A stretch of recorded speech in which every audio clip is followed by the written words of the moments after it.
And he joins us in the studio now, Dr. Philip Lavender.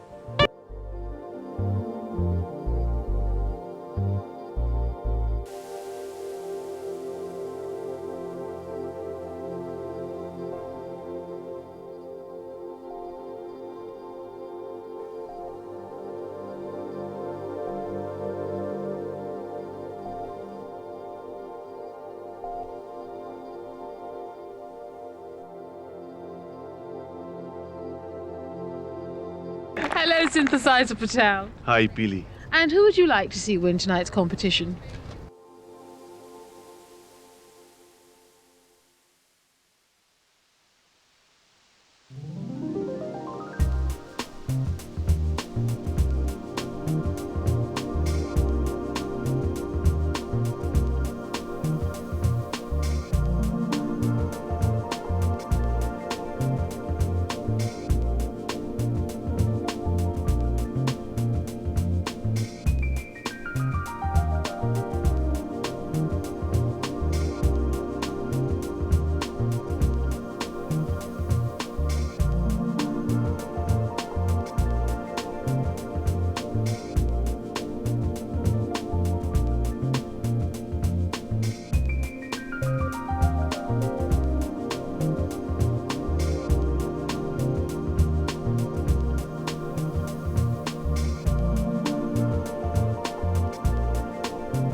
If calcium conducts electricity, the circuit will become complete and the lamp will light.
Next, we'll find out which stories are inspired by actual events and which are fabrications on Beyond Belief, Fact or Fiction. Now let's take another look at the vain woman who fell victim to a curse that ruined her life. Fact or fiction?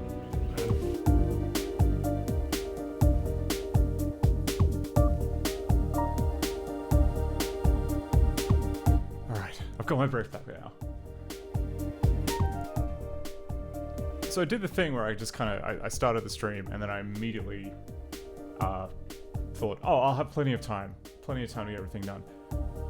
But I didn't take into account a large amount of my recording setup had been moved to the other room because I was working on music stuff. So I had to very quickly move a bunch of stuff back up, including this microphone that I'm talking to you on now. That said, I do have a second microphone now, just arrived today, and I should probably...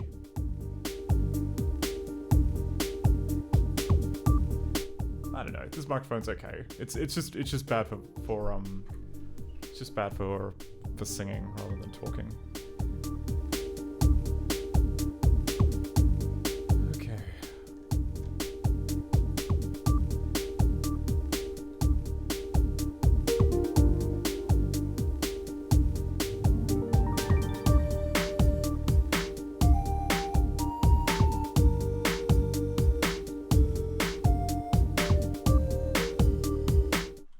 Good enough.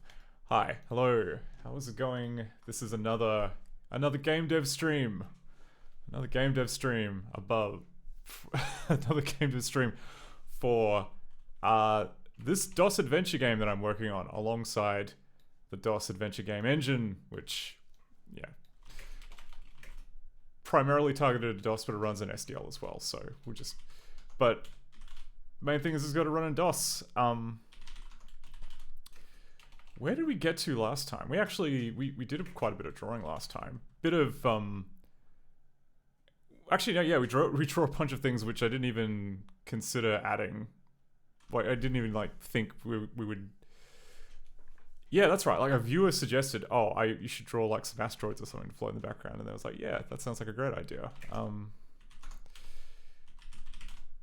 We should be able to see this now if we go into the game as it is work in progress.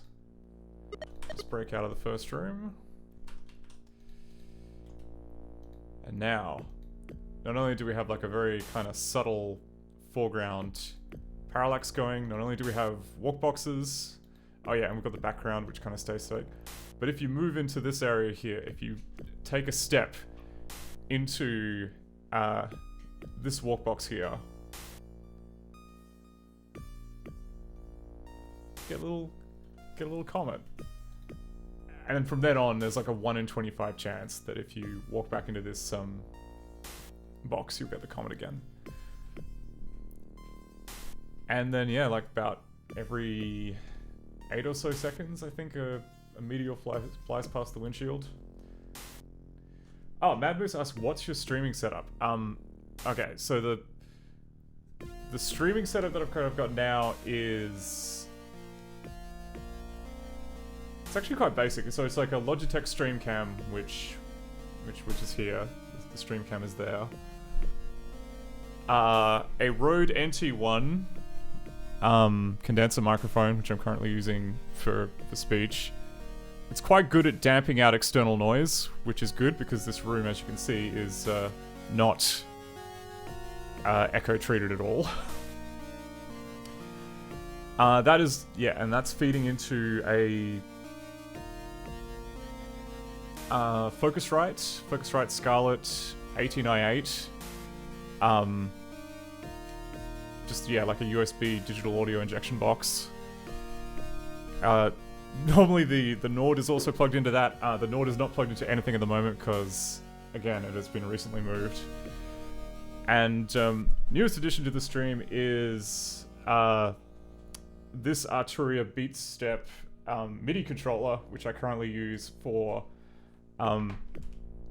just shortcuts for like various things. Like, I can move the camera. And that's yeah, that's achieved, I think, by an OBS plugin, which is a filter. And you're just meant to, for some reason, yeah, it's a filter, and it's triggered by, like, toggling the visible icon, which is a real pain to kind of get at. So that is, yeah, we've got like a Python.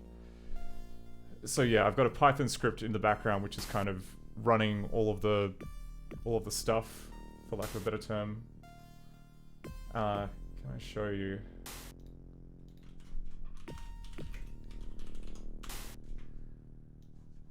So like here is the Python bot, which runs all of the stream commands. As you can see here, there's a setup here which listen for events on the OBS. Actually, no. At number 5, it's Imhotep with Hurts Like Crazy. And so yeah, okay. Here's the gimmicks dictionary. So you can see here that I just give it a big list of folders which contain both MKV videos and subtitle files. There's also like a handful of ones where I've ripped it by hand and it uses a JSON index instead of the top level thing. And then yeah, then there's just like various bits where it'll oh yeah, there's like a very complicated function here which will split the subtitle up into chunks, and then it either picks a random chunk or you know, it searches for a word and then uses that chunk, and then those get passed as timestamps into MPV, which is then sent through this custom Pipewire sound card, which is currently running all the gimmicks. And that means I can kind of split it out as an audio source compared to the background noise and do a bunch of stuff like that. And that, I think, is everything. Other than that, it's just a bunch of glue which connects to the MIDI controller and to OBS.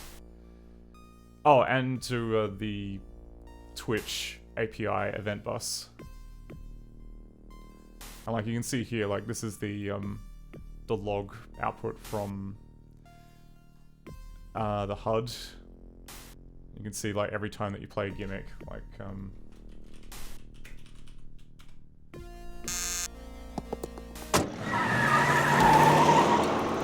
Mojo, what have they done to you? I guess we'll never know, because we only got the first half of that line. Yeah. So yeah, that's the stream setup as it is now. Oh, and there's also the like the halftime screen. So like I'll just quickly switch to it now.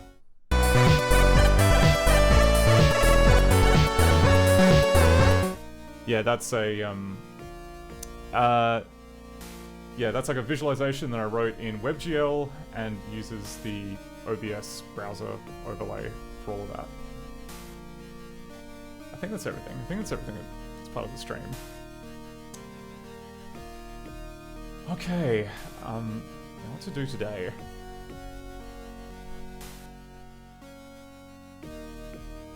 So this is another case where, like, ideally I would be working on the character sprites, but I've not had... I've just had, like, the most jam-packed week imaginable, and then all weekend I spent doing audio stuff, so didn't do any of the prep work there. What I was thinking that I might work on today, the two things that immediately spring to mind. One is, I think we have all the pieces that we need now to start testing out some of the EGA color conversion.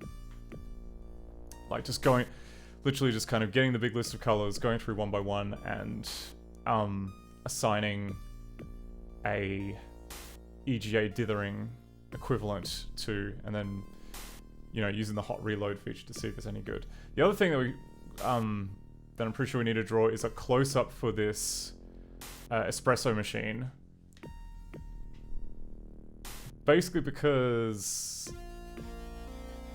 there needs, I mean,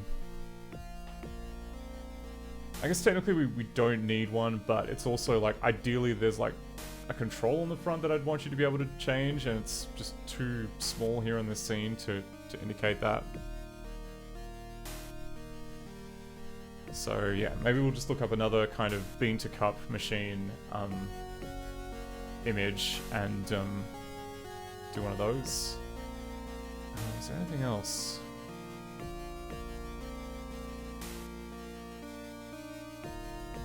Oh yeah, there's still the issue with PC speaker audio not sounding like super great on real hardware. I think, yeah, but that might have to like actually bring up the test hardware and figure out what's going on there. But yes, okay. All right, so to begin with, let's see if we can get like a, because I reckon the EGA color stuff that won't take very long to do. Like there's 100 or something colors, but we can use the original imagery to figure out like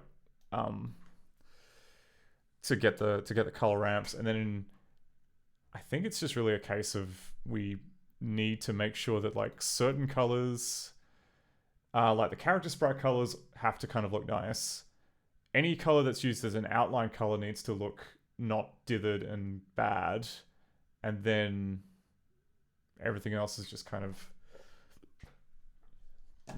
you know, just messing around and seeing how it works. Okay. So, as usual, we will be playing random snippets from the Sharp X68000 library on chipplayer.js. Mostly just because I love being copyright blocked by YouTube. It's my favorite thing ever.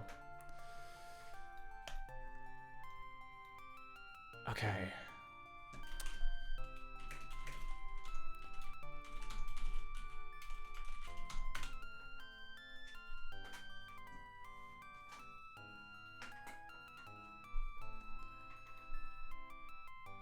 Okay. So let's go room by room. If we were to go to no, not there. Go to, I just don't have the cabin in my list, do I?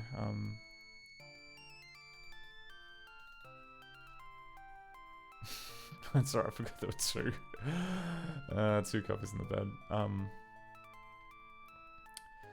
If we were to take this room, for instance, and we were to just start kind of like picking out details that that could be EGA-ified, and just start going at it, I suppose.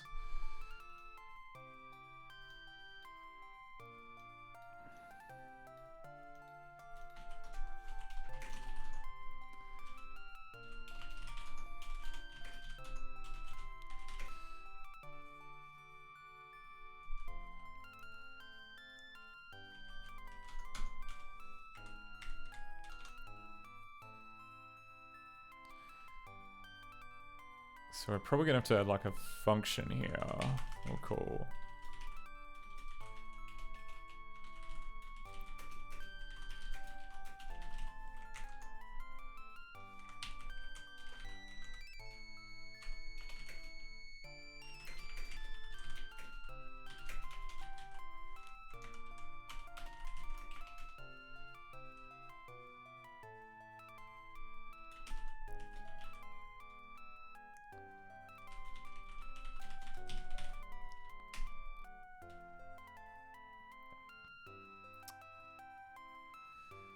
okay,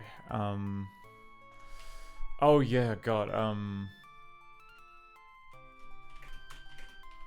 guess yeah, right. There is an API thing that we should probably sort out first, which is that set palette remapper. Currently, that has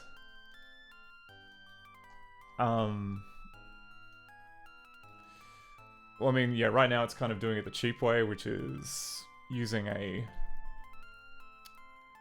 enum. For other APIs in... Oh, okay, I suppose maybe here we've also got flip H and flip V. Like, previously I was just trying to, like, make it so that, like, you could use, you know, so that strings were used rather than,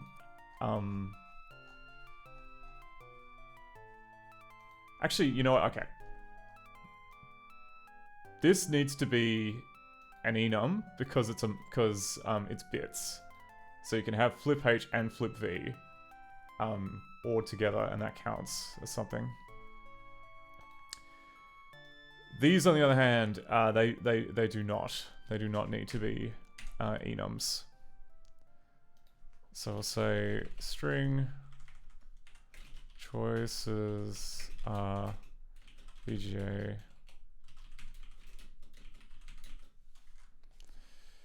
I haven't implemented any of these yet, so it's pretty much just going to be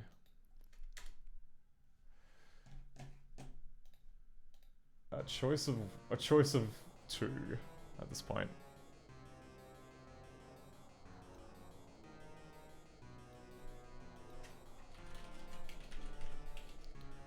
Okay, does Lua have a switch statement?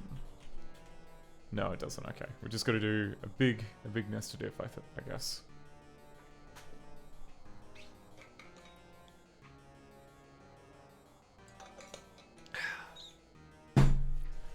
Right.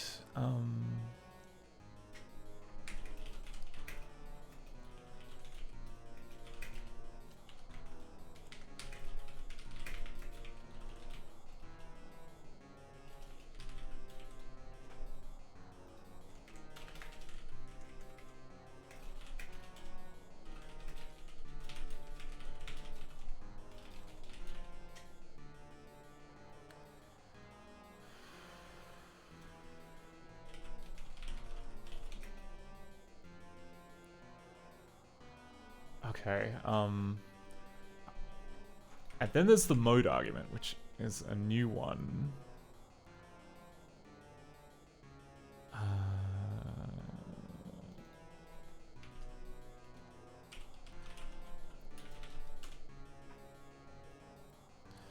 Which also has to be named.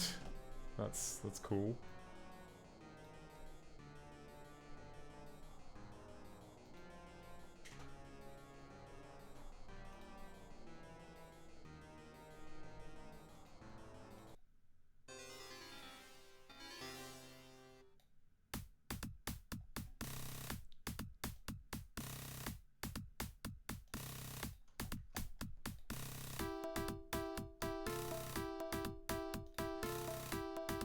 So those are both.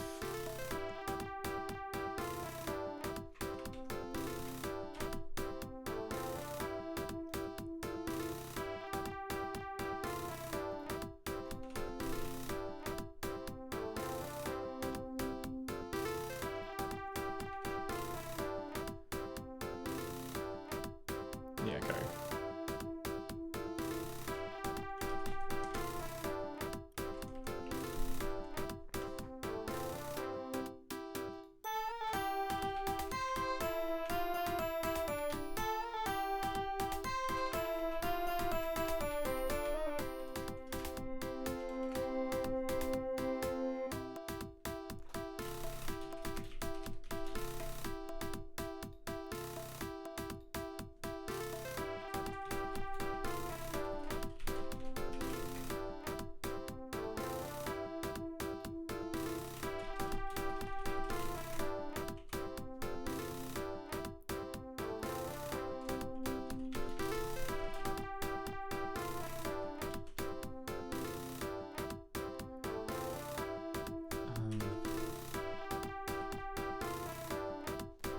Okay, if we're being consistent, it should be a hyphen.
Okay, and then...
Oh wait, I just doubled that up, didn't I?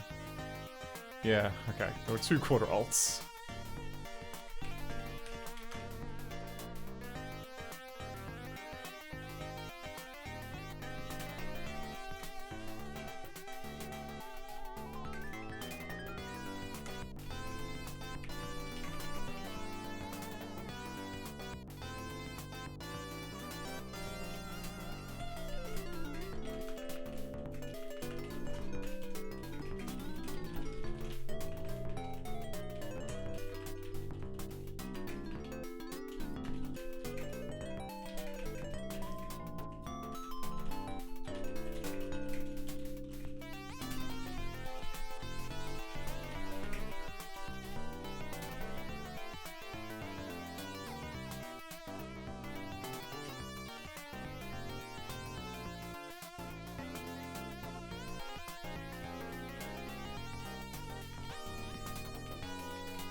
Okay.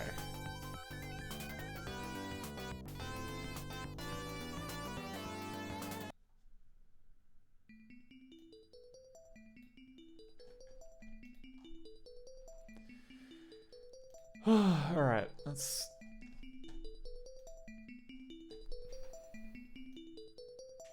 looking normal.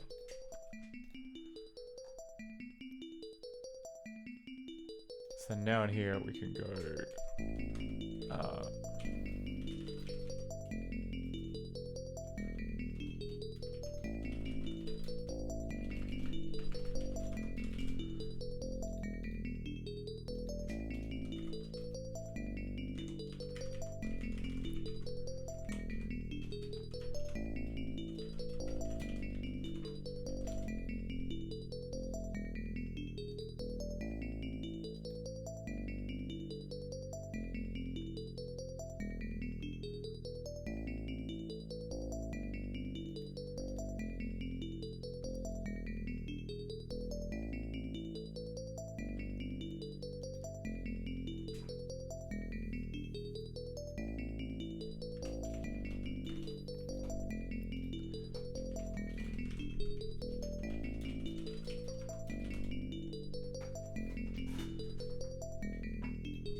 That's probably a good API.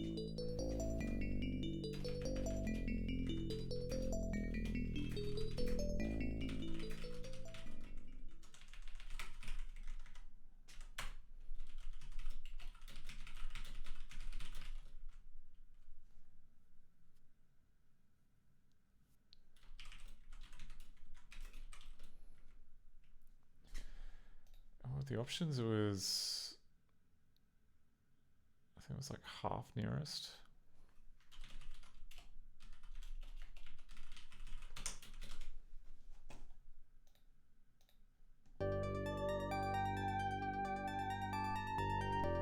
Hey, Race in the Beam, how is it going? We're just looking into what's gonna take to measure up some EGA. Remapping every color in this scene to this beautiful selection of 16 that you only get on EGA.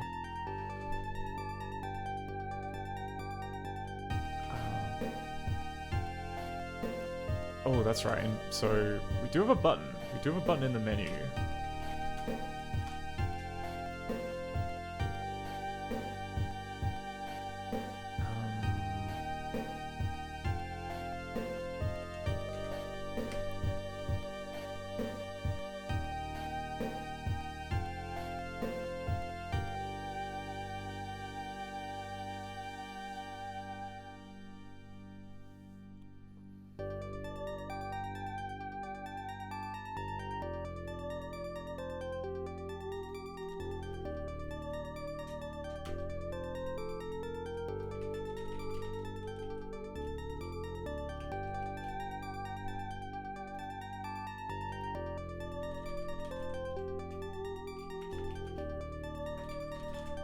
Actually, that works. Then in here we can go.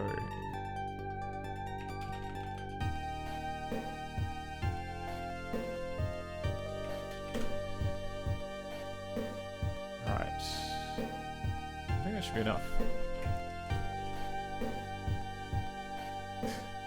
Race to the Beam says, "I'm good, thanks. Doing data migration day, which is boring yet relaxing." I can see that. As long as it's... I'm assuming it's like low risk data migration, like the kind where it's just like, you don't have to worry about the schema dying or things falling out of the sky, it's just...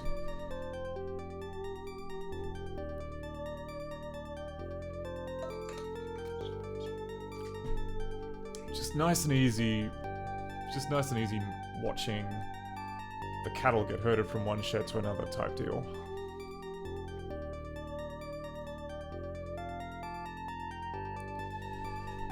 Alright. We go to, DJ GPPs.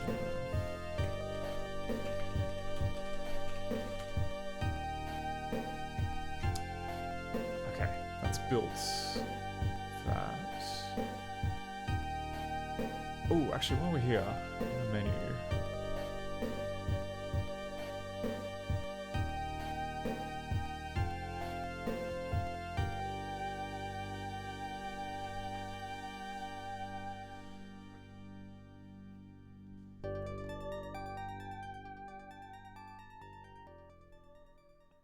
So I've got 64.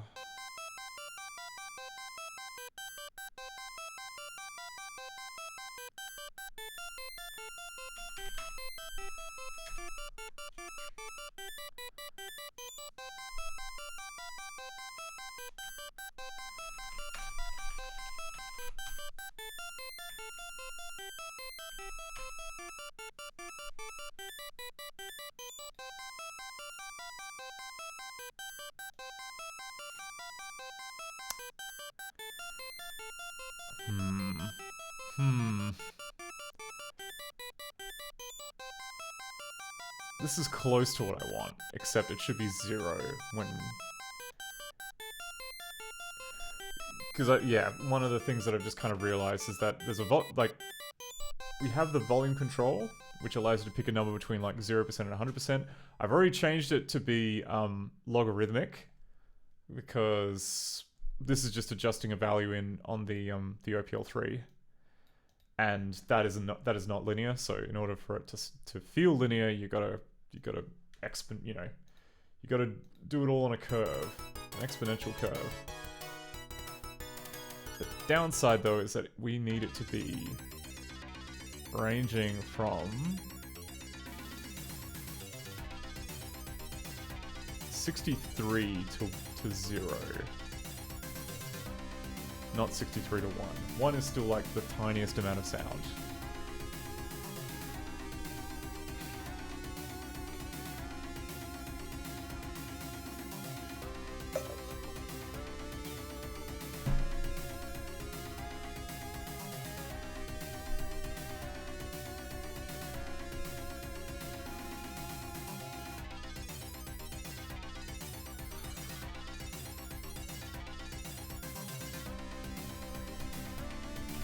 I guess we would do that, and then in here.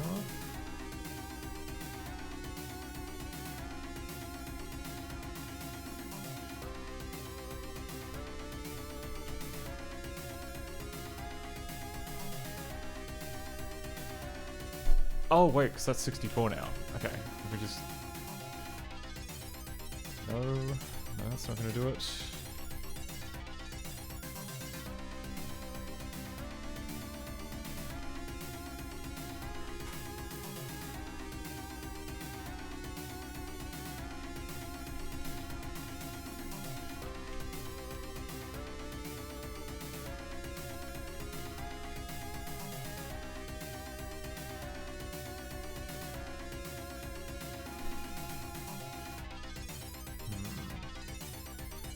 Oh, Racing the Beam says it's a reporting database and it is fed from a replayable stream, so pretty easy to test, tear down, and retry.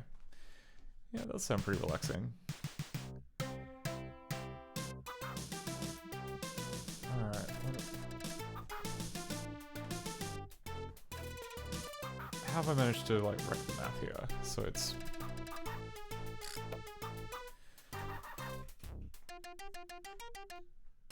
Is it because I'm using math floor, maybe?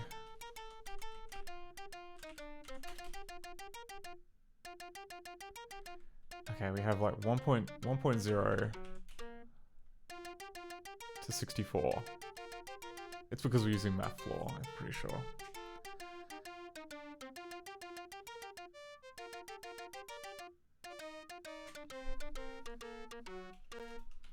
So if I minus 1 here and then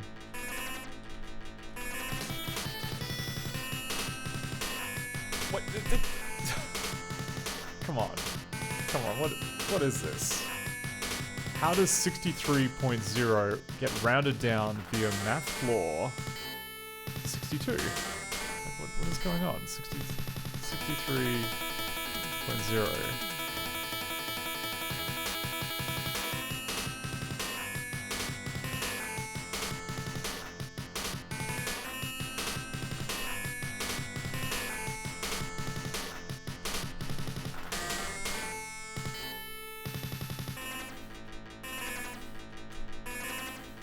Right, okay. It's a delta. It's a delta thing.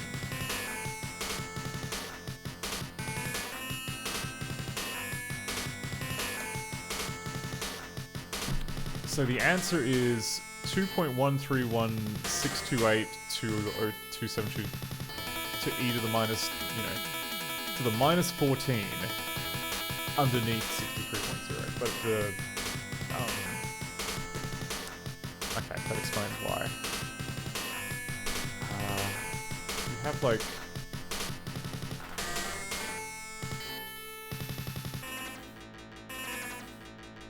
An integer result for integer arguments and float results for non-integer arguments.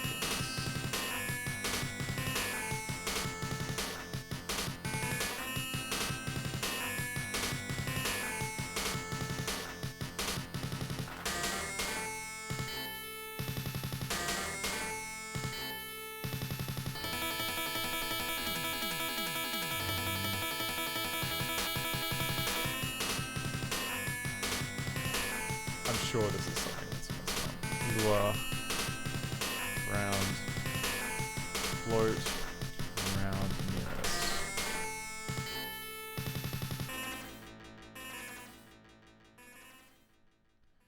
Oh, okay. You can just... There is no built-in math.round function, but you can just add half. Okay, well, we'll do that then.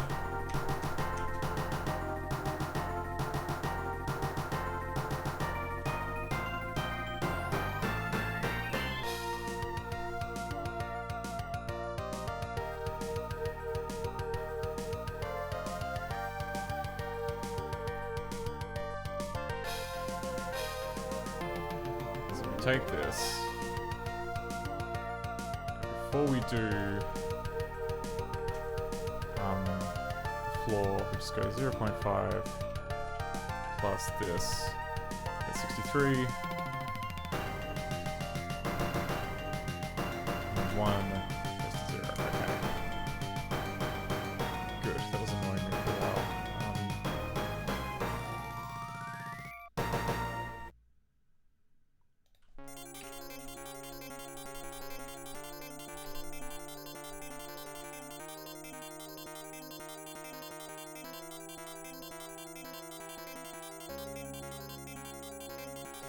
Good. All right.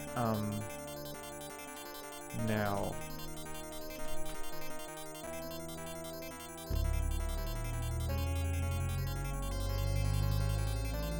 I just want to check if I go to options. Actually, hang on. Get into the game proper. We've actually got some music, and we're at 0.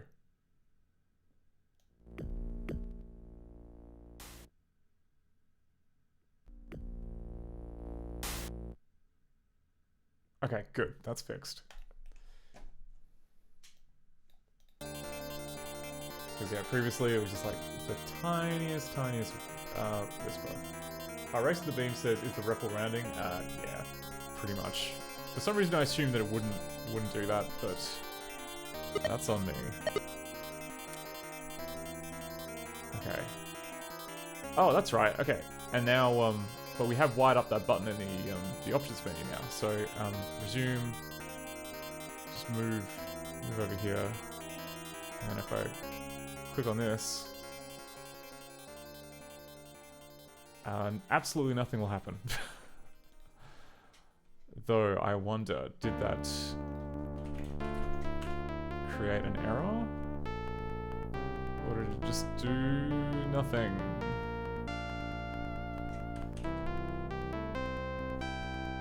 Or did I just not save it? Oh, no, even better. I imagined I typed something in the handler. So,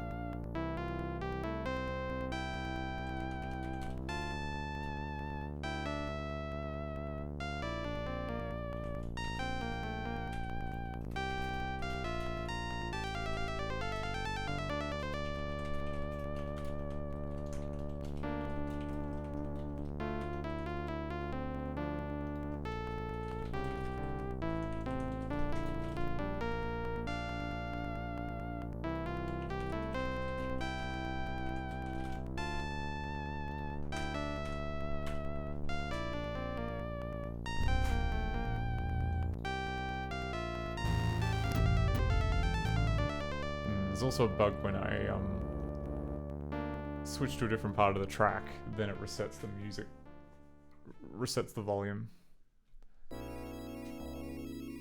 Okay. There we go. So we've got like the stock remapper, which, not gonna lie, doesn't look super great.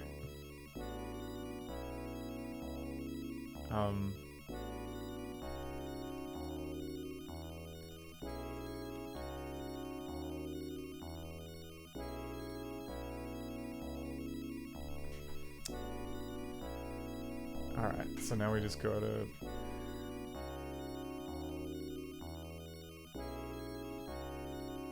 So which one I pick? I picked... half nearest.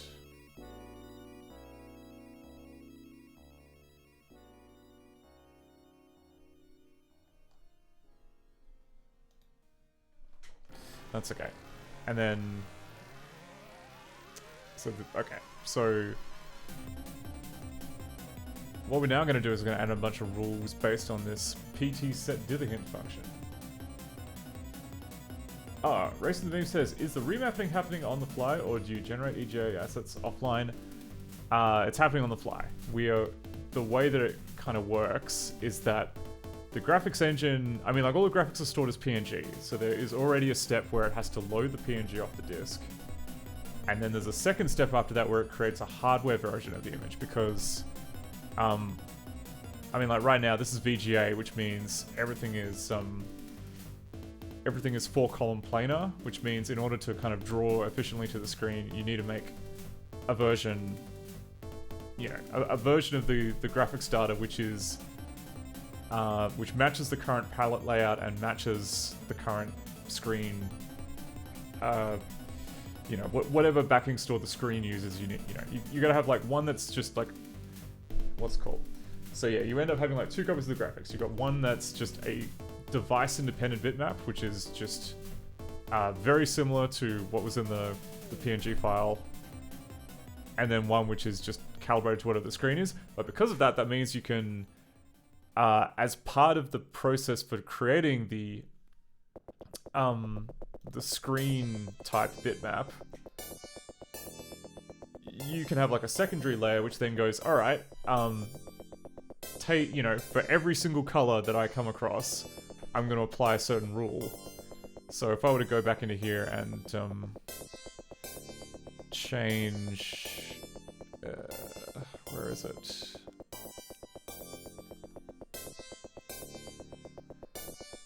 So if we went from half, like, I think, let's just try half.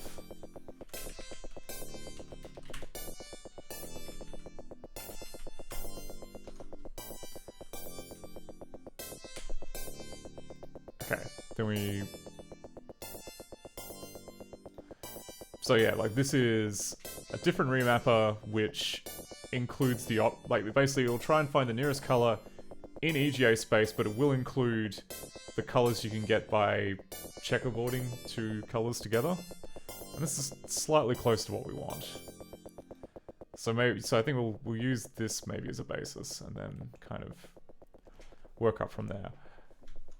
Like obviously it's not perfect, and you can see here that it considers teal and black to be close enough to grey, but in reality we just want to use EGA's grey colors because it's probably a better match. Okay, so this is going to be a little bit of trial and error.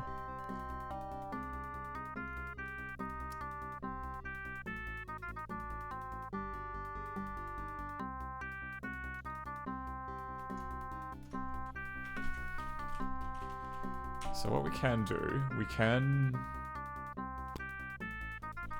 open up one of these and go pt get palette. And here's like every single color that is currently being displayed on the screen. The first 16 are always guaranteed to be the EGA palette, which is this lot. Then after that, it basically just every time it loads an image, it will add whatever colors are there to the screen. So I think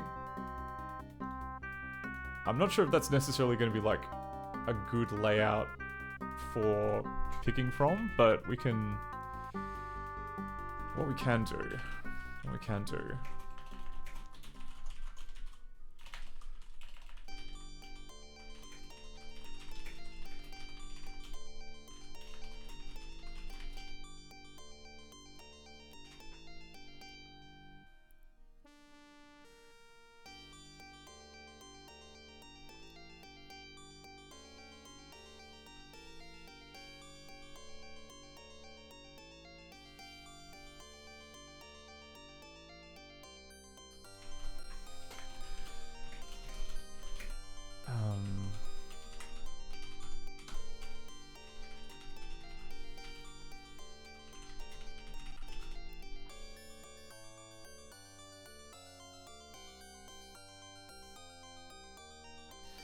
Ah, yeah, okay.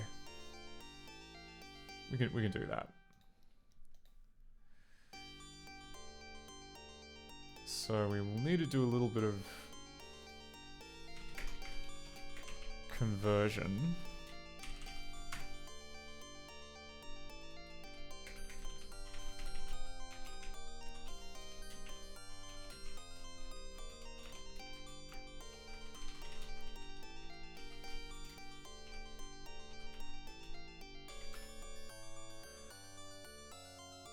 Oh, wait. Okay, fine. Helps if I do the second one. Okay, there we go. And now we've got a bunch of Python colors, and then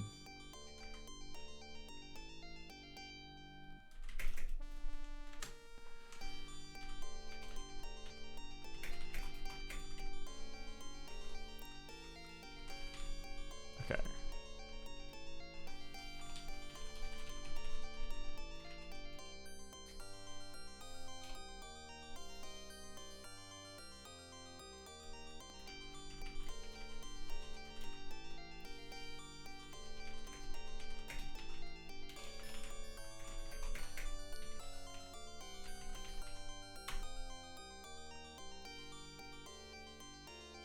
Oh. Yeah, I forgot it's in Australian English.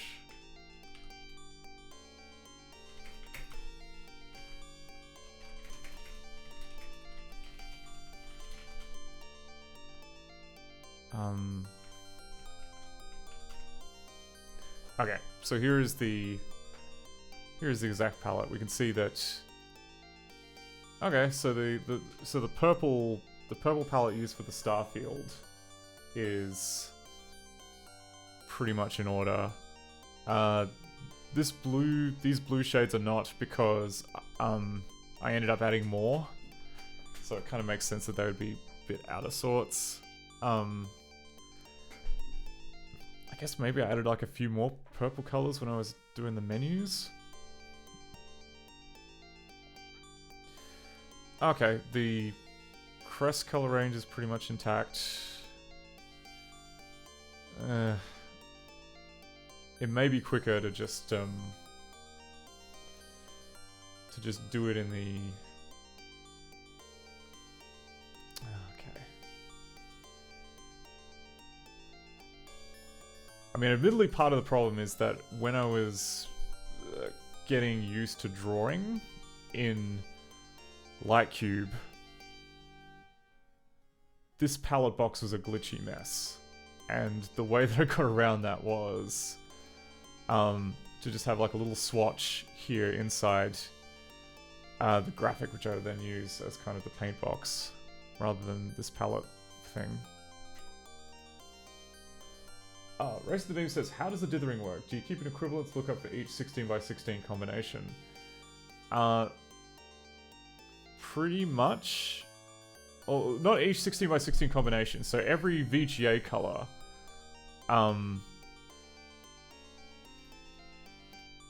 going back a step, sorry. So when we say set a palette remapper, what that basically means is like set a default dithering rule, and like in this particular case, like the EGA type palette remapper will try and do color matching based on the EGA palette, which is to say it will take the color, it will convert it via the OKLab color space to the nearest, I don't know, to figure, calculate the distance from the 16 EGA colors, and then based on whatever default rule you set, it will apply one of the dither patterns, which is either half, which is, half is basically the checkerboard, and quarter is, it's like 1 in every 4 pixels. It's 2575. And alt is basically just that, but with a bit of a skew applied. And those are the only dither modes that I've added so far. So it's not fancy like proper dithering like Floyd Steinberg or anything. It is just, cheap and cheerful, replacing color with a different color, which I gather is how Like I think like Future Wars and a couple of other old games used that.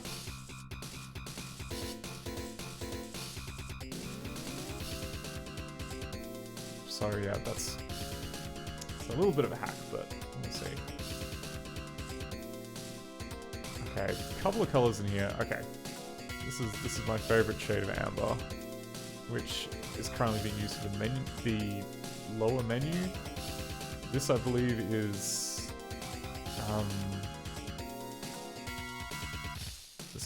Mora's dialogue color, so I should probably give that a special rule.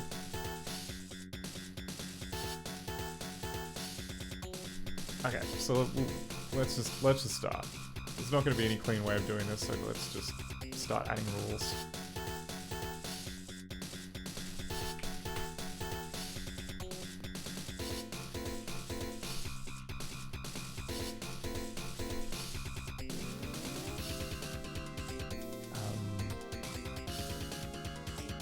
What's the API? It was set div hint.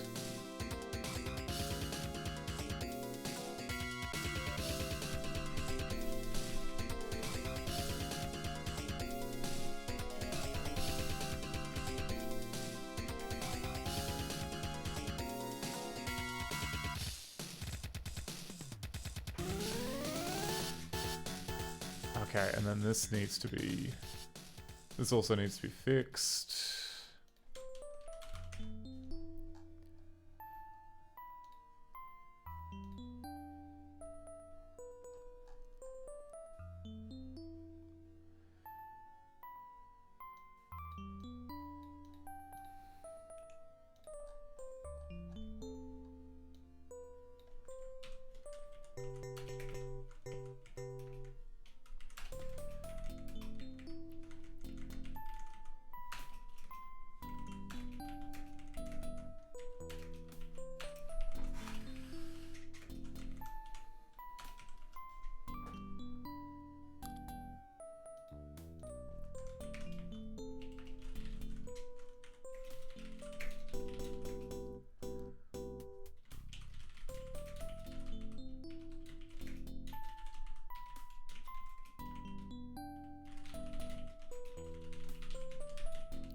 Okay,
Okay, do I have the EGA colors in here?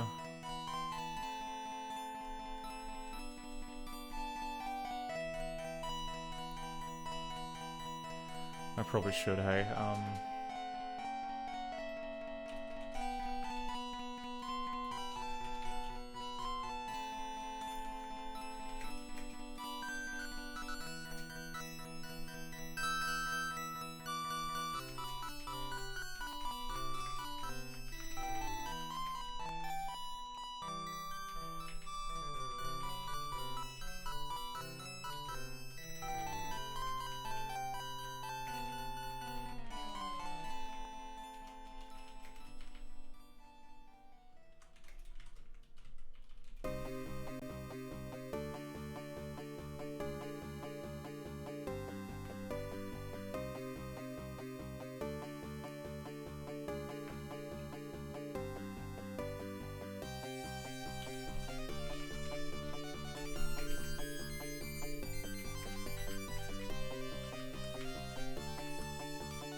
Okay, do these actually have... They're probably gonna have colors, aren't they? Oh, sorry, they're gonna have proper names. I guess we should probably use the proper names if they exist. Oh, okay, they're bright. Okay, so it's like... So it's blue, green, cyan, red.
Good enough.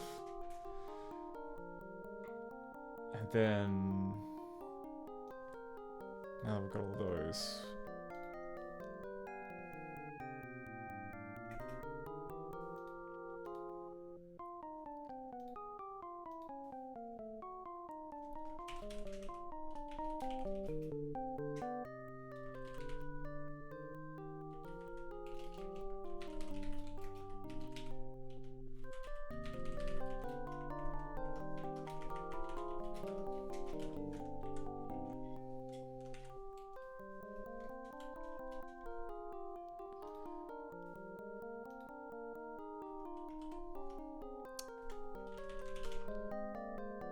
Okay, so we do that.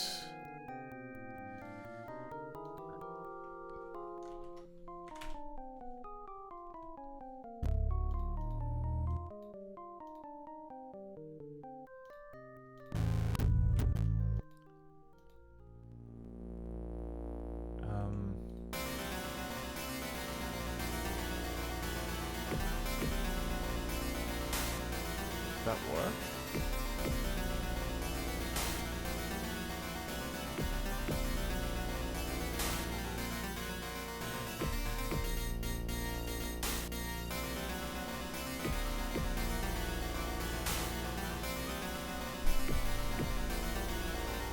Is that setting? I mean...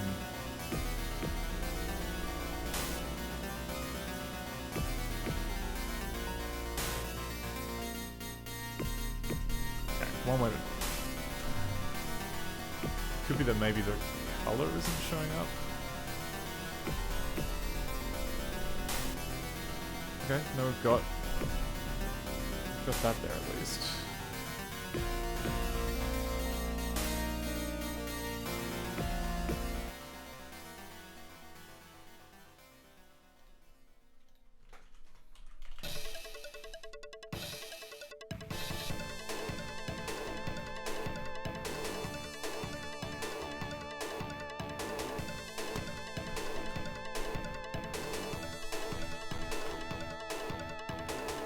Oh, here we go. Yep.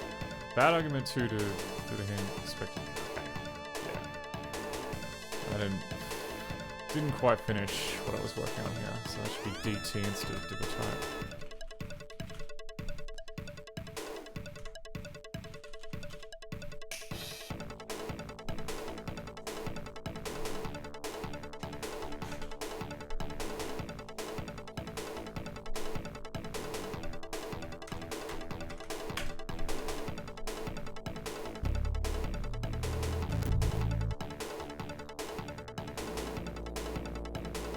There we go. Look at that. It's now yellow text instead of grainy.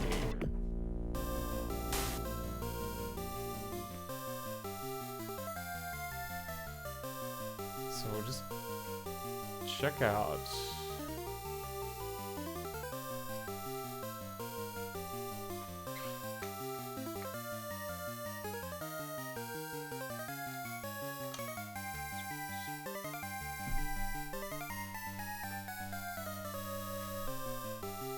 Oh, yeah, and,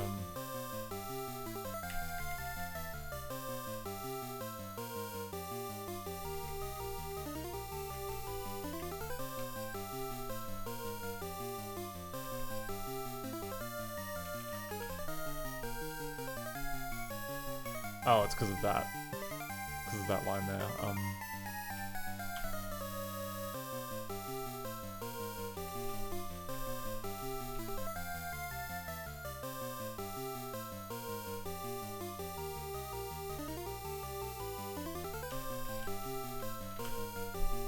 We'll just do that for now, so that it always reloads the EGA mode.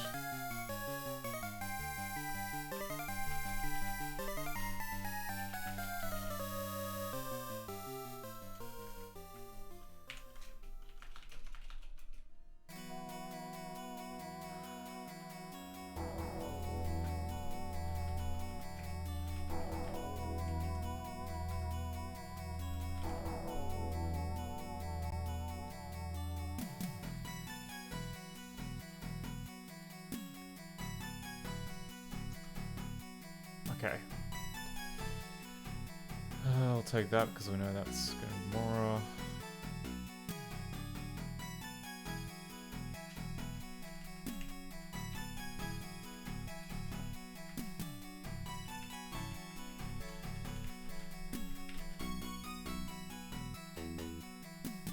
And that's going to be...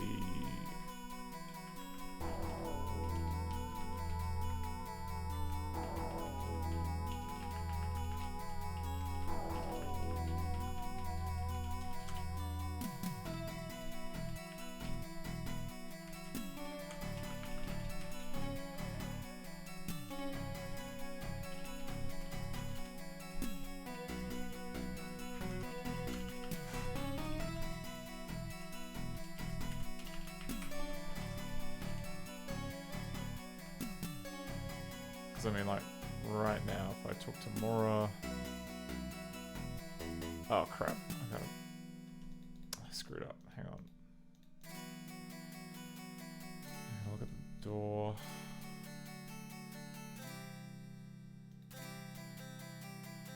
Yeah, okay, so right now it's dithered.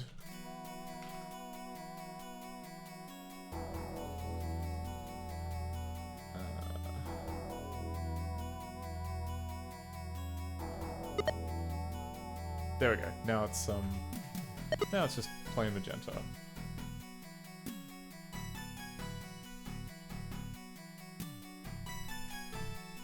Okay.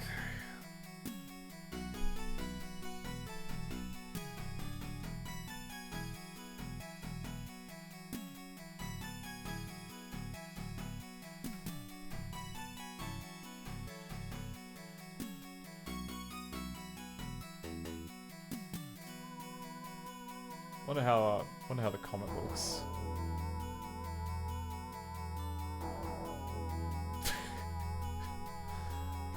Looks a bit more violent actually. I'm not sure why.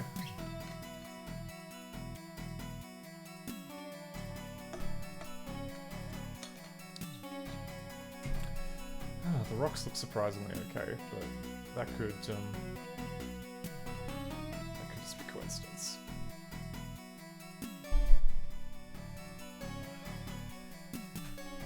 Alright, this room here is going to be tricky.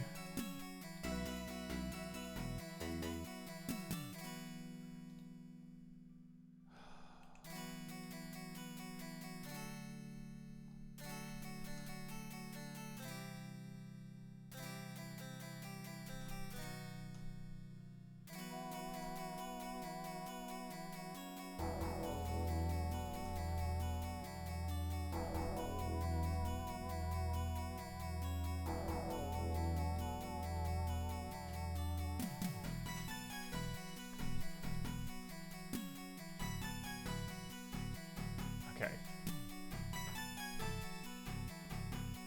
Alright. Let's move back into here. Okay, first order of business, get rid of this cyan... the cyan black pattern that is all over the floor. Might as well just get the sample here.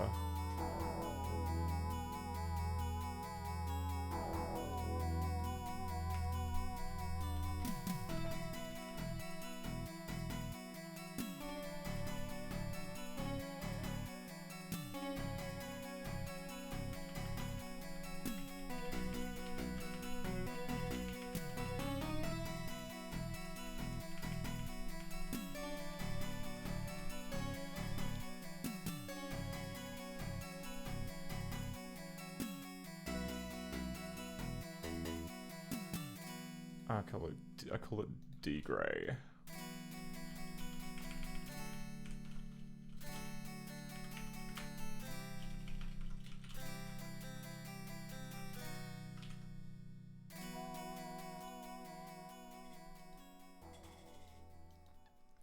Because yeah, the options for the floor would be...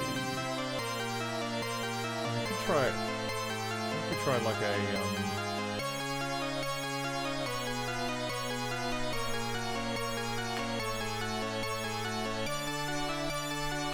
like quarter alt.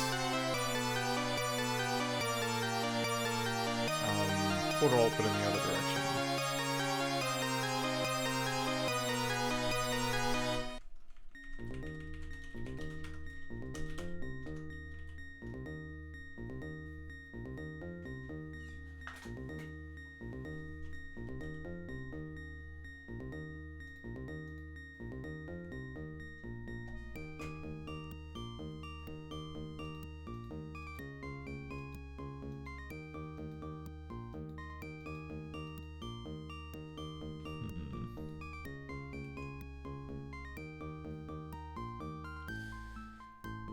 I don't know. It looks a little too textured for my liking. I think we may just have to make it like solid fill.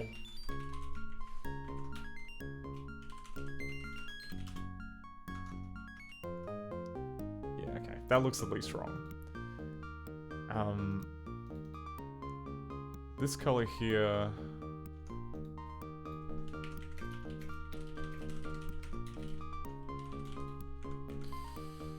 It's gonna be 36, 36, 36.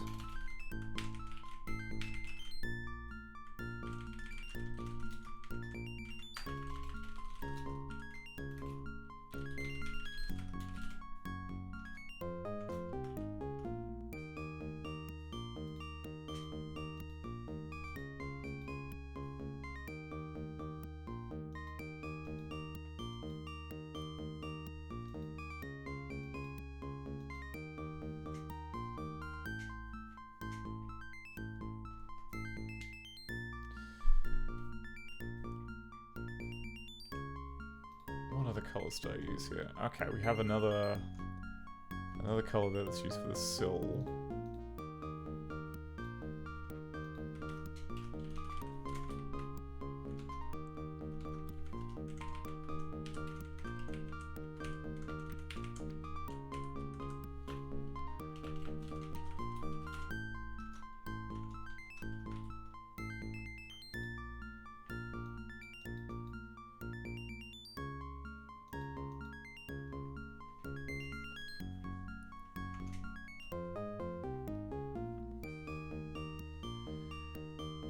I guess for the wall we could try. We could try like a two-tone dither. Like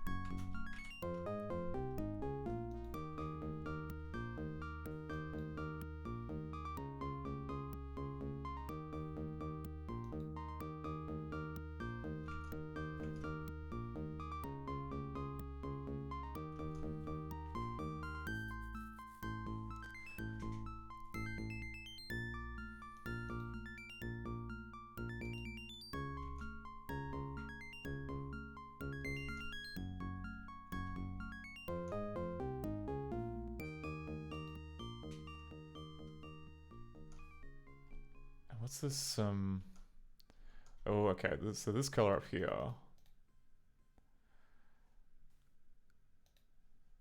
which is 66, 64, 65.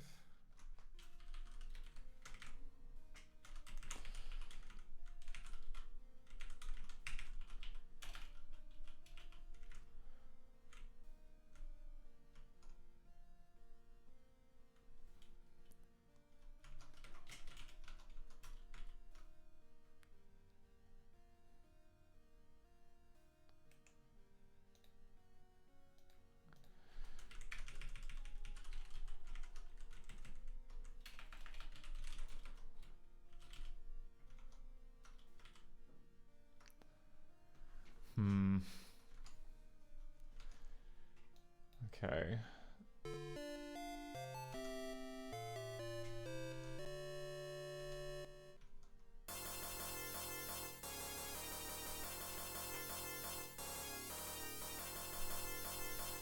Oh, I see, right. Because this is the same color that we used on the floor. And so, our decision to make this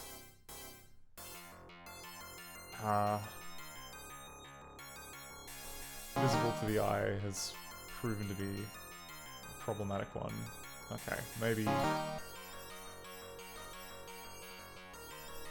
to avoid a conflict, we...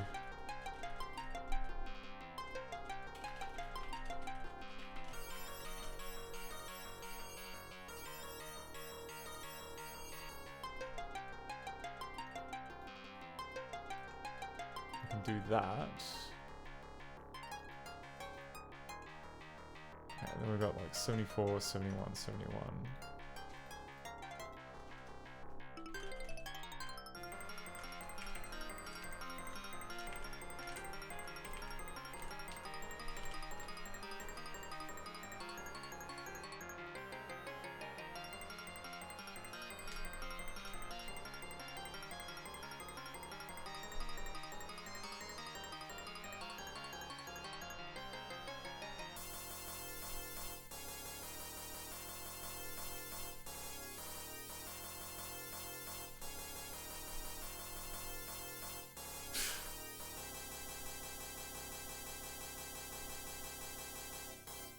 It's complicated because we've got like 2 levels of dithering going on here. We've got dithering happening in the VGA scene and then dithering happening outside of that. Okay.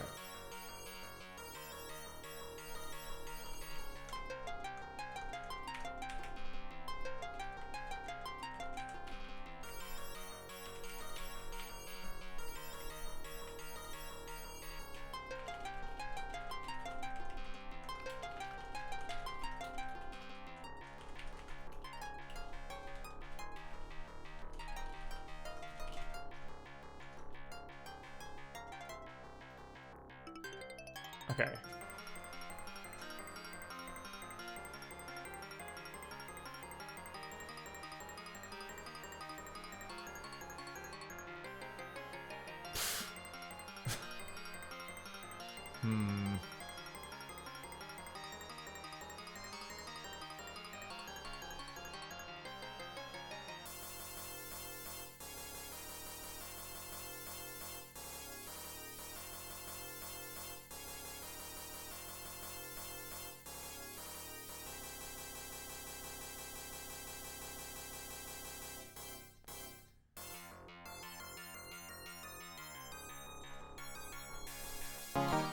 I mean, this isn't the end, you know, this isn't...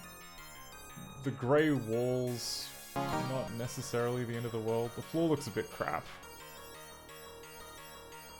But I'm not sure how you fix the floor, really.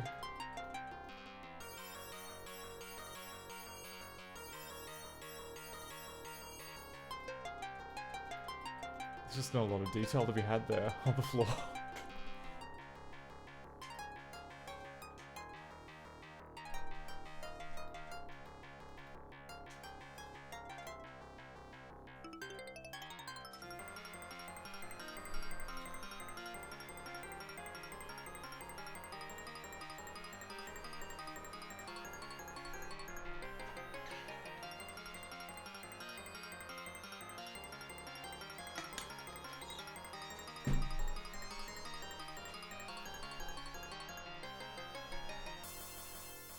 Maybe we should just have... Maybe let's have a little go at fixing the locker color palette so there's less grey and weird.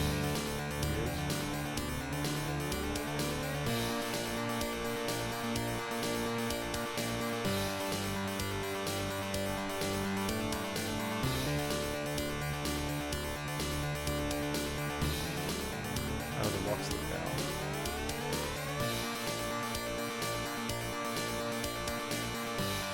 Really is good.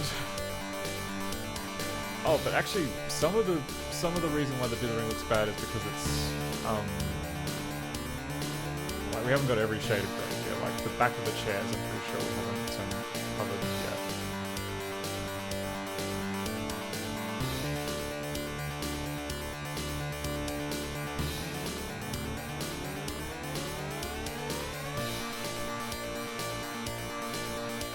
Oh, that's right.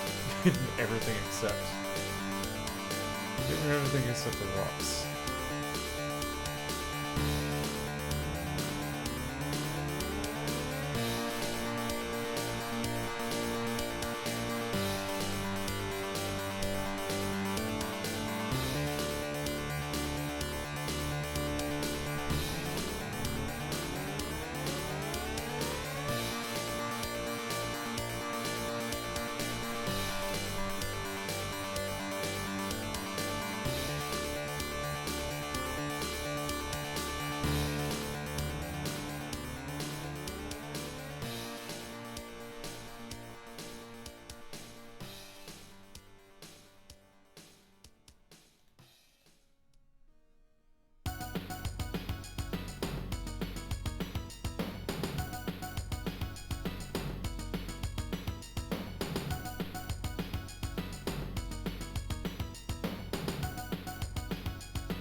pretty much everything in the scene.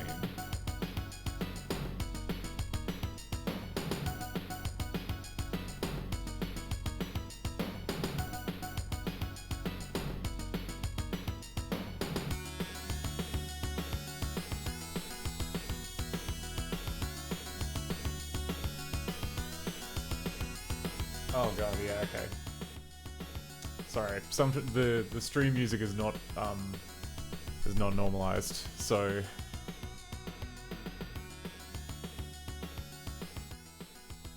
sometimes it jumps up a lot. But I am also just kind of mumbling a lot, so that's partly on me. Far out, okay.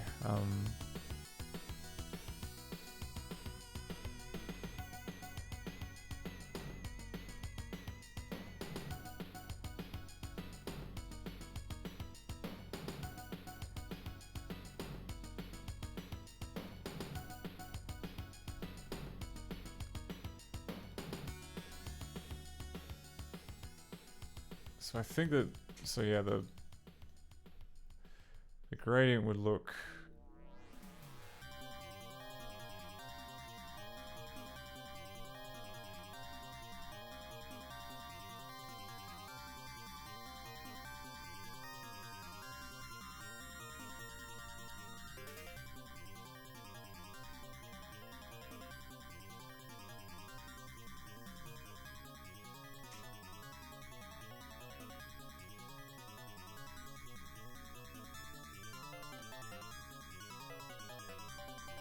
something like this, I think.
Actually, maybe this could be... what would be better? Mixture cyan and like light gray. Nah, I think probably...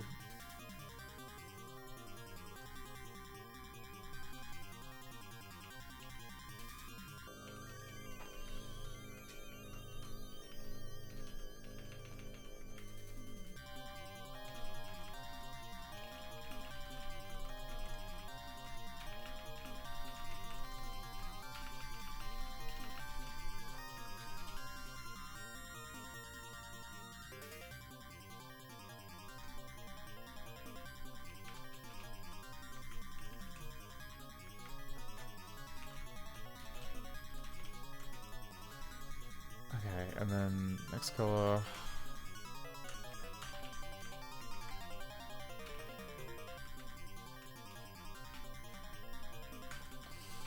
Also bright cyan.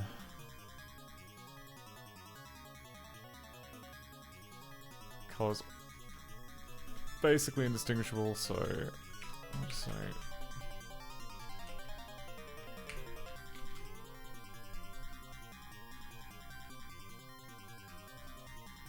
okay. I'm tempted to just try now, but maybe we should convert the entire palette and then make changes based on what looks bad.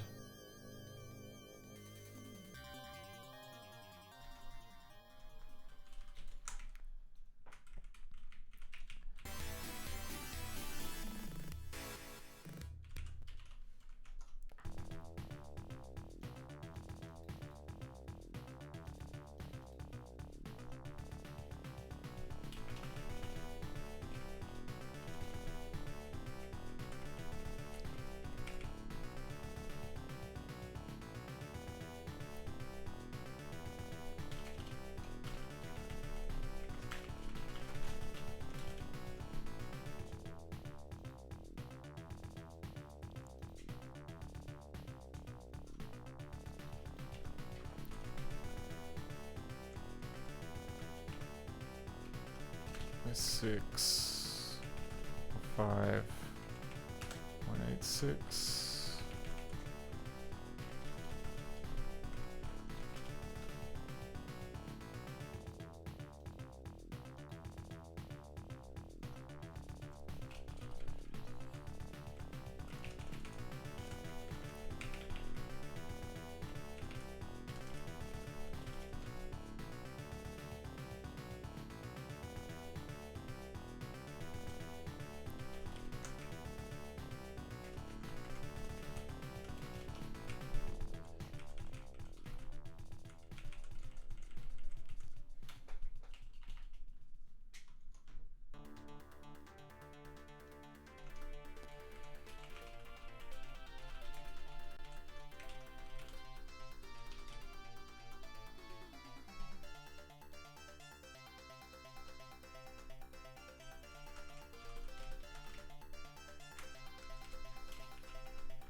Okay, let's see how this affects the seat covers.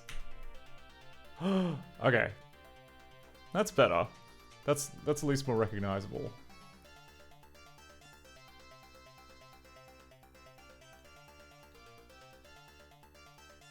How the lockers look? Oh yeah, the lockers definitely look more like lockers now.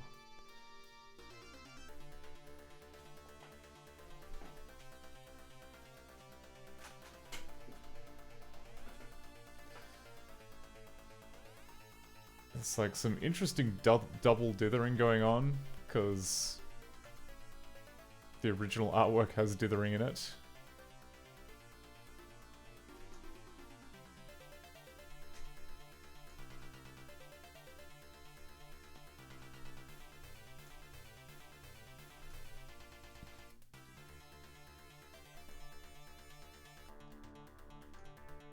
Yeah, and like the little vents on the locker.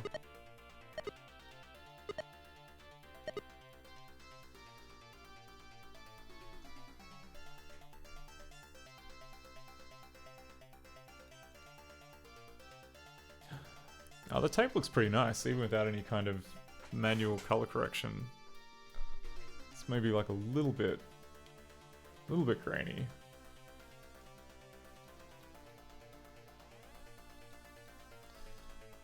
This isn't bad for like half an hour. Only half an hour's work. How do the barrels look? Okay, I like that pipe. That pipe's looking good. Oh yeah. That's the stuff. Okay. I think maybe the quarter dither might be a bit too much for that, because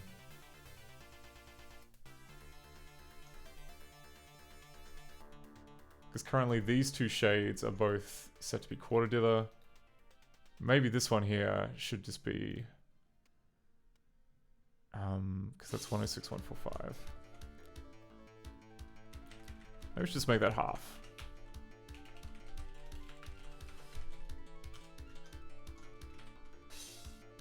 Yeah, there we go. It's already looking better.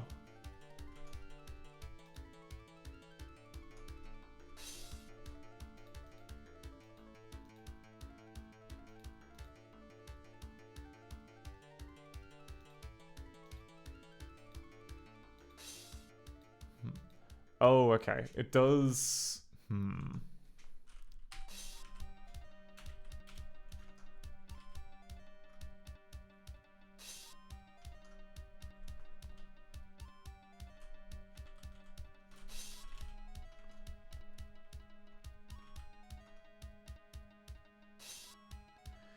Yeah, it does kind of smooth out this dimension over here. How about we just do quarter? Okay, well, quarter smooths that out.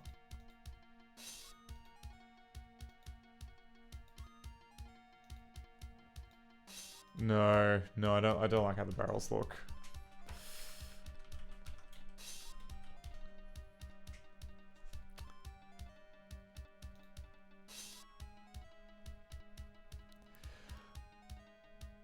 Yeah, okay.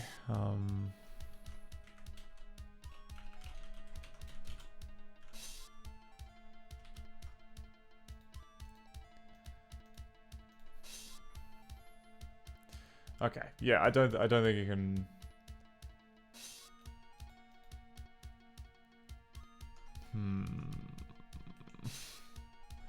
I knew there'd be kind of like conflicting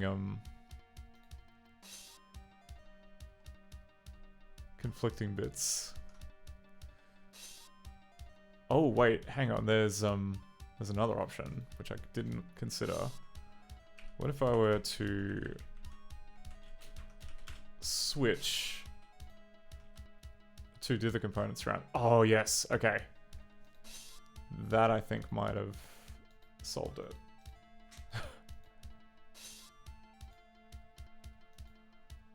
Oh no.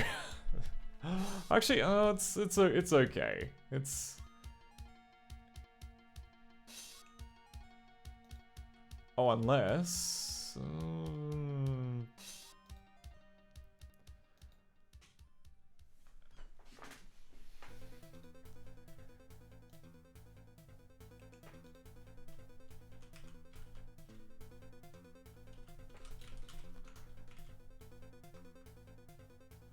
okay, yeah, so that just kind of like joins the fill all together.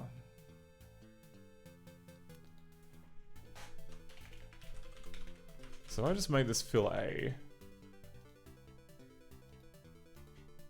That's not too bad. If I go back to the cabin.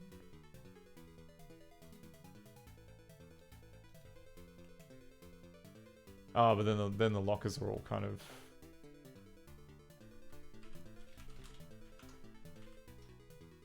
Yeah, okay. We want that.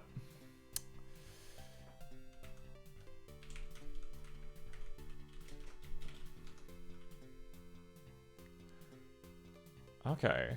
So if I reverse the other one, will the barrels look bad? Yes. Yes, they will.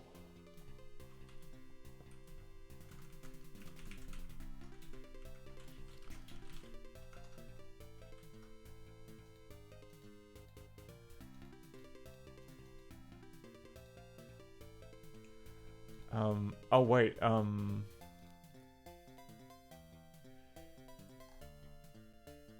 okay, here okay, there's technically text saying what's in the barrels, but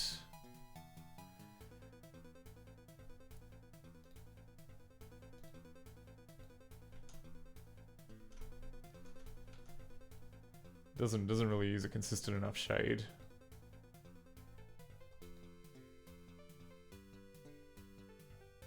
Oh, I mean, we could go fill B. See how that looks.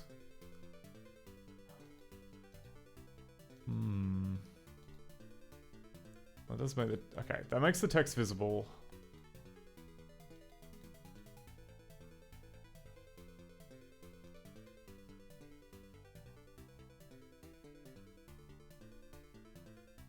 Okay, I think that might be our go then. Oh, how did the seat covers look? They look fine. They look fuzzy.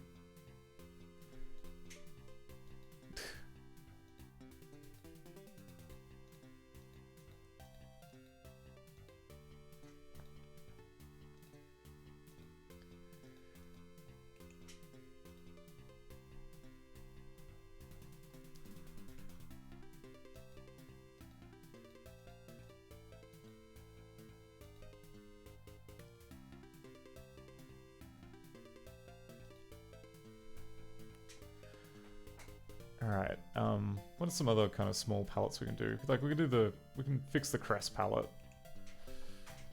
Because right now, there seems to be some kind of brown color being mixed in with the green. We don't need that. We don't need any extra brown.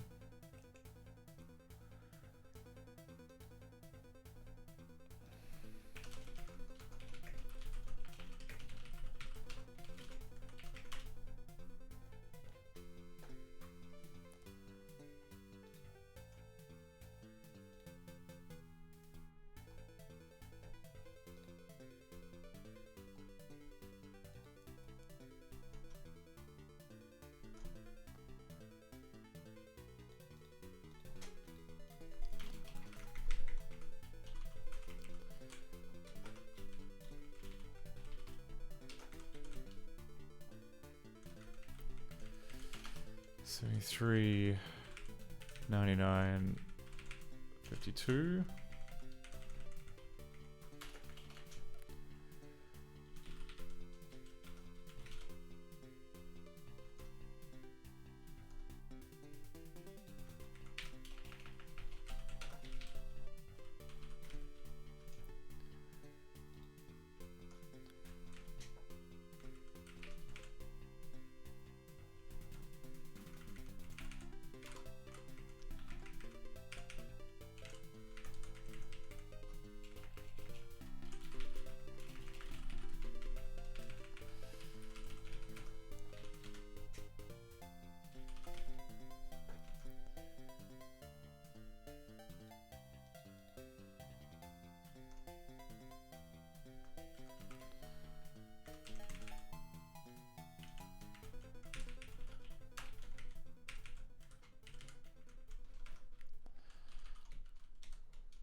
Alright, and that's... oh, and 2 more shades.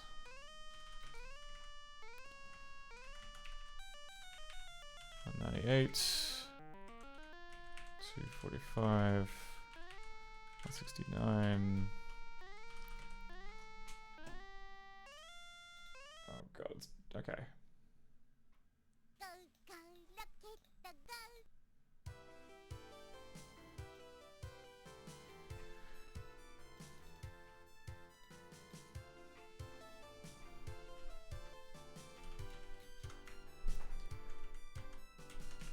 $232, $247.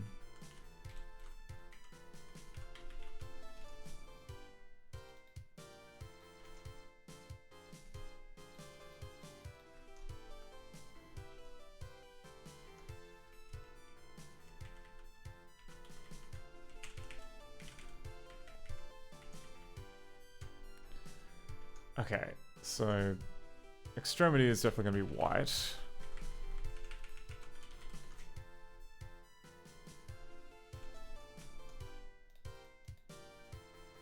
In fact, if we were to go back to the cabin and see, because I think the color balance right now on the crest isn't too bad. The leaves are definitely a bit too brown. I understand why they're brown, but we don't need that.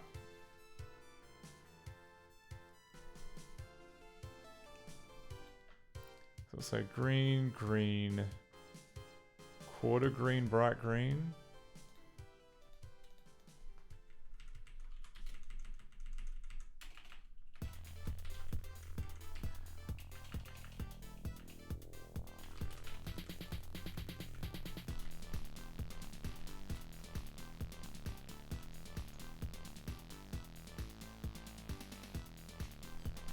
And then we'll do like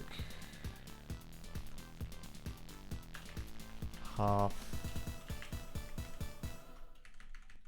bright green, yellow.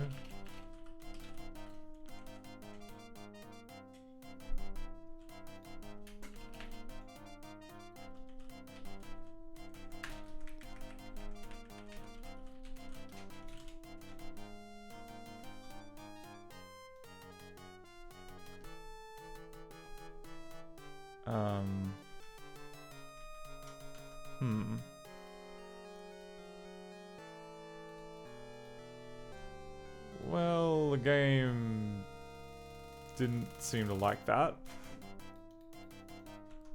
Just seems to have locked up.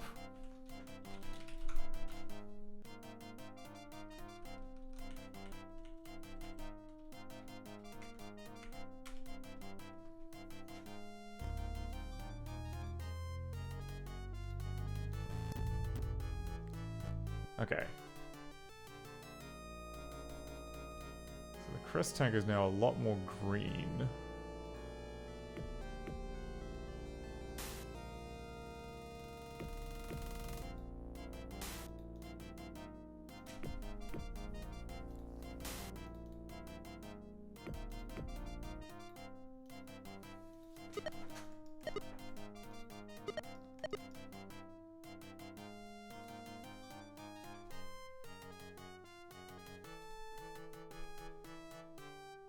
Potentially the original.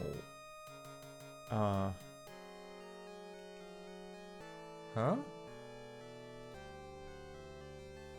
Oh, it must be crashing before it reaches, like, the second half, because why are all the floors no longer changing color?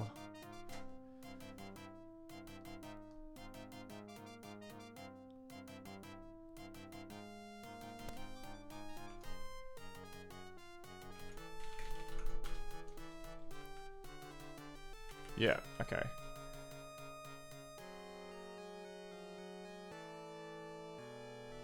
$105.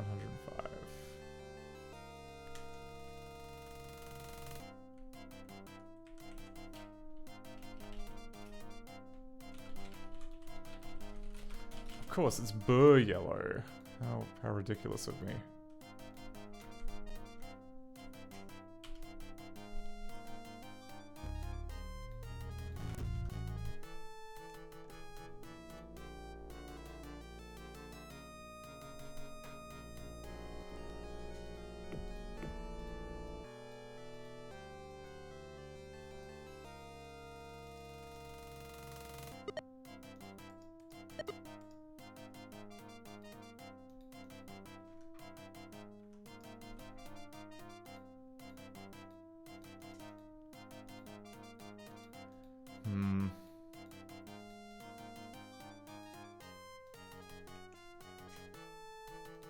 We could do better, I think.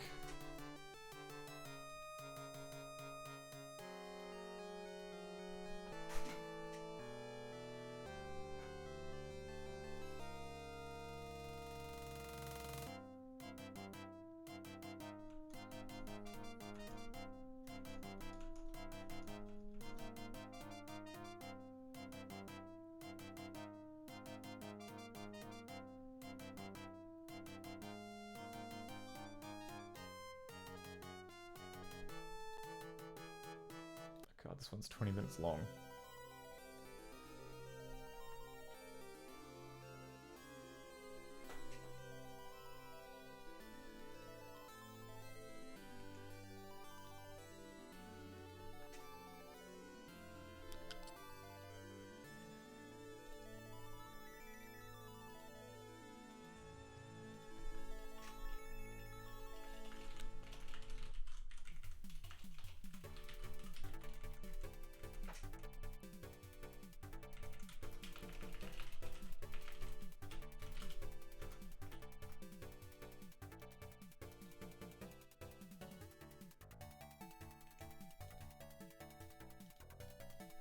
Okay, and then if we go...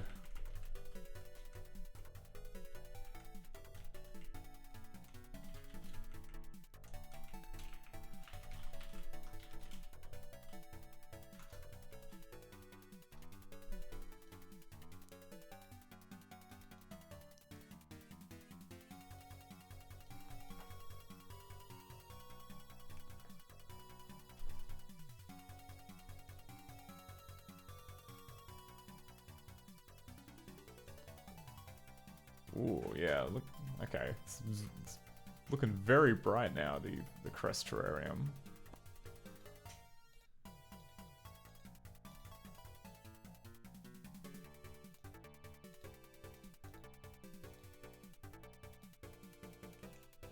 guess it makes sense though.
Okay. While we're here, may as well do the brown palette, because I've got another case of like dark cyan and black being picked when probably shouldn't.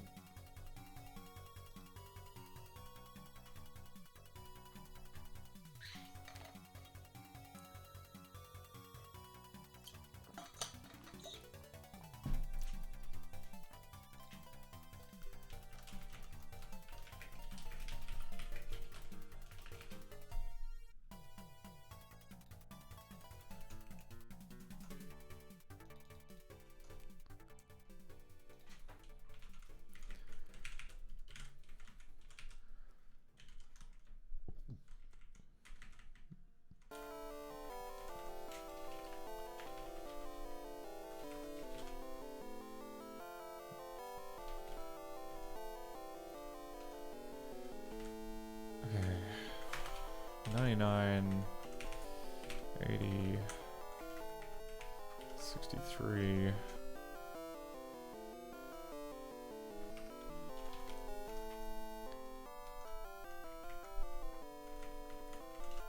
One, two, 8, 95, 66.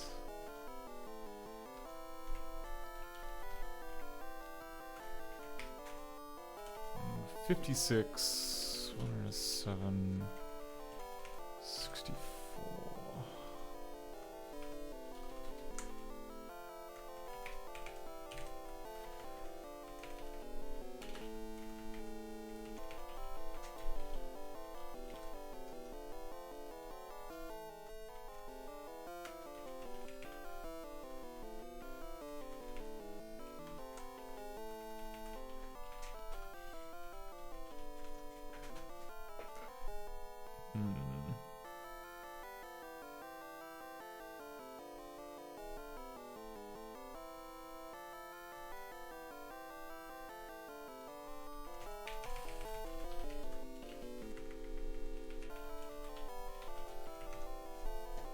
Let's try with bright red as like as a component of the brightest color. Then what have we got? So that's going to be a mixture of dark brown, dark gray and brown.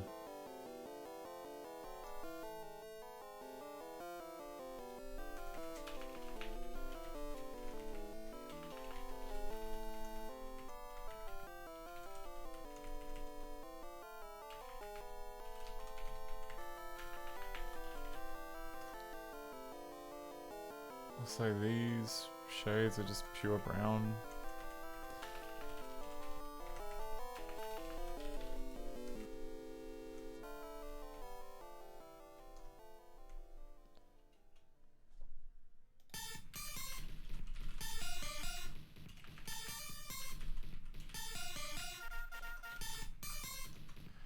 Okay, how does that look? That doesn't look too bad.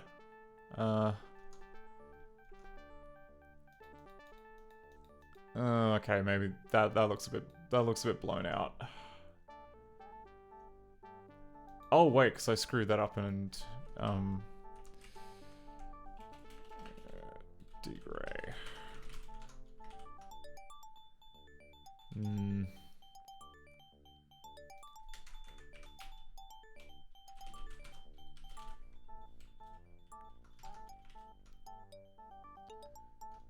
Okay, that's a bit better.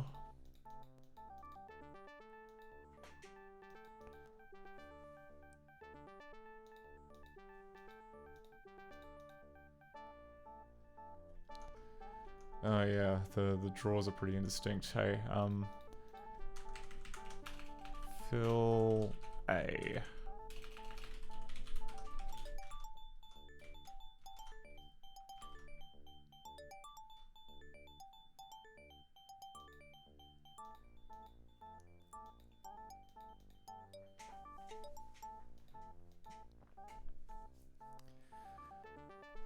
Okay.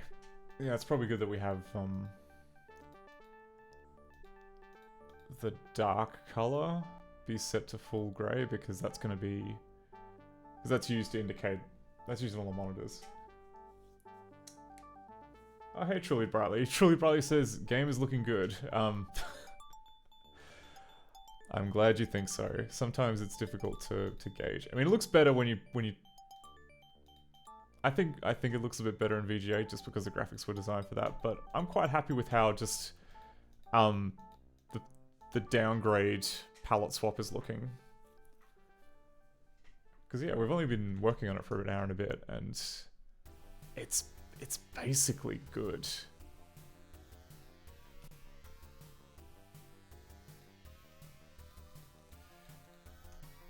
Alright, this box here. Is there anything we can really do to make it... Oh, Truly Brightly says, I think the last time I saw it, the room wasn't done yet. Yeah, we've, I can show you, we've done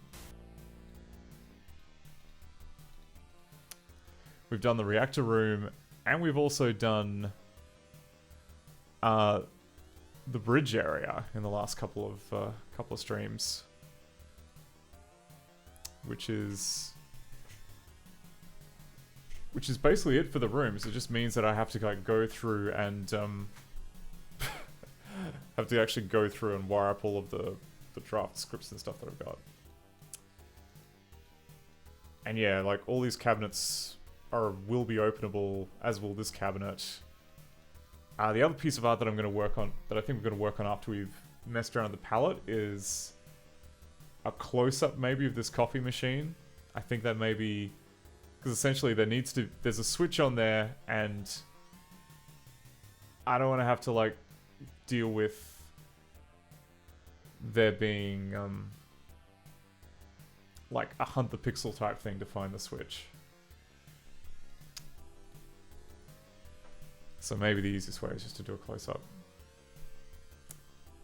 The downside of that, of course, is that I'll probably have to like add more. It'll definitely be more code. I'll have to like show the close-up in an overlay and then make it disappear whenever you click outside. But I think that should be fine. I think it should be fine with what we have. Truly Brightly says, although it may not feel like it to you, it seems like a lot of progress to me.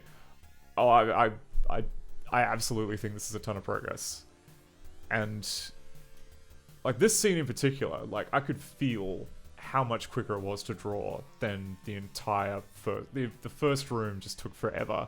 This took easily like half that amount of time, and we had like more surface area covered. We even had time to like draw little meteorites floating past the windshield, which is kind of nice. But alright, I've got to go back to bad graphics mode. Just for now.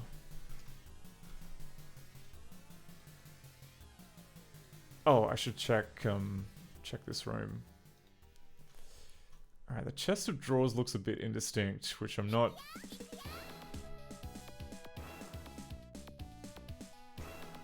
a massive fan of.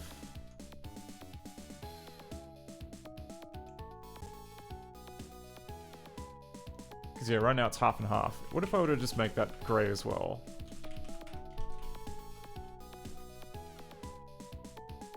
Oh yeah. There we go. Look at that. Look at that extra detail. Yep, that still looks distinct. This looks fine. I think we're going to keep it like that. And then the question is, like, the next shade down, do we make that a half and half?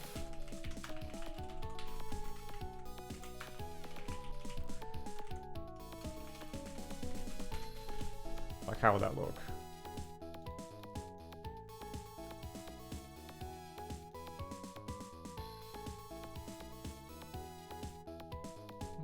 Okay-ish. Then we go into this room. You can see the light source clearer.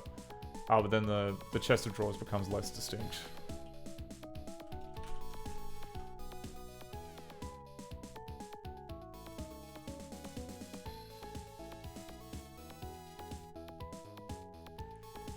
Oh, but like the...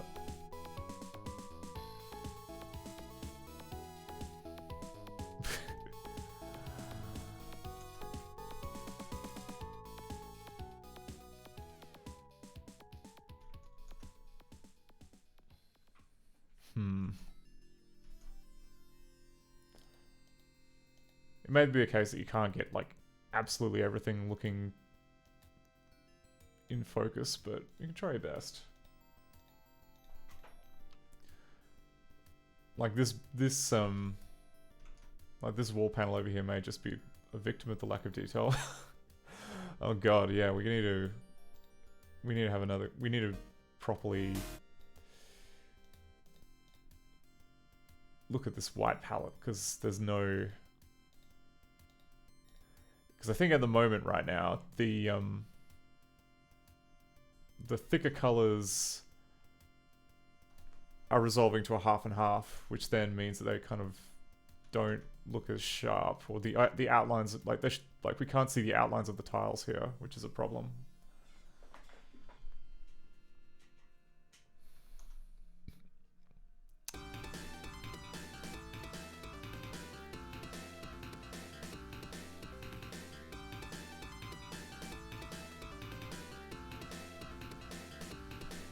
Oh yeah, and the seat backs. Did I actually color in the seat backs?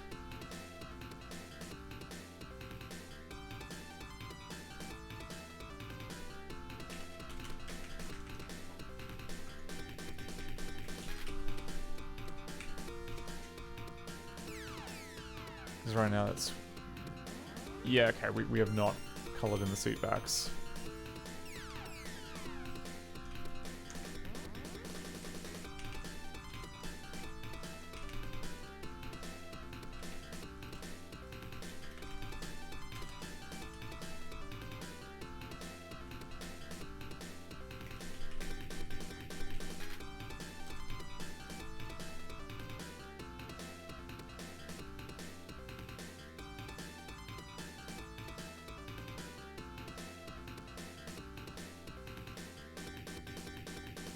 Oh, right, okay, but if we then...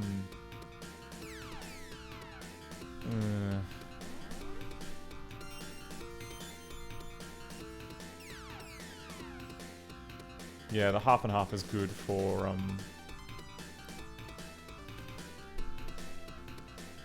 the detail on this grating, so I think we'll keep that.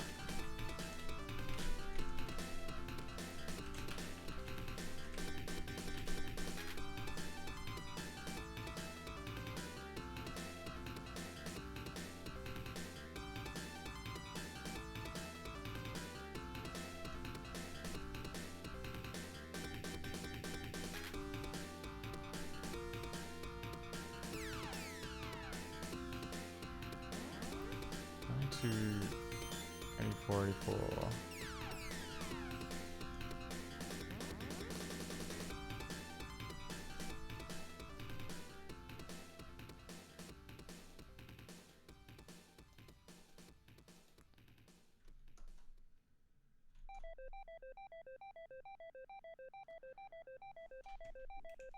Oh, Truly Brightly says, who made the music? Currently we are listening to the Sharp X68000 the Sharp X68000 music library on chiptune.app, which is just a mixture of so like this track just now was Aquile hang on, I can send you a link to what we just listened to. But it is just a mishmash of random Japanese home computer arcade conversion music.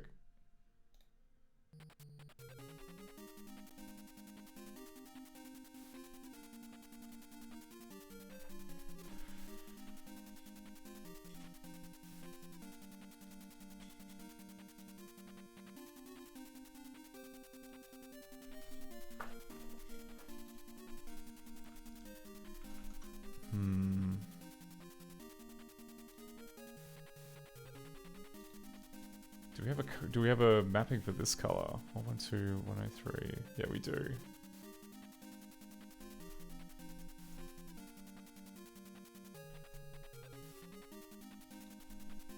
I wonder if we went like half with brown. Oops. I crashed it again. Resume.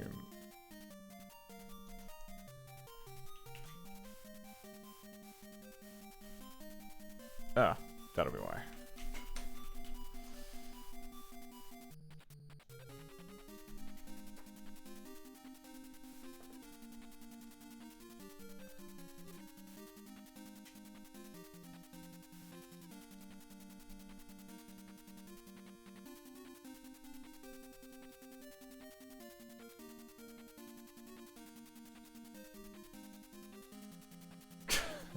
It certainly makes the interior of this room look a lot more brown, which is interesting.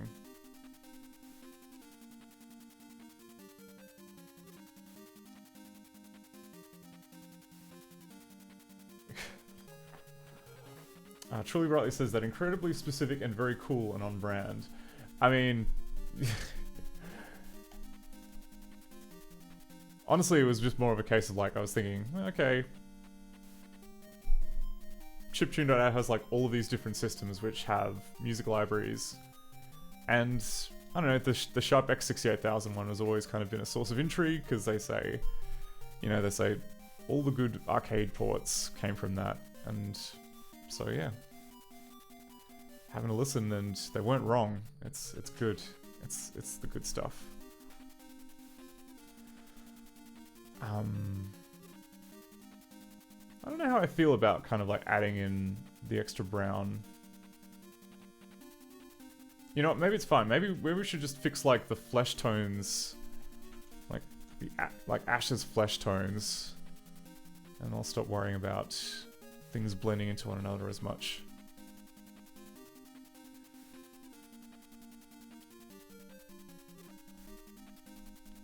So here's the flesh palette.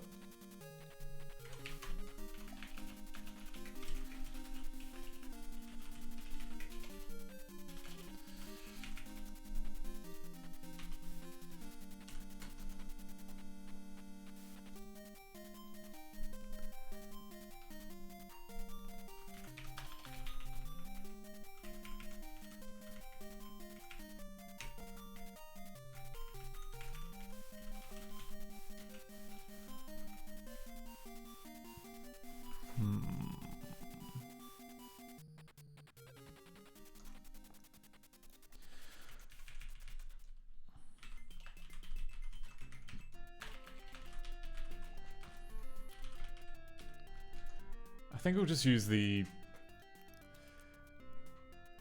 I mean, yeah, in DOS games, because like these are the only colors that you have. Usually, when a white character is shown on screen, the choices you have, well, the choices you generally have are like,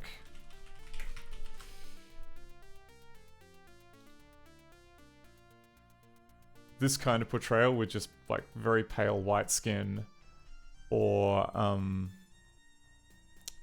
don't know,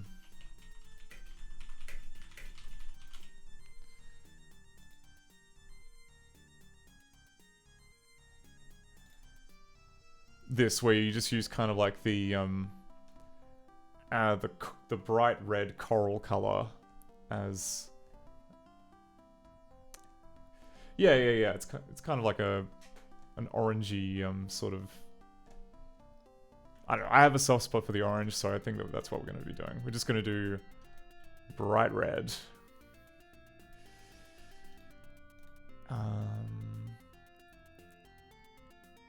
Also, this isn't the seat back.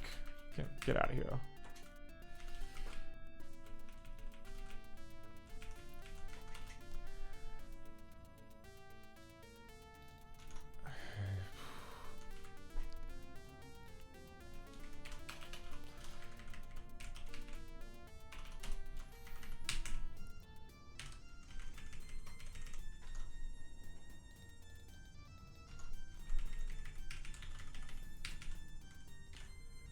$78.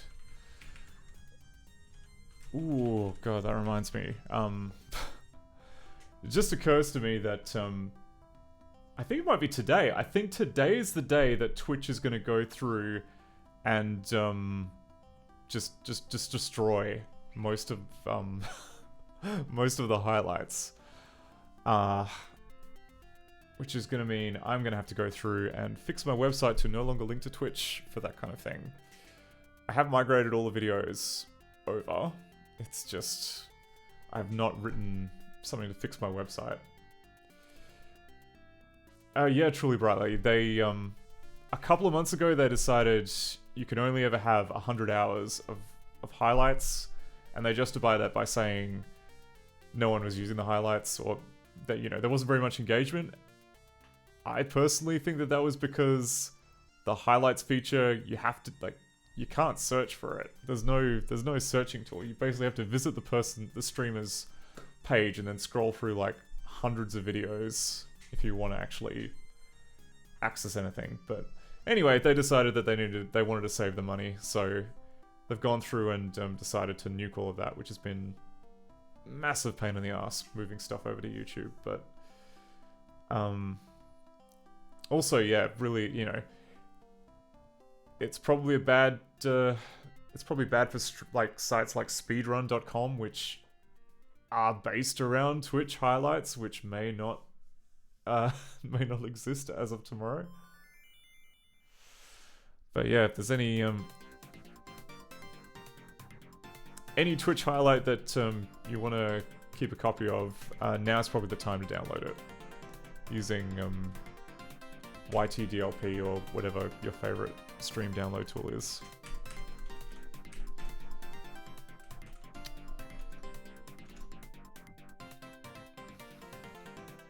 Two, 4, 1, 6.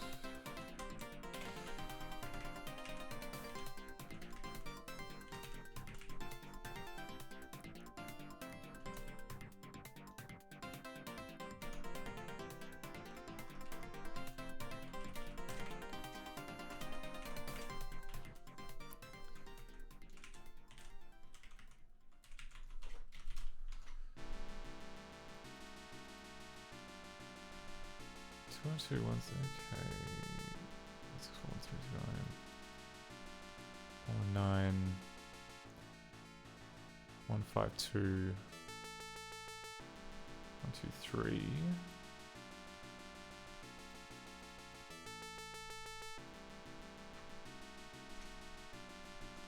Okay.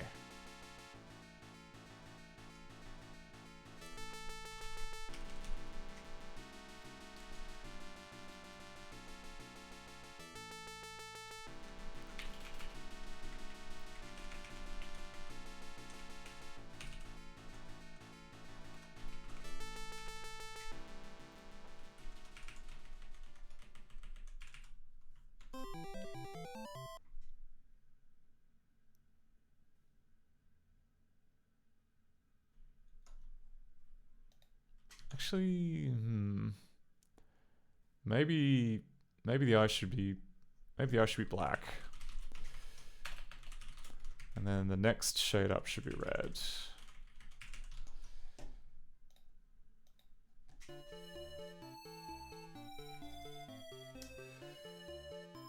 Oh, Truly Brightly says, yeah, it sucks for people who rely on highlights. From what I've seen, there's a fair amount of people who do. And Glakov says, if the world is running out of disk space... Oh, is the world running out of disk space? Facebook is deleting all live video replays older than 30 days. That starts sometime this summer. I think that it feels kind of like an inevitability, because...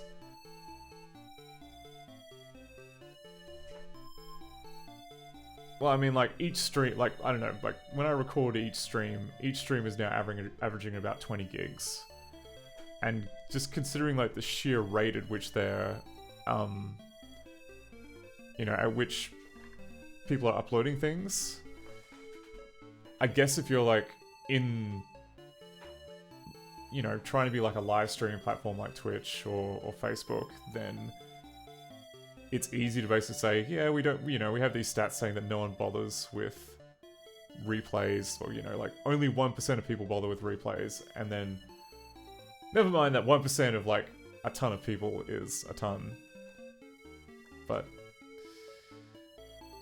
and, like, YouTube, honestly, like, the only reason I think YouTube is able to kind of, like, continue on the way that it has is because...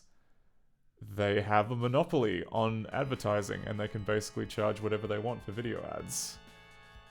And as soon as that gets challenged in any meaningful way, I'm pretty sure that's when we're going to start seeing YouTube crack down on non-performing videos or the like.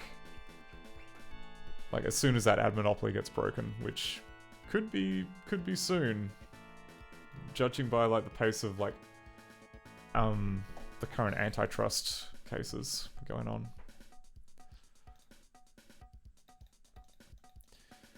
Because, yeah, once, you know, once the magic money machine stops printing, then it starts becoming harder to justify infinite space.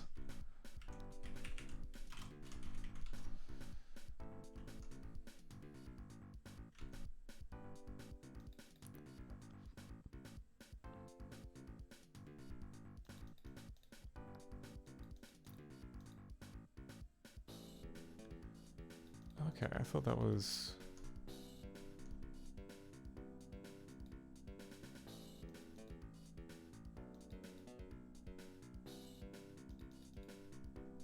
Oh, that's actually... okay, that's the lighter tone.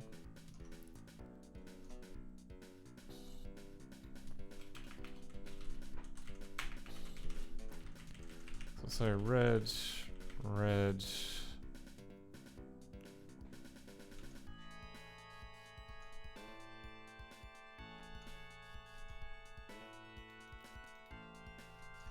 152.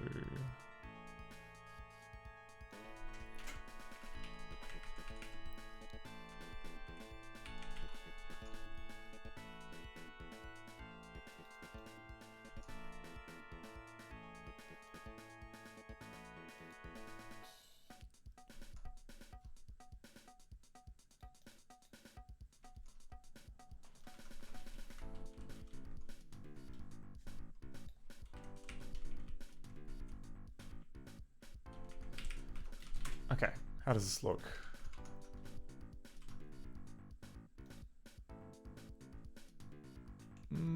We could do better than that.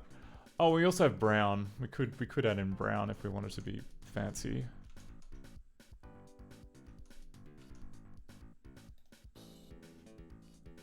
24164.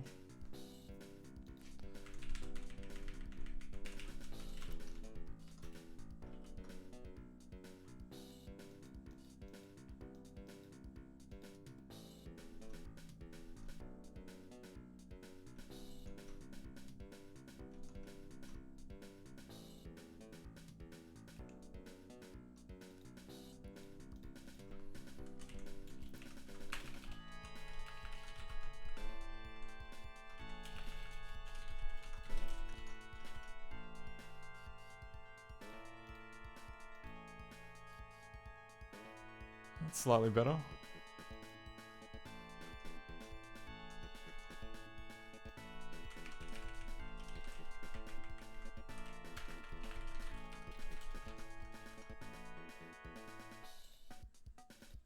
Okay, no, that's too much of the face.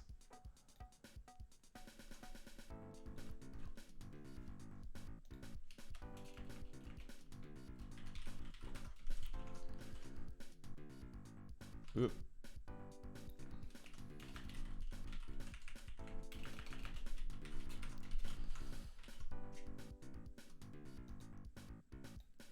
Okay, no. Yeah, that doesn't look good.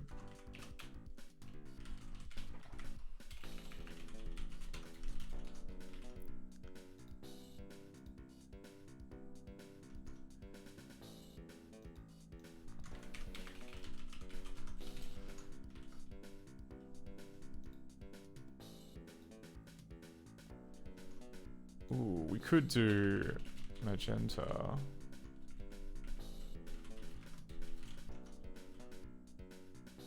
No, no, it doesn't look good. How about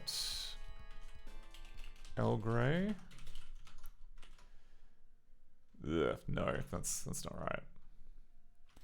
How about EGA?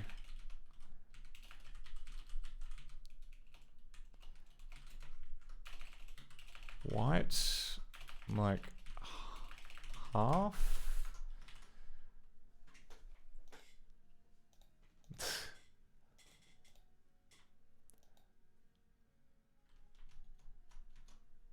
I mean, it's okay, but you can barely tell it's magenta.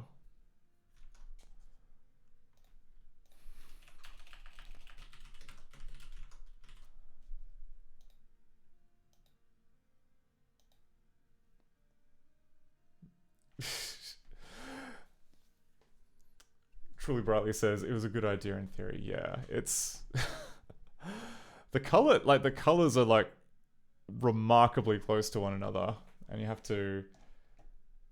Yeah, unfortunately, like magenta and red are quite indistinguishable.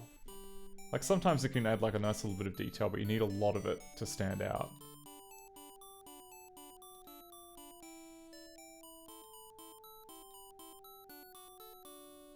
Okay, and how does the talking animation look?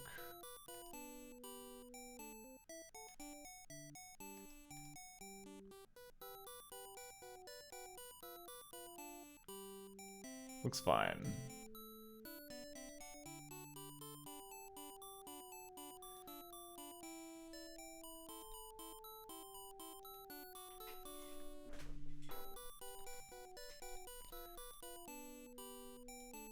I don't think there's anything. Yeah, the flesh tone.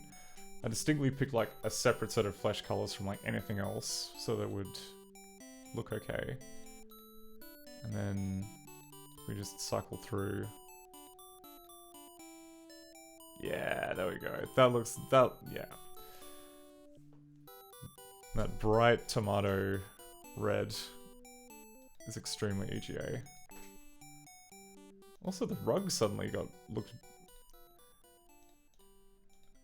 Oh, I guess because we fixed up the grey range, the blue range, and the gold range, so the rug looks fine now.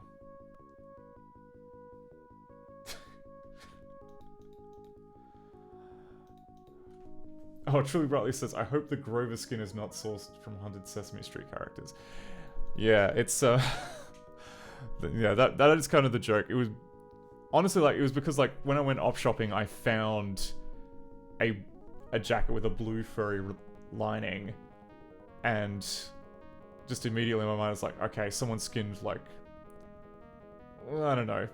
It's technically, like, more Cookie Monster shade than Grover shade, but Grover skin seat cover, just, it sounds funny. I'm simple like that.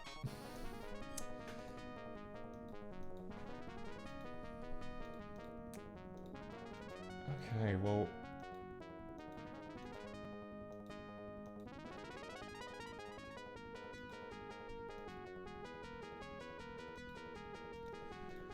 So what else are we gonna... I mean, we're mostly there. Okay, that sign works.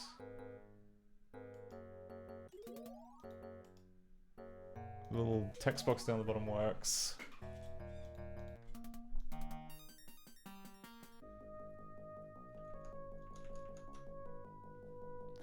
I guess, okay, let's fix the coloring on this guy here. Because at the moment, like the yellow palette is all it could look better.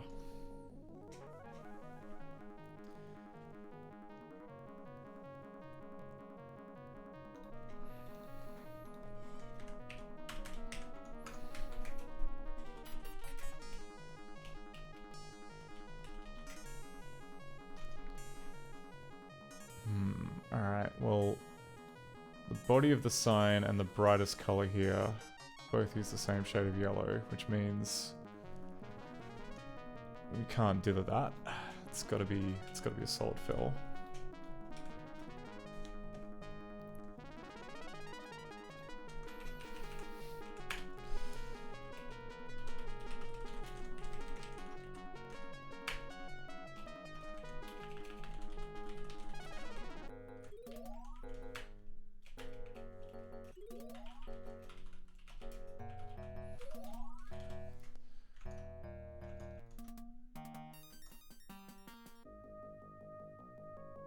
Okay.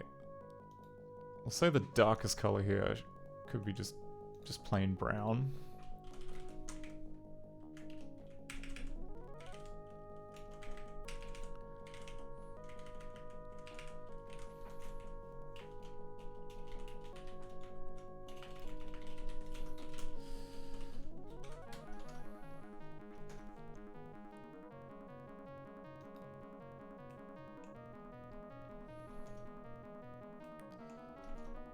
Mercifully, I only added 5 colors to this palette, so it's easy to type out. 237, 211, 38.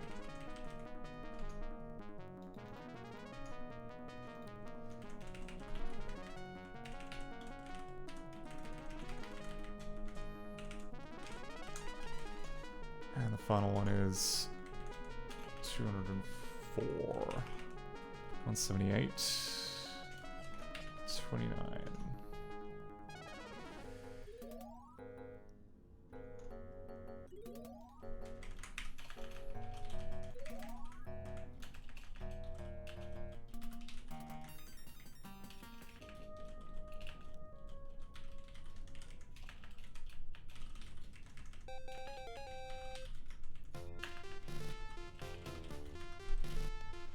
Okay, this is probably going to look a bit basic.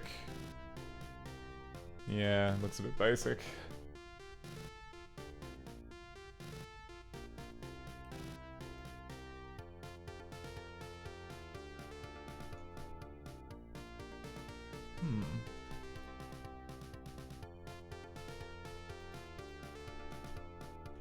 Did I mistype that one? 204, 178, 29.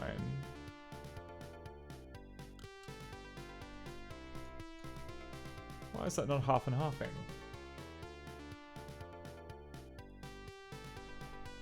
Oh, Truly Briley says, can you remind me of the color modes you're toggling between? Okay, so the default graphics are in VGA, just plain old VGA, which is 320 by 200 pixels with a palette of 256 colors. And the one that we're currently adding in kind of manual hints for is EGA, which is the previous generation graphic standards, same resolution but only a fixed palette of 16 colors. There is also, yeah, you may have noticed that there is also a menu option for CGA, which is still a stretch goal. I don't know how we're gonna, I'm not sure how we're gonna do CGA. Ideally, we'd reuse some of these hints, but just kind of convert it to the awful CGA palette, which is 4 colors.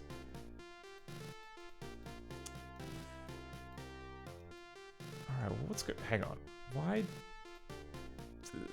What is going on here? Why is this not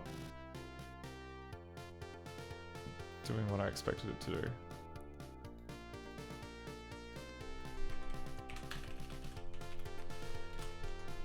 Is it even working? No, it's not working.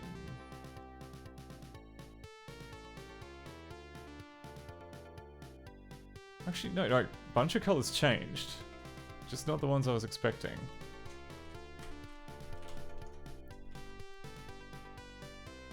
Like the edge of the warning sign.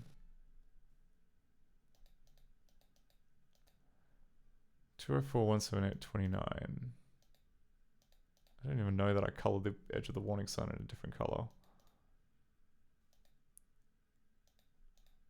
1, 2, 3. Oh, okay. Oh, I just skipped the other color entirely. Okay.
Truly Brightly says, not gonna lie, I dig the EGA. I mean, yeah, I'm not sure if it's just kind of the DOS community especially, but they love EGA. So I figured that if you're going to be making a game creation system for DOS, you got to make it at least kind of straightforward for people to release an EGA version. I mean, a pedant might point out that I haven't actually written an EGA driver, so you can't actually run it on EGA hardware yet. This is still just VGA, but with the EGA colors. But I would argue that, I mean, like, it's still a job you have to do. You still have to have some code which goes through and translates one palette to the other. So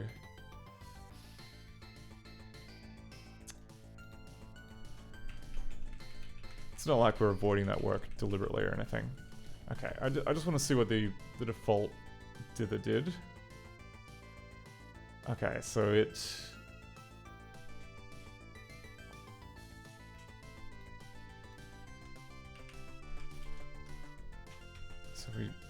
So we fill in that outline. I think that actually might be a better... I think the automatic coloring might actually be better.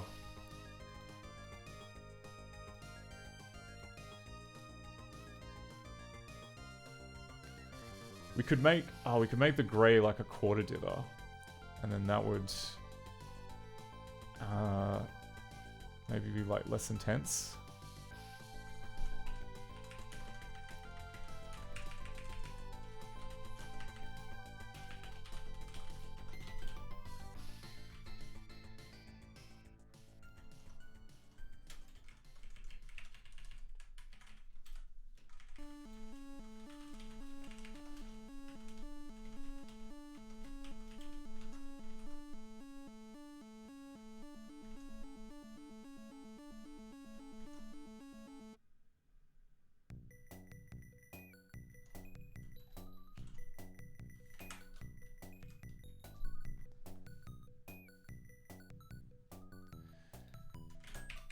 Okay,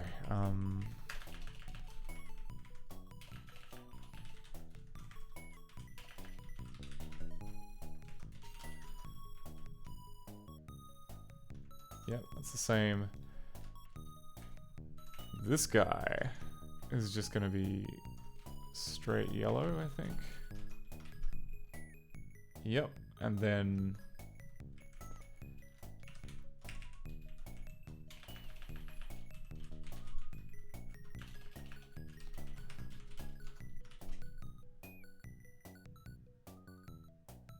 Ooh, what happened there?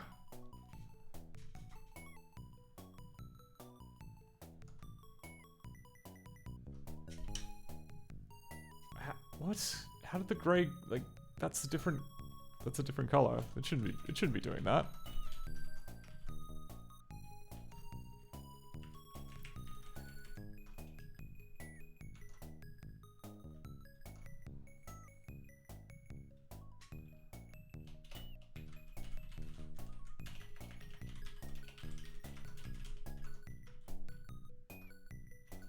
Whatever. Okay. Oh, I understand. It's because this was me dithering it by hand, and then of course, when you switch the colors around, then it would not line up properly. Okay, fair. This is the risk of doing dithering in VGA as well.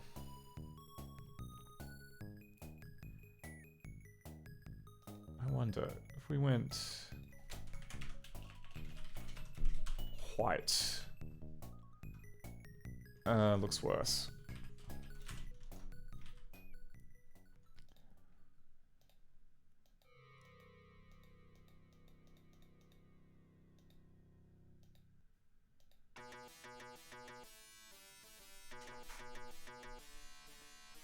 Oh yeah, how does the... Yeah, okay, the wiring there looks okay.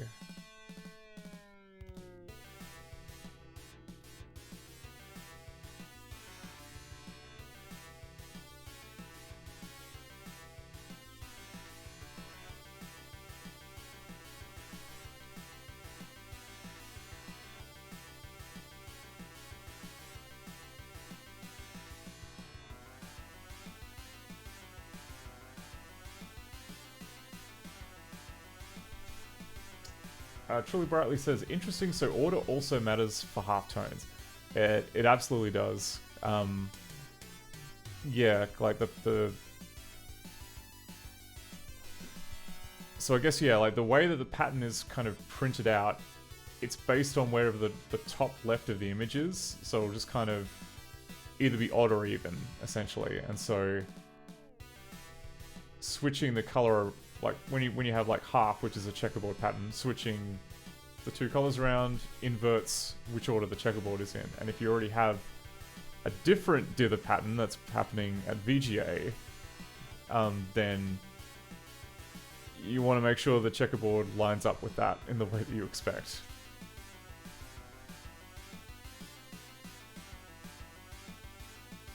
And occasionally that doesn't quite work out. Like you can see there are some dithering artifacts here with the with these barrels, but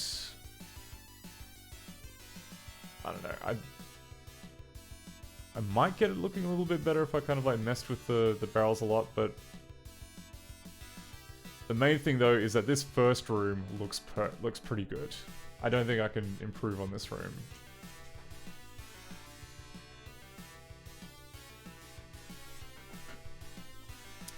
And I don't know, maybe this could be solved by better color selection instead of me just trying to like crowbar it in at the last minute, but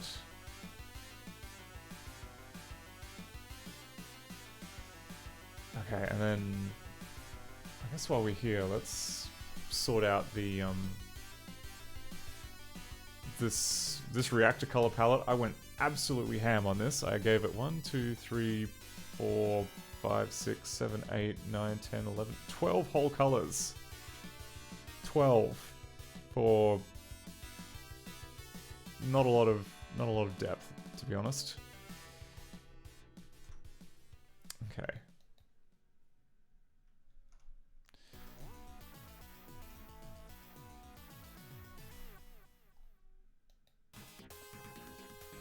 I don't know. Yeah, so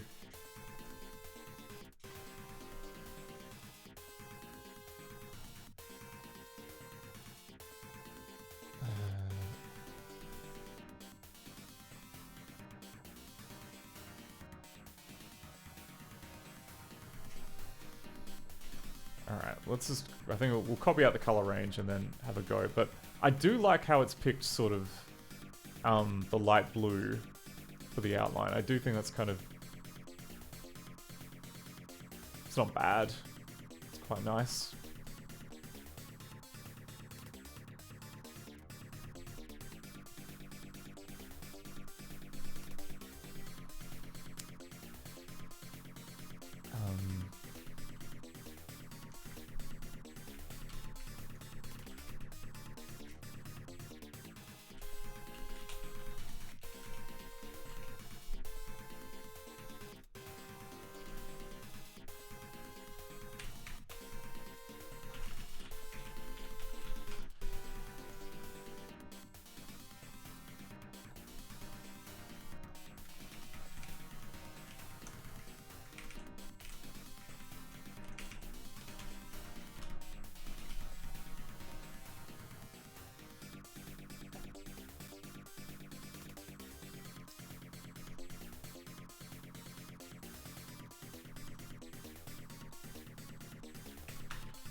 Oh god, is there another color in there? So we have 245, 240. Oh, okay. There's even more colors than I was first expecting. That's okay. Any colors that we miss will be picked up by the automatic remapper anyway.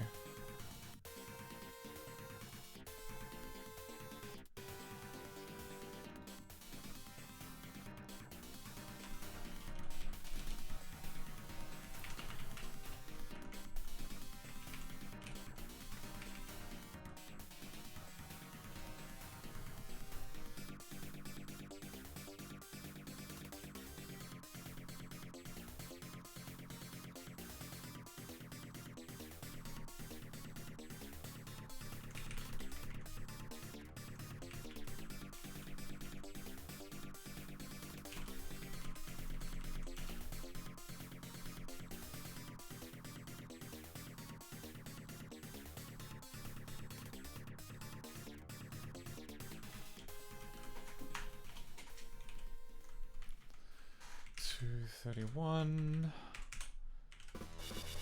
$245.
Okay.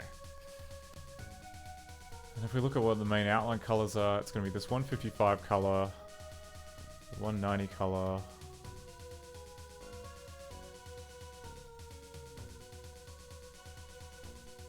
So 155 all the way up to 200.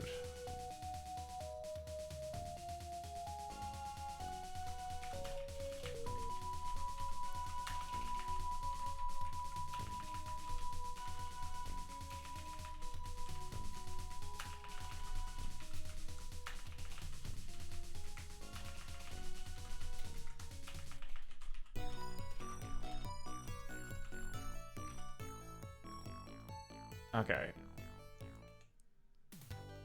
So that's probably a bit too much.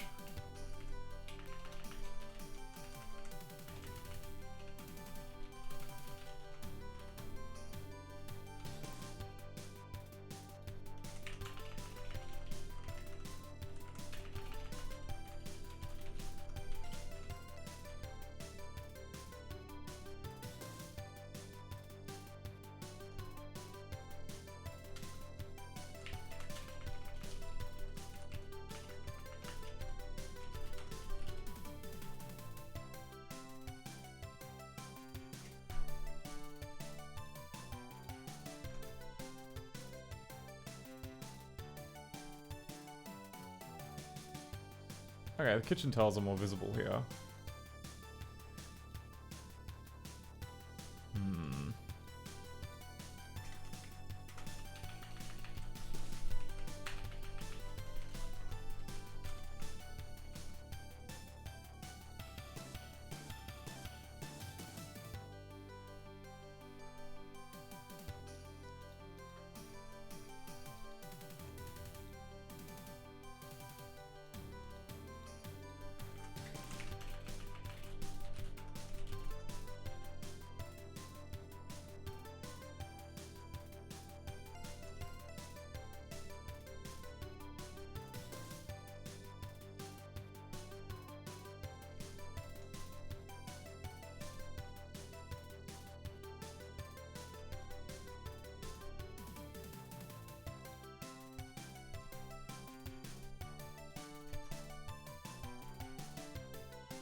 Oh yeah, how's the...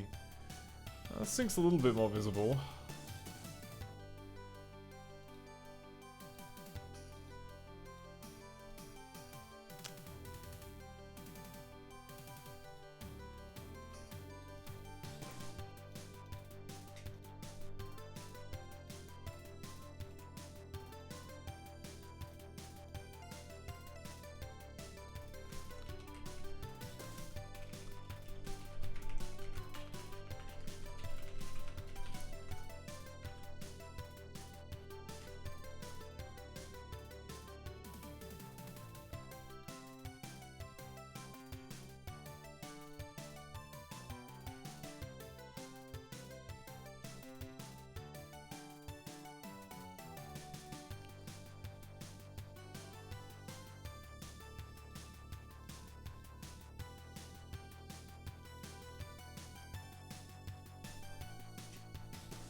Oh yeah, the comment went past.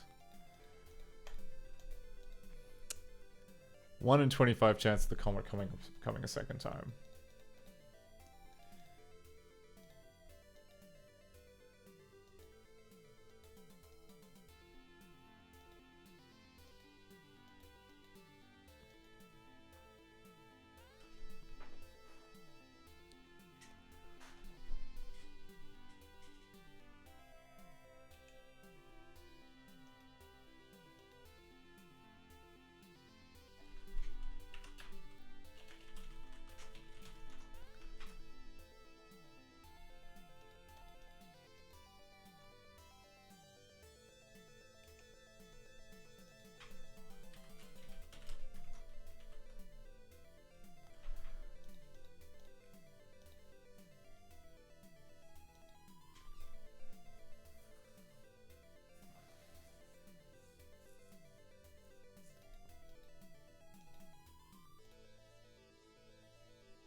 Oh wait, that's another thing I should sort out.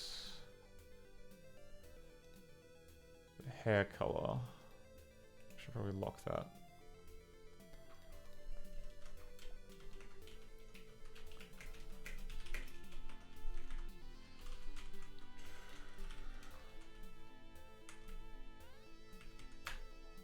So it doesn't flicker about.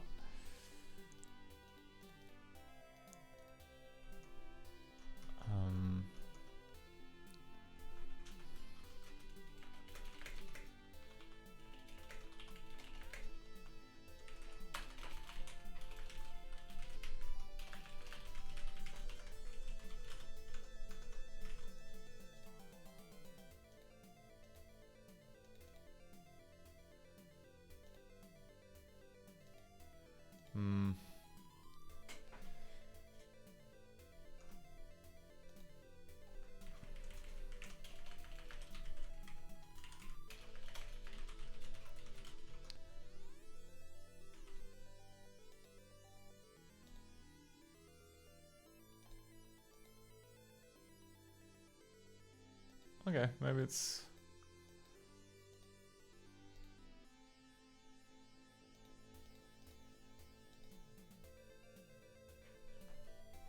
Yeah, it's alright. That's alright being a little bit different.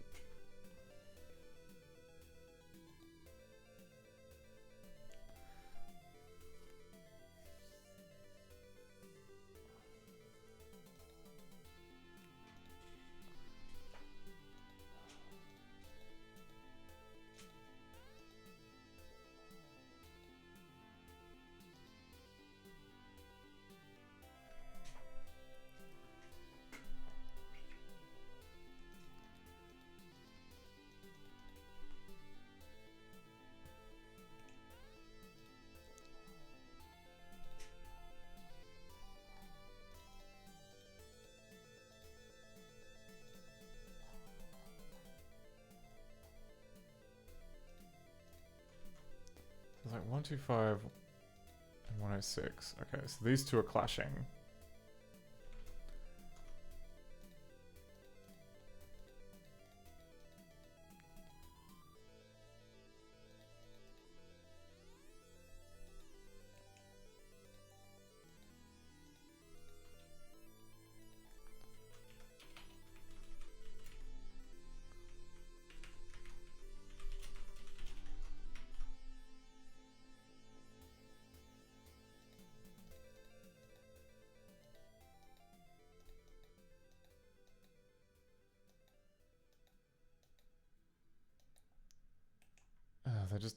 They just look bad no matter which direction.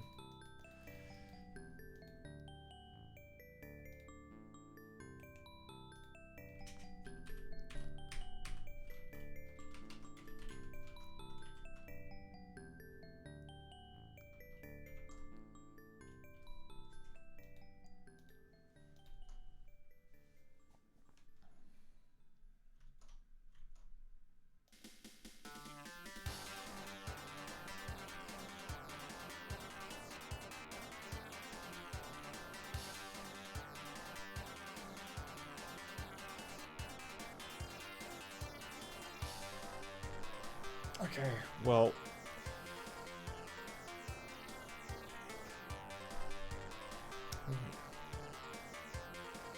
I think that's most of the main palettes done. Oh, the sky. We haven't done the sky, and we haven't done the sky, and we haven't done the menu system, which still looks a bit naff.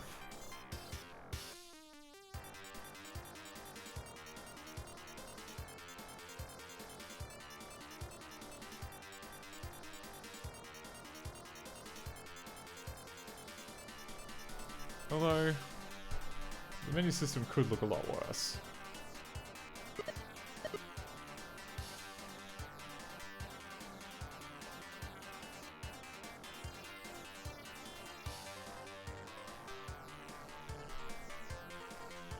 I guess it could also fix the colors of the fabric tape so that so there's no dithering. Let's see if that looks any better.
got 245, 2330.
It just occurs to me.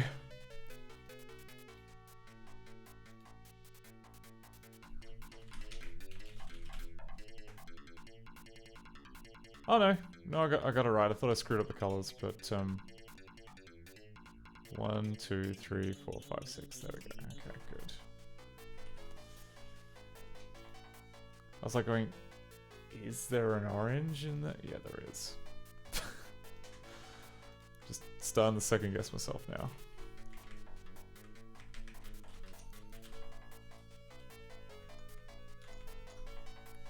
Okay, how does it look now?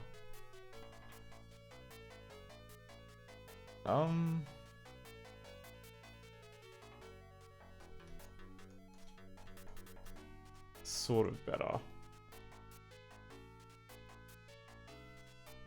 Oh wait, I screwed up the last digit. 27.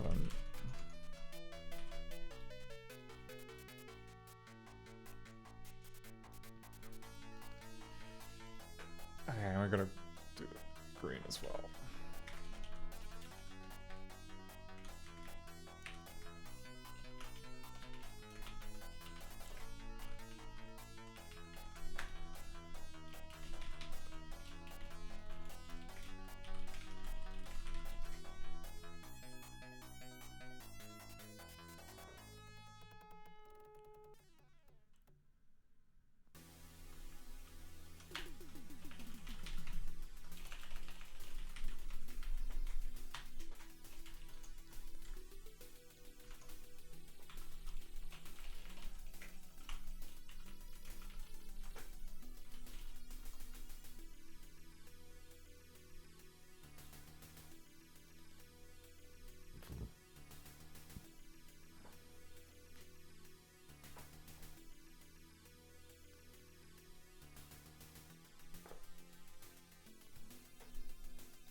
Lucky last.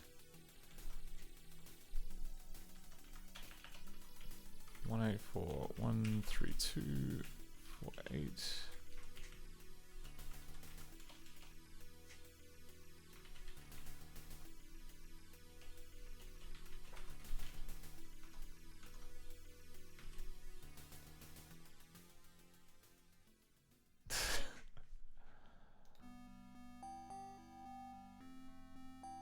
Yeah, it looks less dithered, sort of.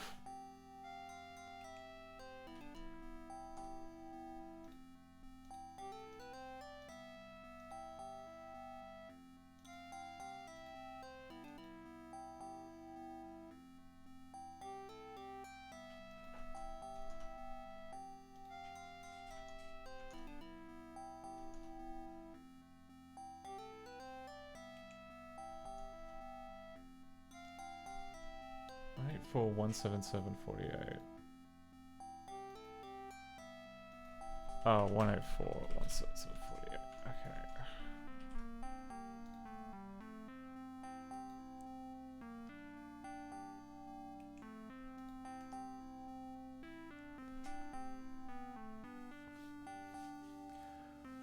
I'm not sure if I improved this.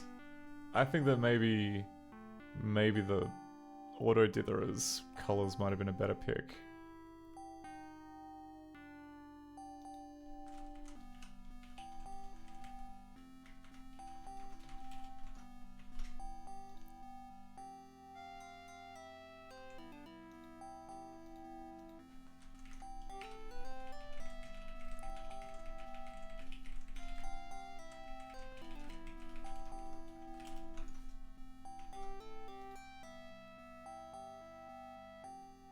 Then again, wait, did it always look that cooked?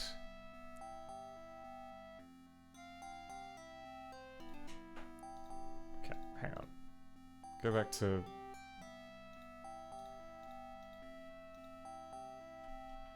Huh, I guess it did. Okay, well, let's... One color at a time. Okay. Changing...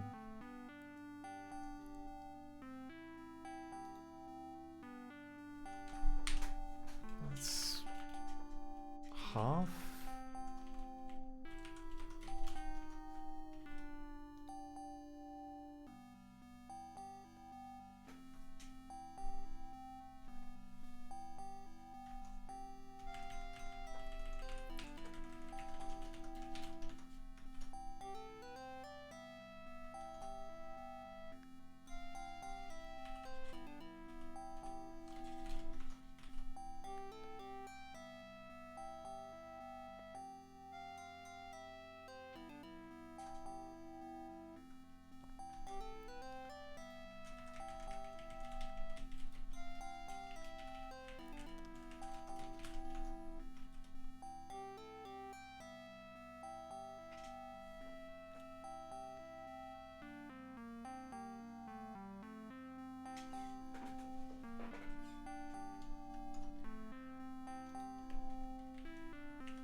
Okay, and then with the orange.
There we go. That looks good.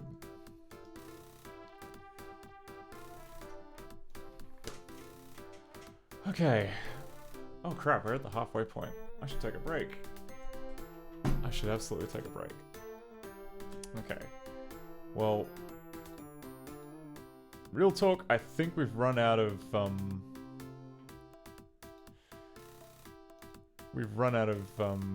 color swatches to kind of mess around with. Oh, I suppose we could like mess around a bit with the dark blue, but You know, maybe we should just do that. We'll mess around with the dark blue, then we'll take a quick break. And then move on to actually doing some drawing, like...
One, two, three, four, five, six, seven. Okay.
Okay, 67, 75, 186.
Okay, so if we do the really basic fill, it's gonna look like this.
Yeah, so dark gray is actually lighter than the dark blue, which is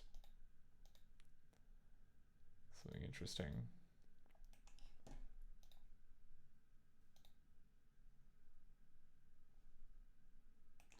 Ooh, first audio player crash of the evening. Gonna just open that again.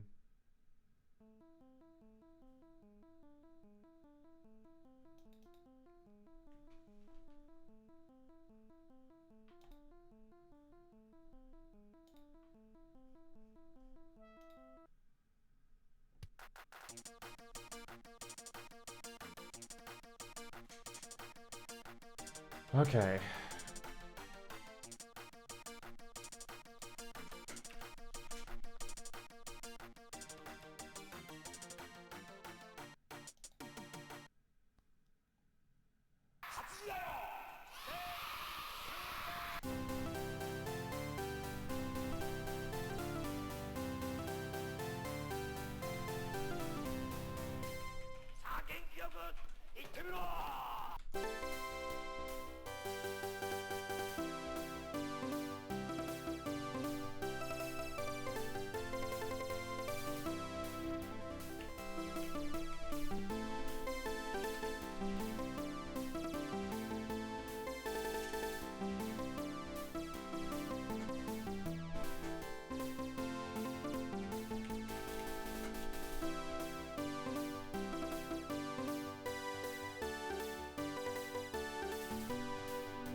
Oh, okay, no.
Yeah, okay.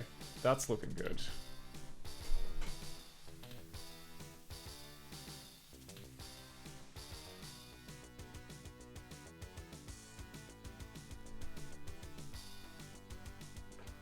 So there's like a little bit of grey mixed in there, but not too much.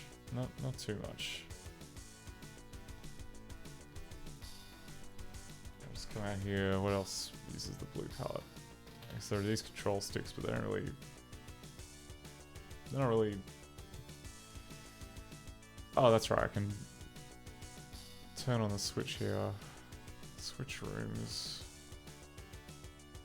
Oh yeah, these monitors. Yeah, the monitors look fine.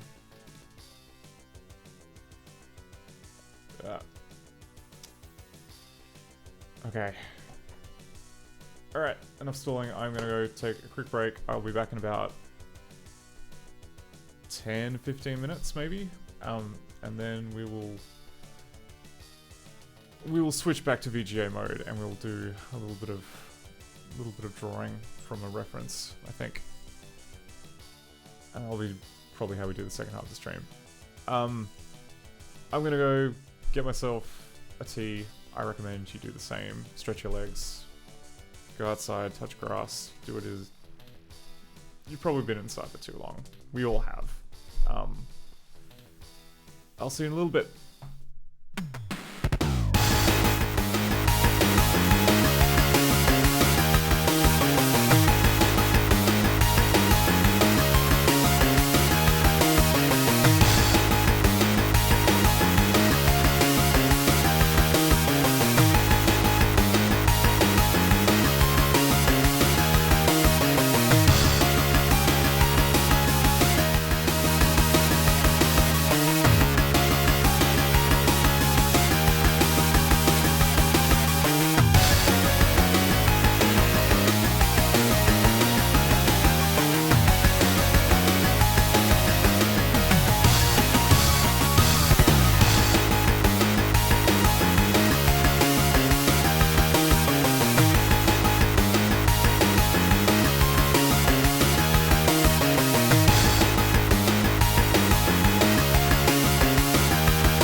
And we're back. I hope you all had a good break. I spent mine eating nachos. It was pretty good, except they were quite salty, and now my lips kind of hurt from all the salt. But I only have myself to blame for that. All right, music back on.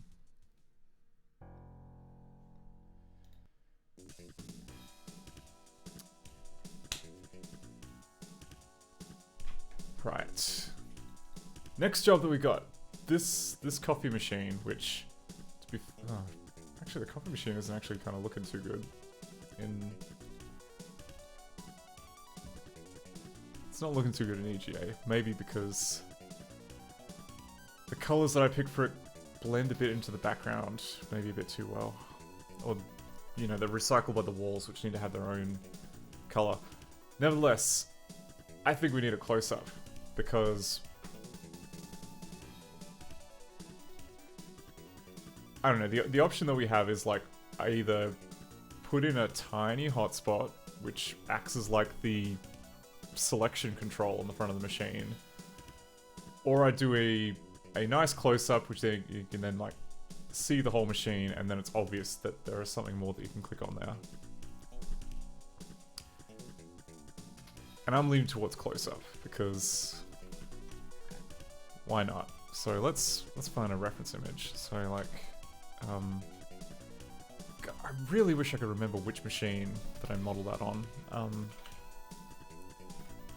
Bean to cup machine, coffee machine.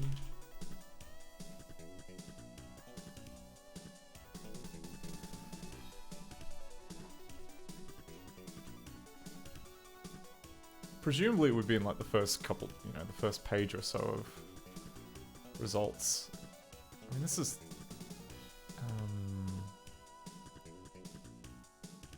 yeah, it might have been the DeLonghi. This looks... sort of close.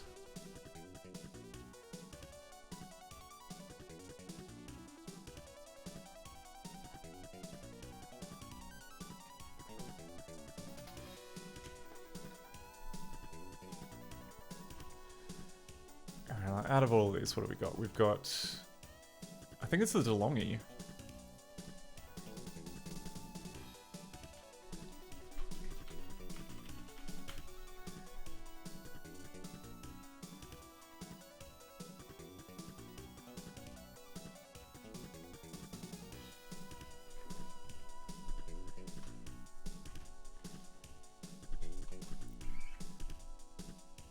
Right, okay, and then we need to...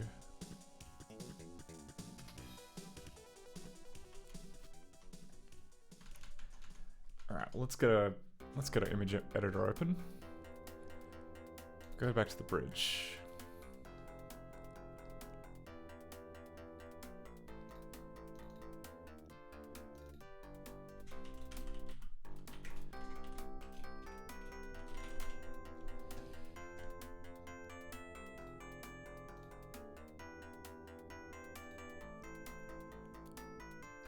So this is about the screen height.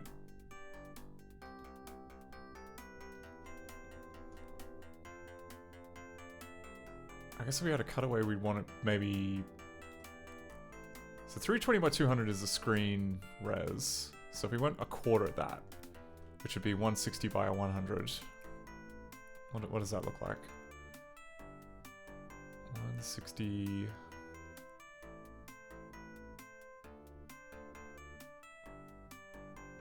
by 100. Yeah, that's not too bad.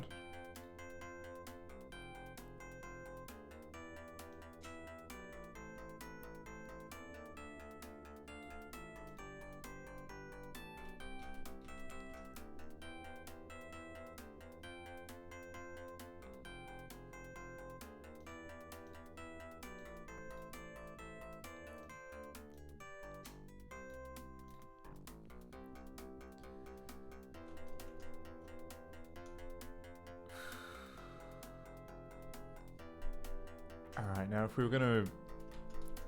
Now we're gonna probably draw this in perspective.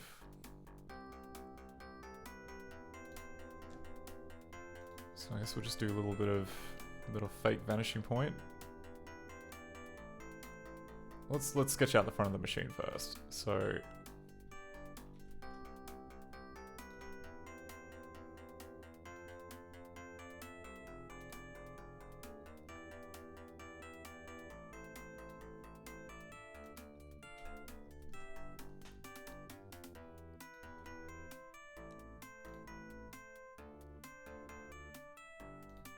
something like this.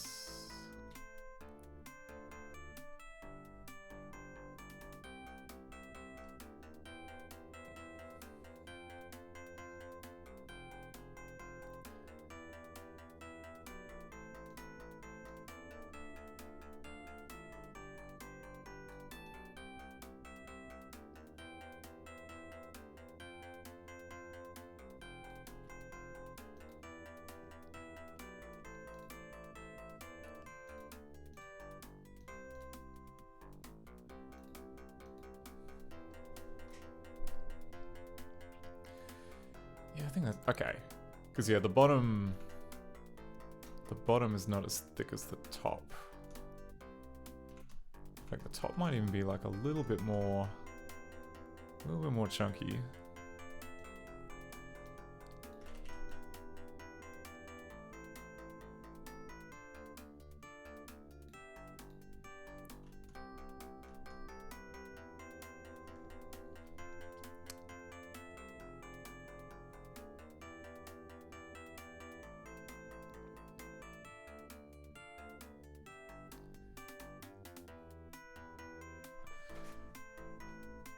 Alright, well...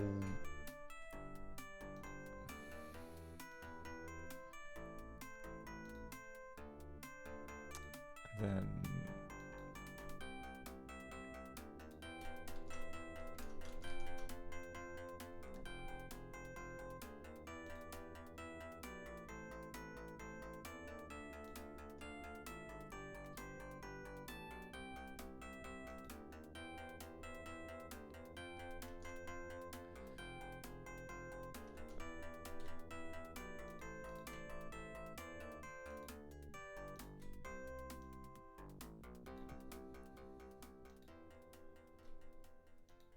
So I guess kind of like a round thing like this.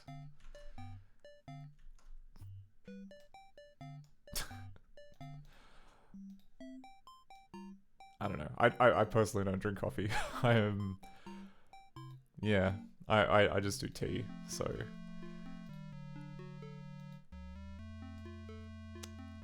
I'm entirely faking my knowledge of... Well, I'm cribbing. I'm cribbing from a reference image. I know nothing about... I mean, I would have thought that this is the place the grounds go, but this is a bean to cup machine, so... Oh, maybe it grinds them and then it puts them there in the little kind of dispensary thing? I assume? Maybe?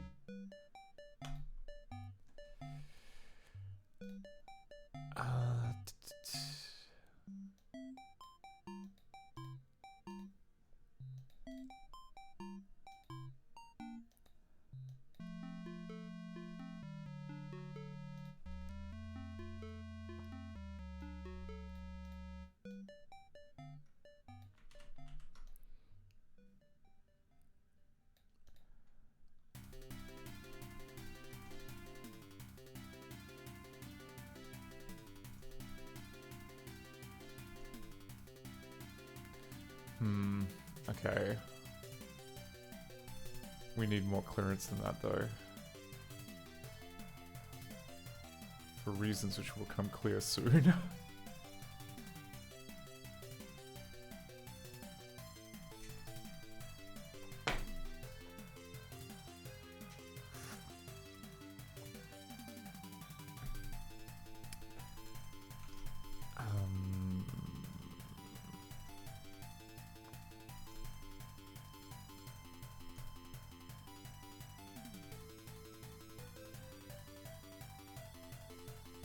Could even shrink this a little bit.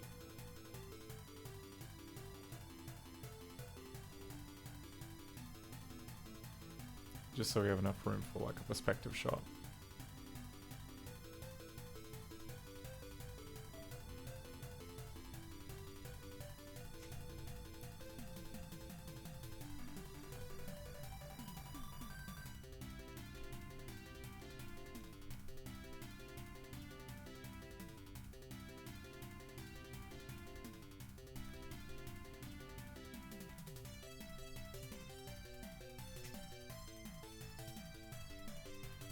how deep is it gonna be?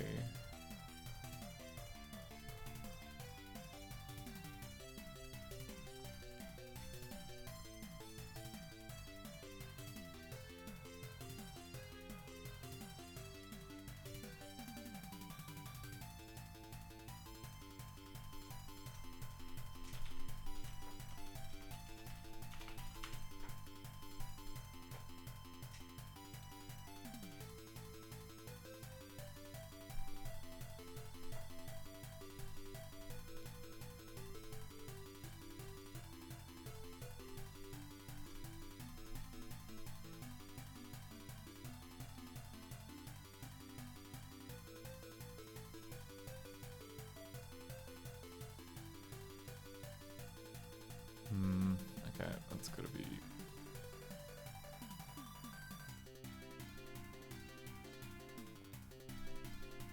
shrunk a little bit.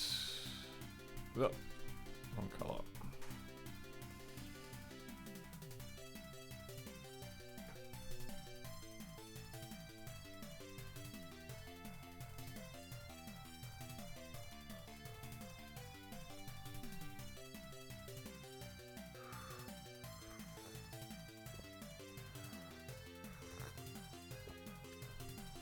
Oh, okay, I figured out, like, something about this was bothering him. I was like, why does this look weird? And it's because these panels are flat, but this this nozzle is going to be circular and therefore needs to respect perspective. It's not a plane. It's not flat.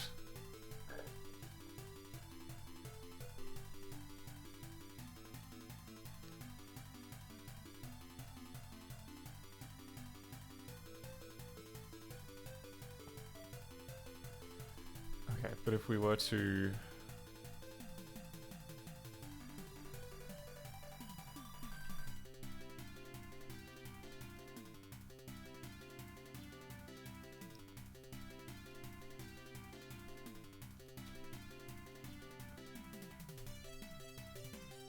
Okay, if we said that was like the rear...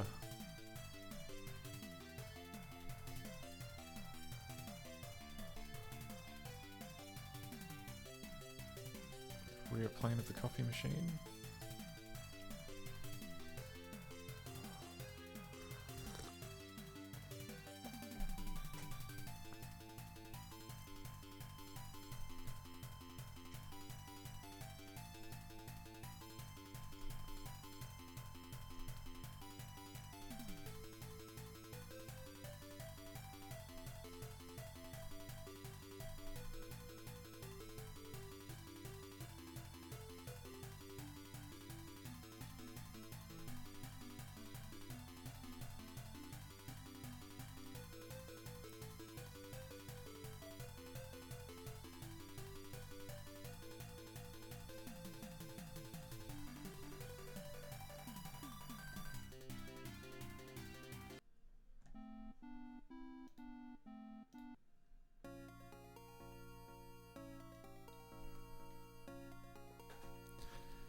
Okay, no,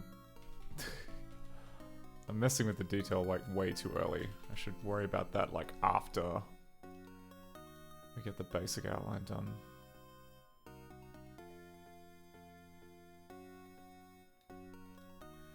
Keep it square for now. We'll, alright.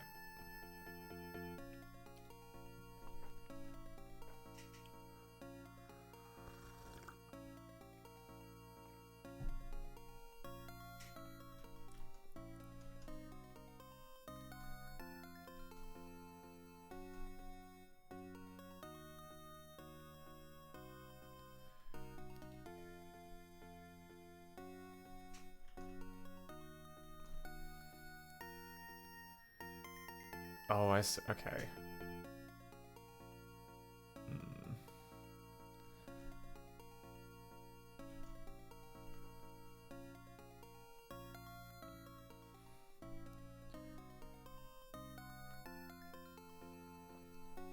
I'm trying hard to work out the perspective as opposed, like, it would be, like, an option would be to just kind of pick one of these and then more or less trace over it like we did with the asteroids, but yeah, like basically like I want to see like a little bit of the top of the machine as well. Like you can see here how we can see like a little bit of the top machine and then a lot of the bottom of the machine because the camera is placed with like the neutral point at about the DeLonghi logo, which then means you can see like a little bit of both. I just don't know if / how you represent that with just simple perspective.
Okay, the back is too far away. Oh, okay, I understand now. So if we were doing 1 point perspective, you can kind of see from this machine that the vanishing point would be about here, or up here somewhere.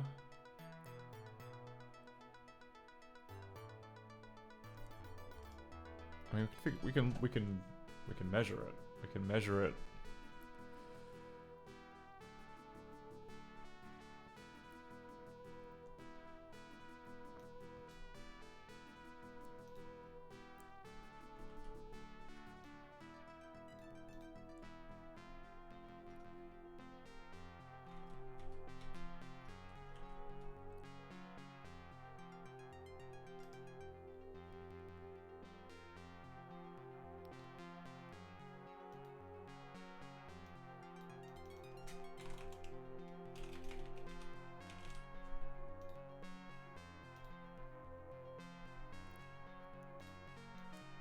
Okay, so here's our coffee machine.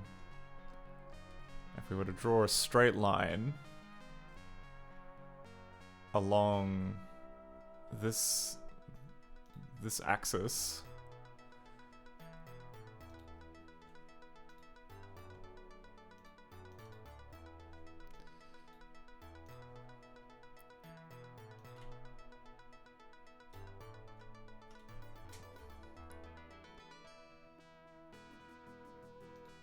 and then another one through here.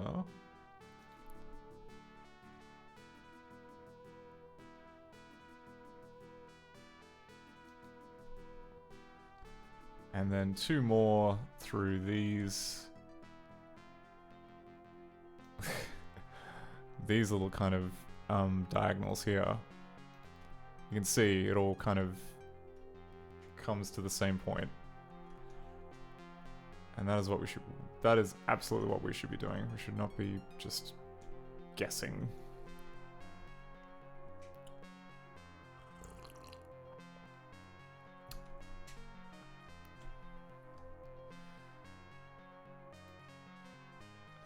So let's just pop you to one side for the moment.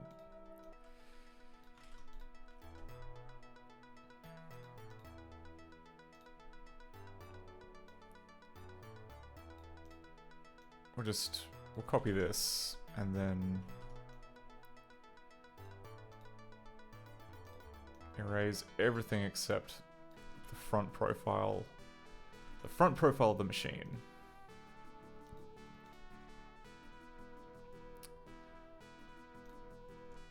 Then on this layer above that, we can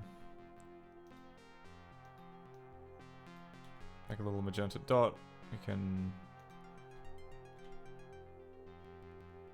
draw some lines through it.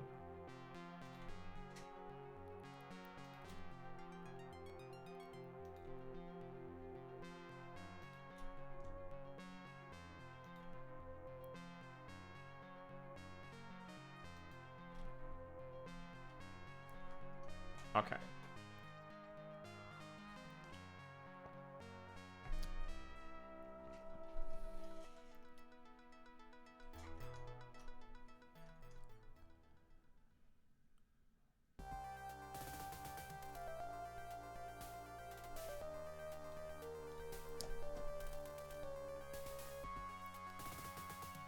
So we were to say back of the machine is here.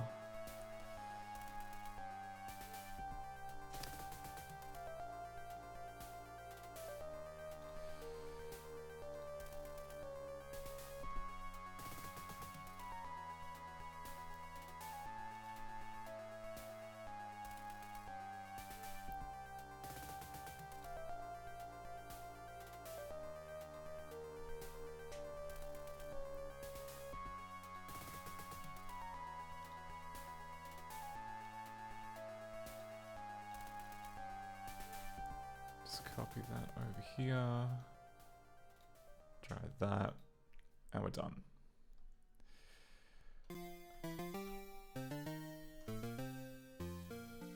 Okay, that's at least looking more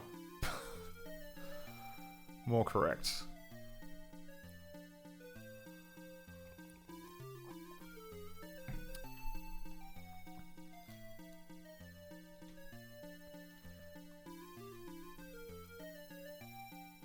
Yeah, like this.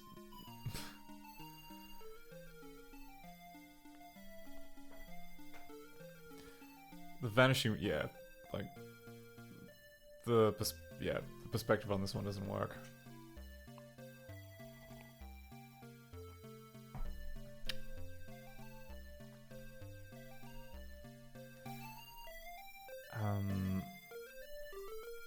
All right, and then the top of this is going to have some controls, like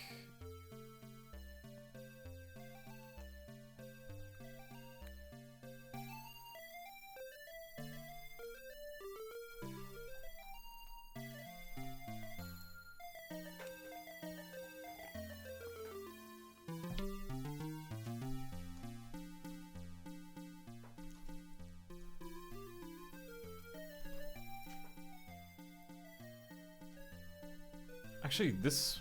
Ooh.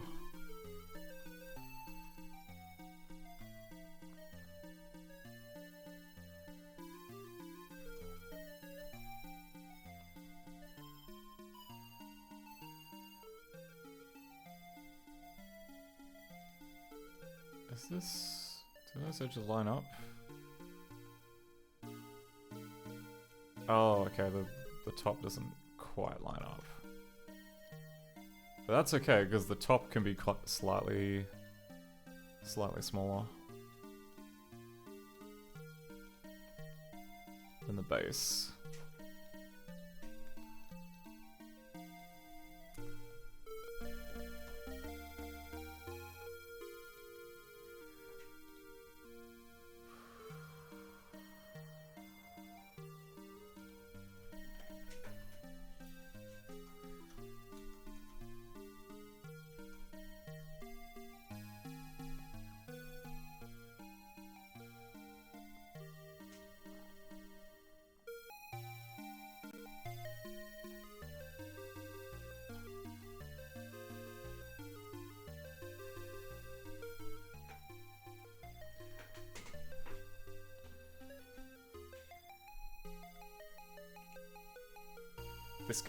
This guy right here. Oh, it's okay, like, with the exception of this weird double nozzle thing, but this kind of panel up the top, definitely.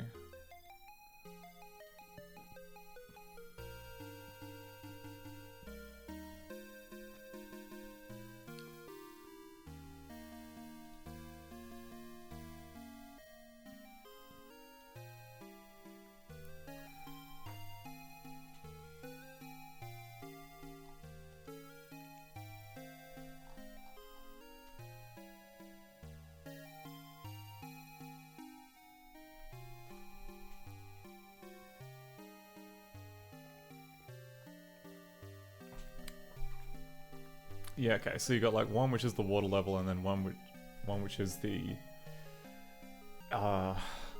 concentration dial,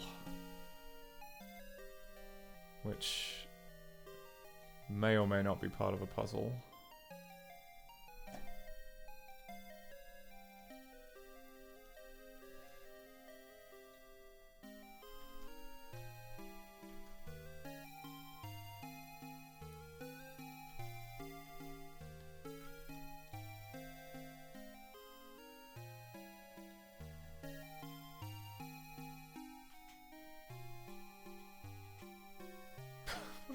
What is this song?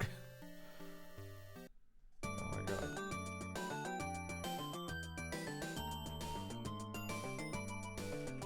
It's always fun when a piece of like tracker or MIDI music or whatever is off key, because it's like, did you intend that? Or is it just bad emulation or what? Just fascinating.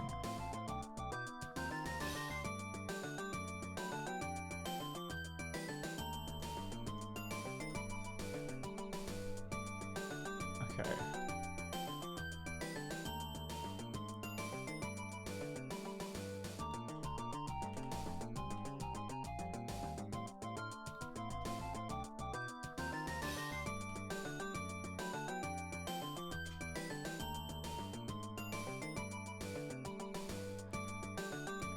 So 18, 14. Okay, so this is going to be moved over by 2 pixels. Grab that, fill that in.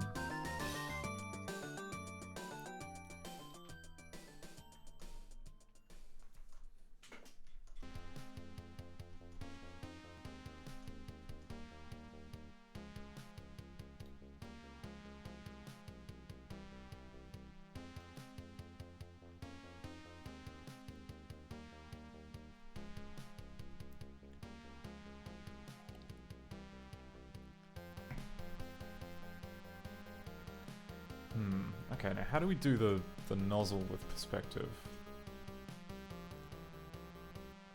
I guess it would be that we pick a place in this plane and then pretend that we're doing...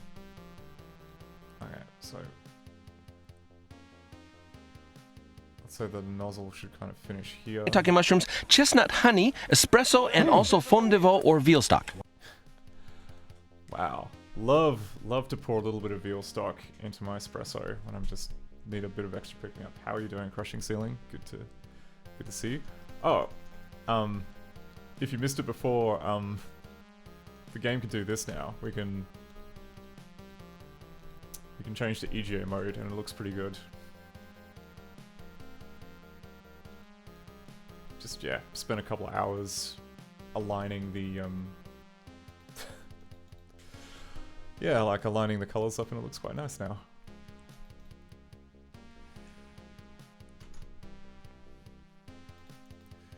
So, getting back to here.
drawing this by hand. We have a tool. We have a tool for this.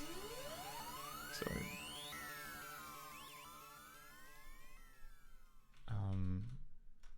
that said... easier said than done sometimes. Come on.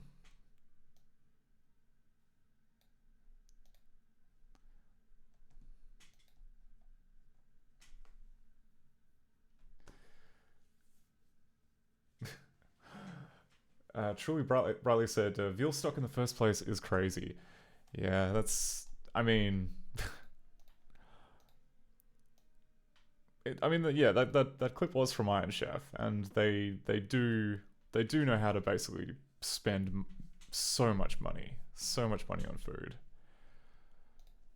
So, like, it wouldn't just be veal stock. It would probably be kind of like, I don't know, hand-reared, you know, simmered by like, you know, a small peasant village on the outskirts of Austria type, you know, level of exclusivity of veal stock.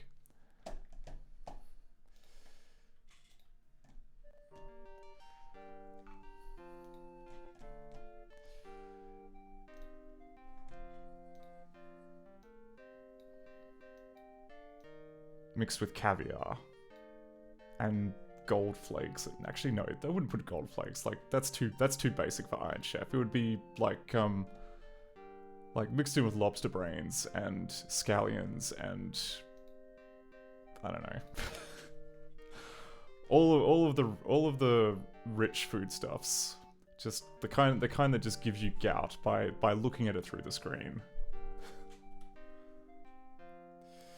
Truly Riley says, instead of water, they use the tears of the peasants who stirred it. That's what gives it that nice extra, that salty tang. More than just by regular stock, you can tell that, you can tell a real love was poured into that.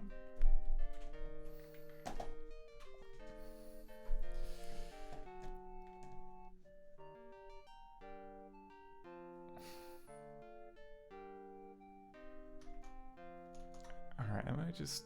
hang on. Go back to stock imagery town, please. Did I just... is this what coffee machine nozzles can look like? Is it too wide? Have I made it too wide? Because initially I was thinking... like the truffles add weight and depth, and the Omar lobster luxury to an offering which celebrates white asparagus. Second, never a better time to celebrate white asparagus. What coffee machine was I just looking at? There are too many. There are too many damn coffee machines. Oh, this one here. Yeah, where because originally, yeah, it was going to be one of these kind of handles, which I think is, yeah, the place where you dispense, like, the little disc.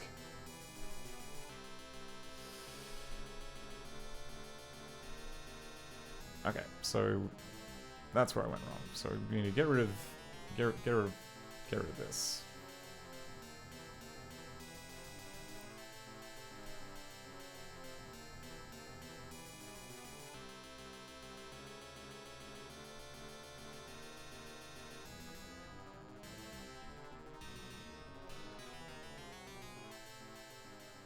Wow, that's like the most chopped and screwed ghouls and ghosts theme I've ever heard.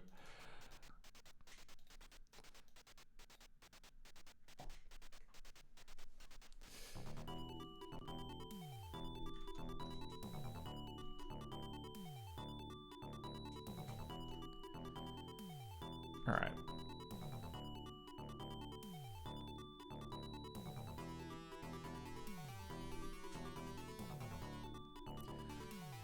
That's starting to look more like it. Let's chamfer these edges.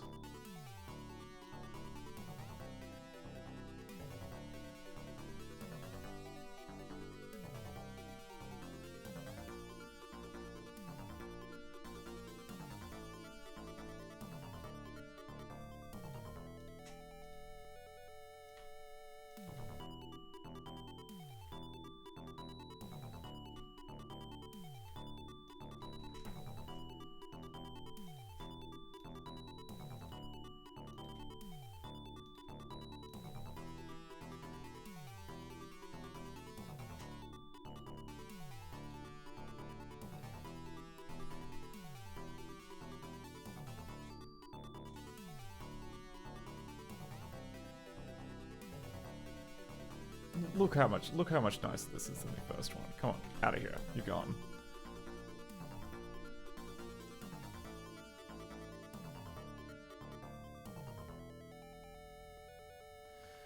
Truly Brightly said, I used to do accounting for Italy, and the food retail space next door had a 20 grand espresso machine. I believe that.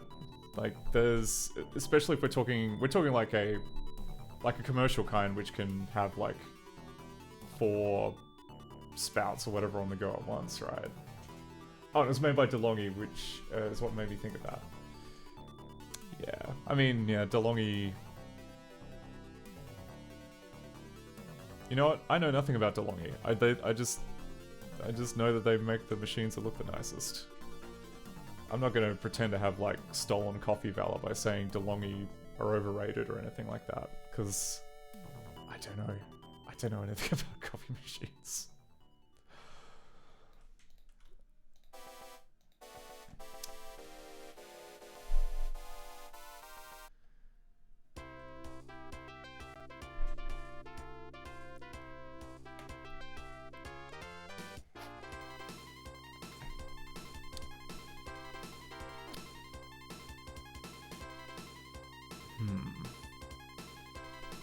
Oh, wait.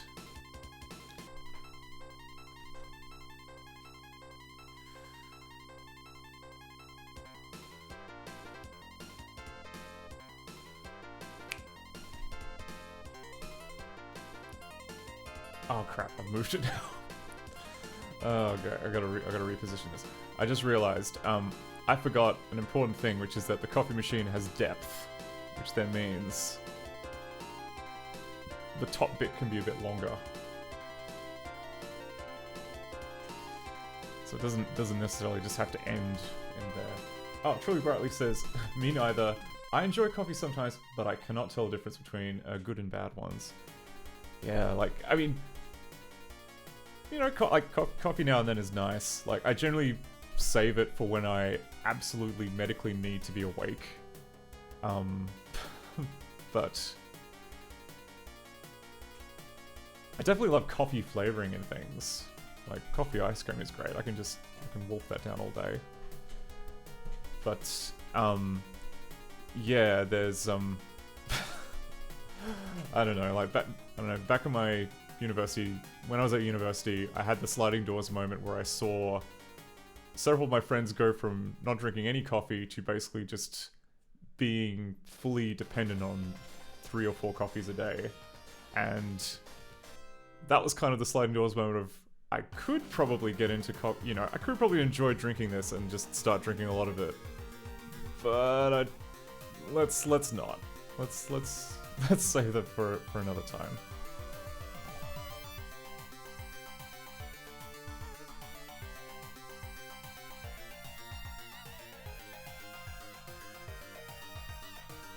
Okay, so back of the machine.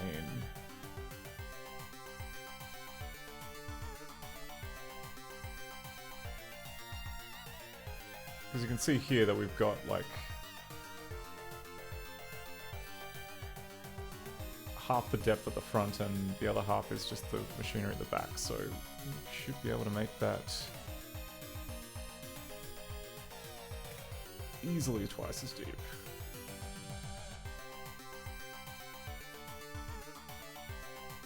This is the thing. This is the thing that was kind of like,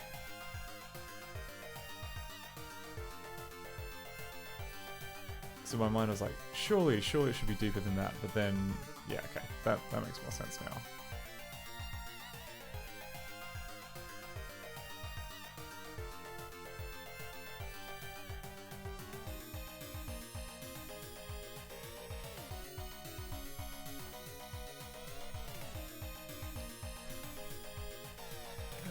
Truly Brightly said, you did yourself a favor. Oh, it's absolutely not something that I take for granted, especially, I don't know, like, I've worked with people who drink, like, 5 sugar-free Red Bulls a day, and, I mean, like, not to judge or anything, but it's like, how are you still alive? How have you not just kind of you know, shaken yourself to pieces. This is this is not like Red Bull is a sometimes drink. You don't if you need it just to be operative, then you should consider cutting back.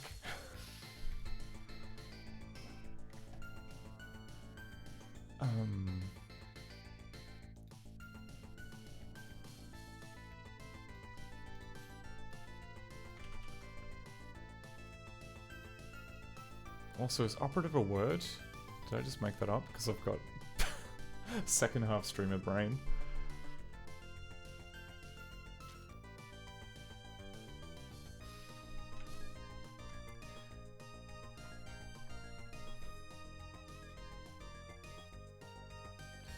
I mean, this specialist coffee machine has got like a little kind of carafe at the top with all the beans in it, but that looks... We're going for kind of sleek and modern, so I assume we'll just have a little hatch. Oh, Truly Brightly says yes, it's a word. Thank God. Imagine my embarrassment if I were to just be inventing words. Okay.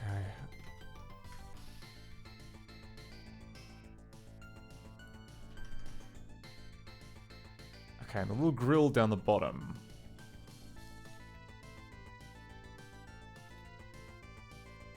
Seems to be horizontal. So we'll just...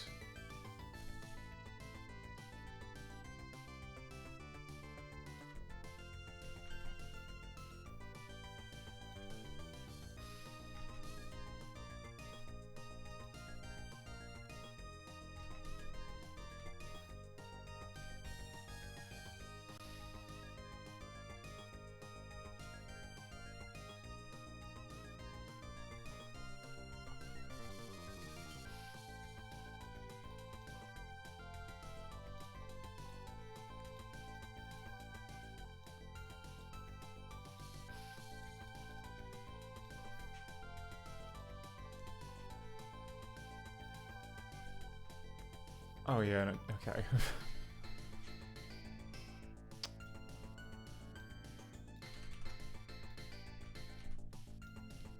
Flip.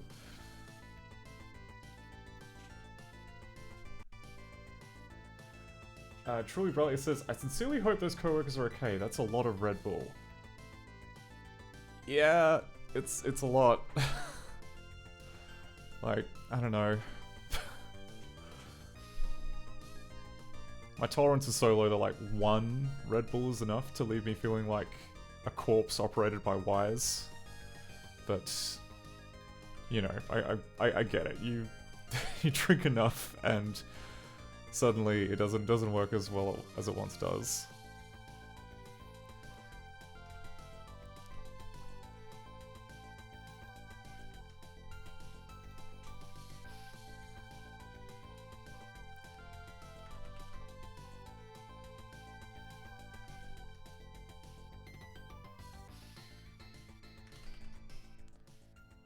Gonna be just enough for...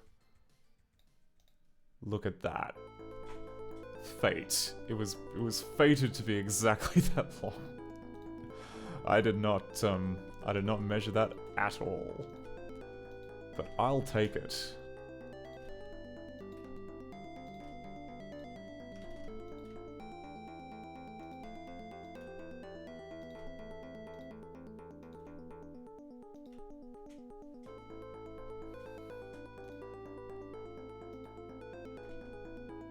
No, we'll keep it like that. Because then it matches up with the depth of these sides, sort of.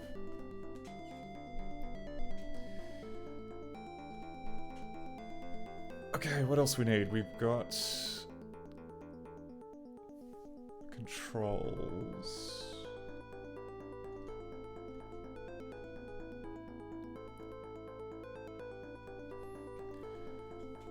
Guess I'm gonna have like a little LED. Might as well just copy what this coffee machine has. We have 3 little LEDs.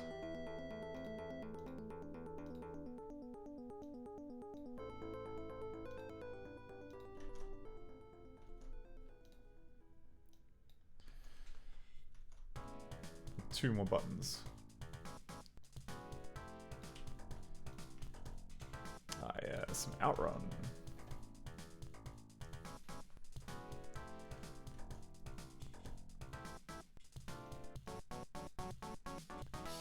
Was this the 25th anniversary of Outrun?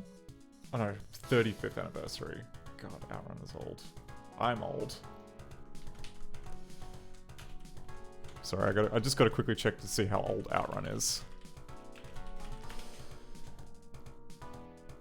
90...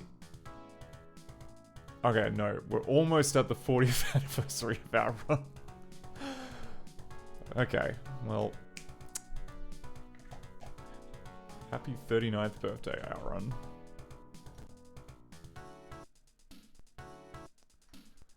Well, you know, is what I'll be saying in 3 months' time in September.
Hey, Incredible Flying Squid. Incredible Flying Squid says, making an adventure game for DOS, that's one of my design aesthetic choices on something I'm trying to put together. Oh, neat. Is that going to be, as in like an art project? We're in the middle of like just drawing this kind of little side piece here. Oh, and I've turned on EGA mode, which was the other thing we were testing today. And switch back to VGA if you want to have a look at the graphics. But, no, tell me more. Tell me more about your project.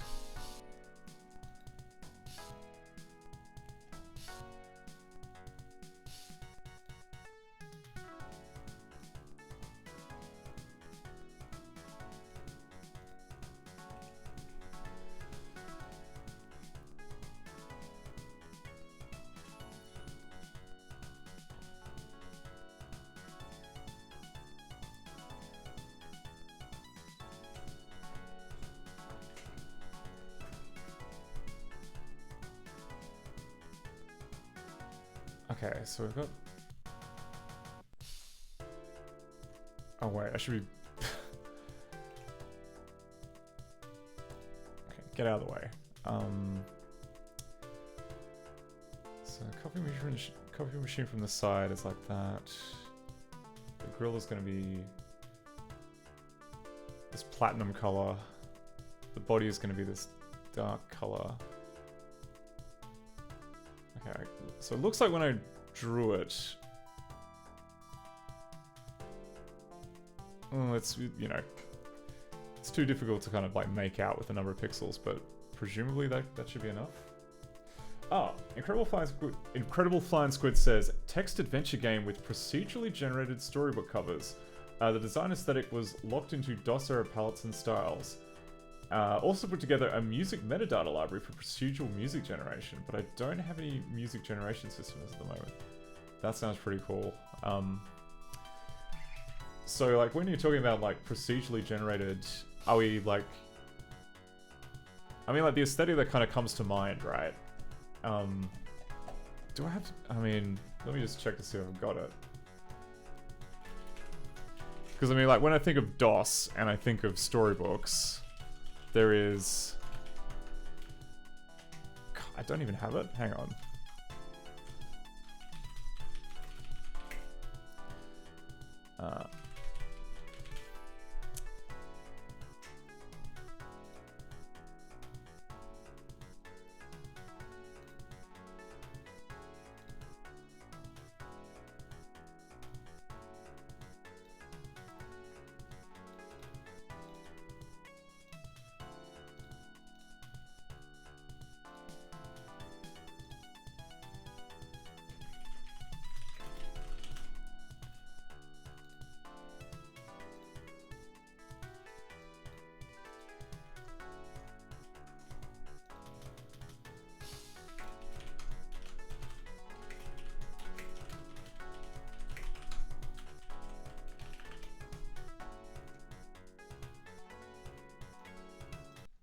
Alright, so let me just close this DOS box.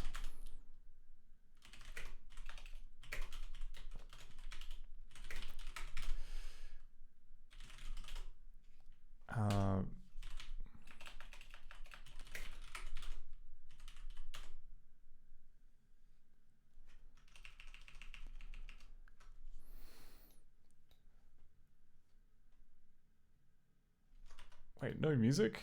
Hang on.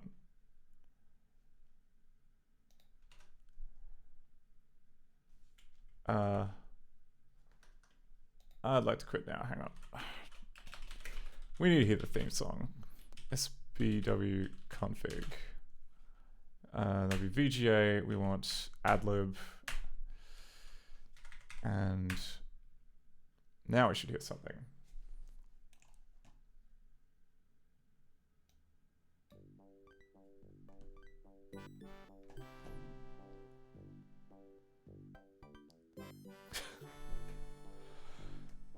So this was a game where, I mean, essentially it's meant to be like a children's authoring program,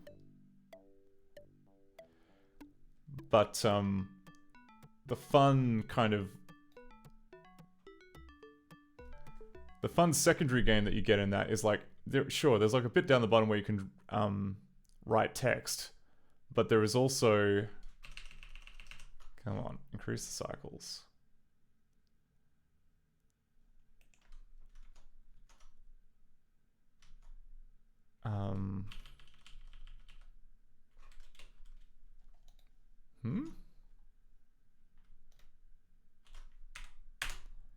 Why is it not loading? I was gonna say, like, the main thing that I remember doing as a kid was just using the massive graphics library to just draw, or, you know, put together like little kind of dioramas. It was quite fun.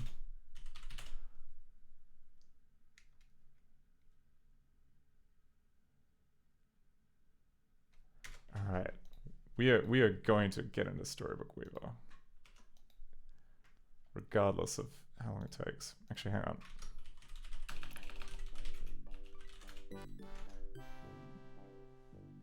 Maybe the compatibility database is a hint for what I'm doing wrong.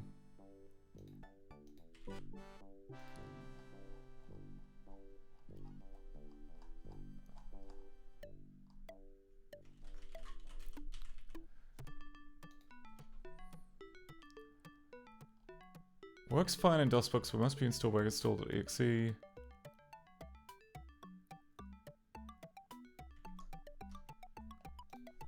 Choose a story to finish. Can I open this story about goats?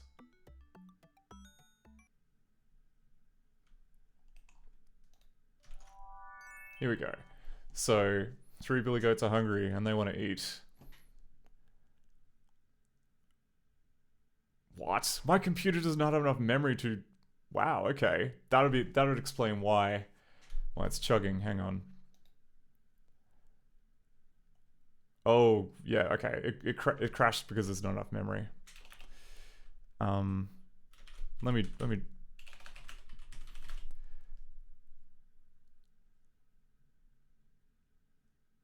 I mean, how much memory does this damn thing have? It should have like 30... Yeah, it's got 32 megs of Oh, maybe that's too much. Maybe I need to take it down a bit. Because like here... Alright.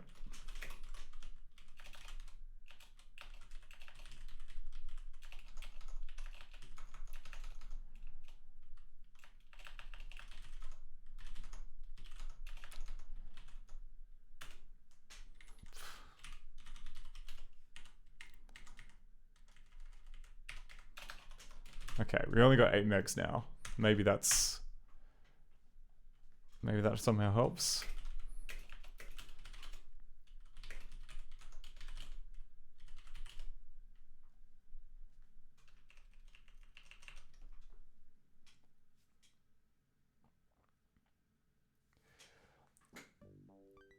Oh, Incredible Flying Squid. I'm mostly designing it for use in chat AI like ChatGPT or Gemini, but it can also be developed into a standalone system. I haven't got that far yet. Can I recommend... Well, I mean, like, you're probably across, like, a bunch of procedural generation systems like Tracery, but I think that... I don't know, every time that I've, like, seen ChatGPT, like, generate a children's story... I don't know.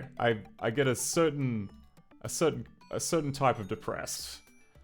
Maybe it's just kind of the fact that it's just so trite and the fact that it's kind of reused from other places, but just like kind of emergent weird procedural generation like with Tracery or one of those other libraries always is more fascinating to me than like you know, just your standard AI trying to put in the next word in the story. God, I don't remember Storybook Weaver being like this pernickety before. Oh well.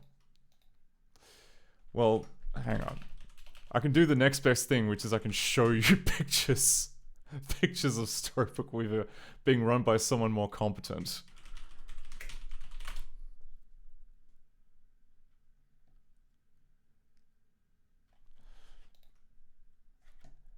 Alright, so... But like this is the kind of like diorama you can make. You can just like add in like a ton of goats or a ton of reeds or like it's quite fun. I'm quite devastated that DOSBox doesn't seem to be working at the moment. But yes, do recommend trying that out.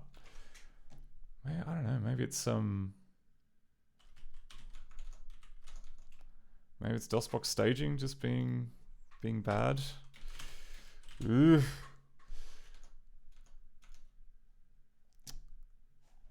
Anyway, I should probably get back to work.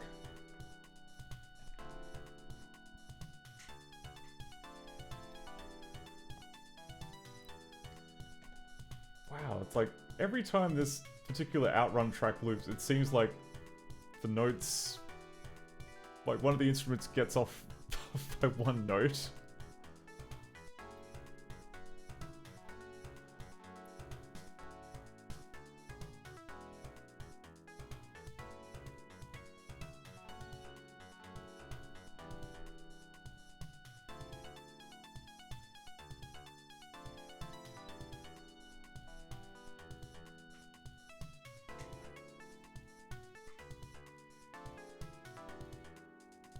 Okay.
Oh, okay.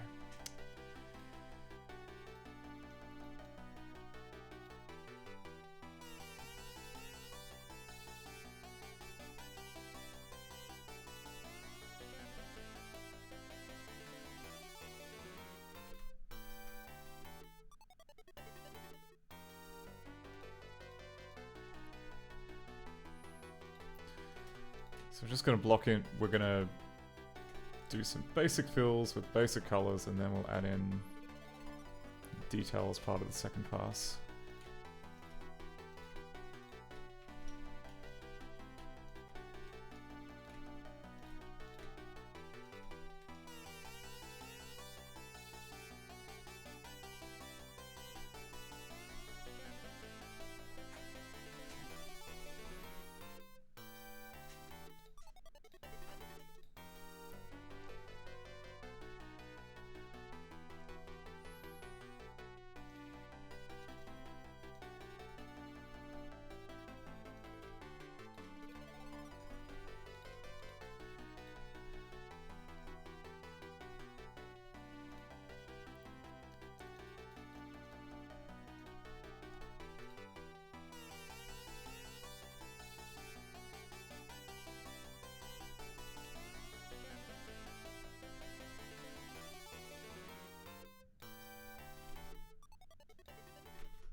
Oh, Incredible Flying Squid says, no one gets what I've been doing, but that's okay. Chat AI is the backend, not the narrator. You have to write rules for narration.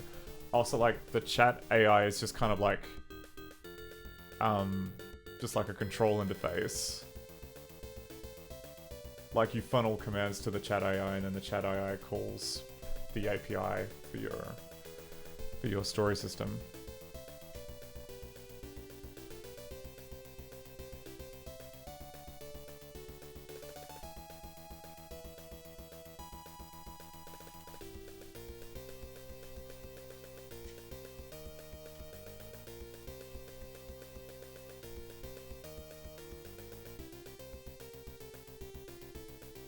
Is that really two neighboring colors?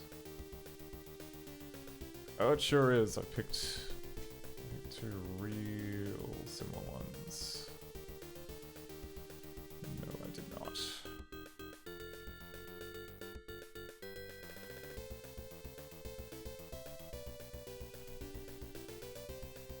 Oh, Kiniko says... Oh, welcome, Kinikos. Kinikos says, I really overslept today. What is new at the game? What is new at the game? Well... let me just open it up and I'll show you. Not Storybook Weaver, I've given up on that.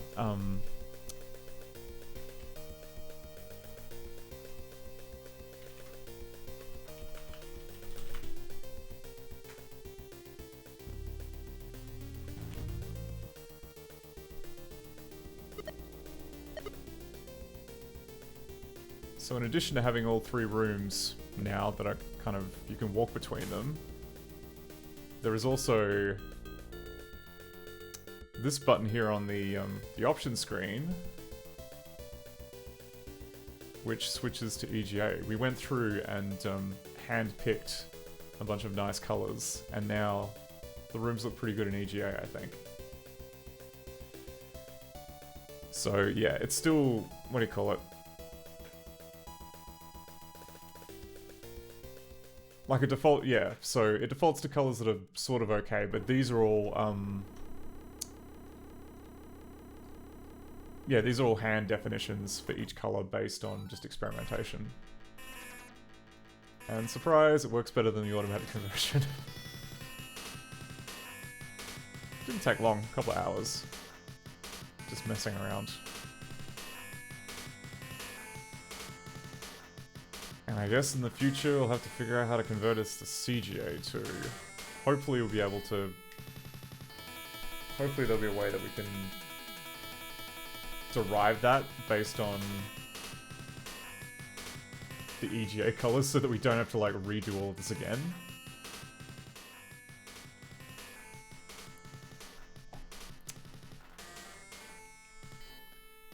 But yeah, that's kind of where we are on that. I should actually do some more.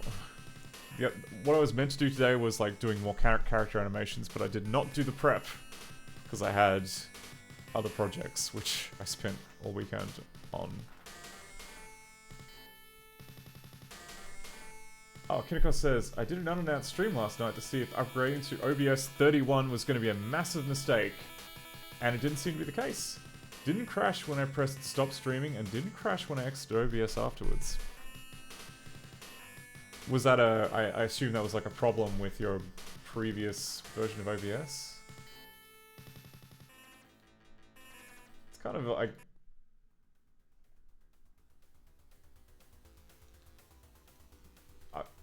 $8 without a single problem. Excellent. Yeah, I just... Do you know if it was like a plugin or something? I don't know. I try and keep my OBS as light as possible for that reason, because... So pretty much the only plugins that I have at this point are the one which piggybacks off... what's it called? Google speech to text to do the subtitles, the one which allows me to move the camera around like this, and the browser source, because that is what is used for like the about screen and other little things like the HUD. So like every time I get an alert for like a new follower or whatever, that is done with the browser source. And occasionally the browser source does crash, but mercifully not that much. Okay.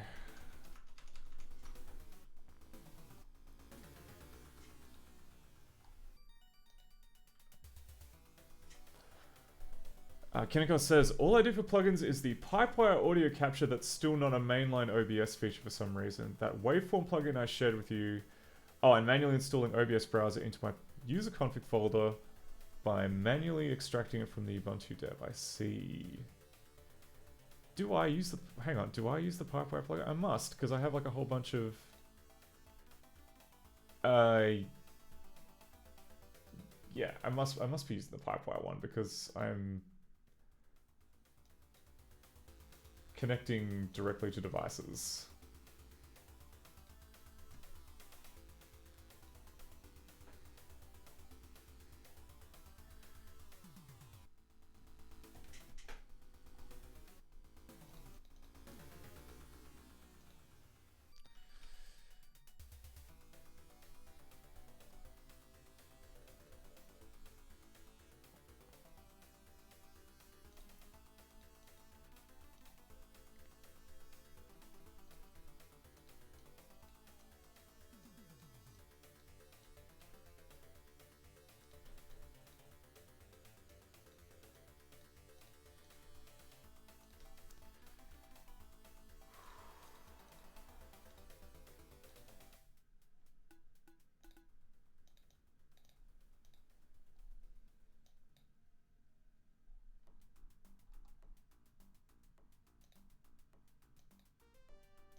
Alright,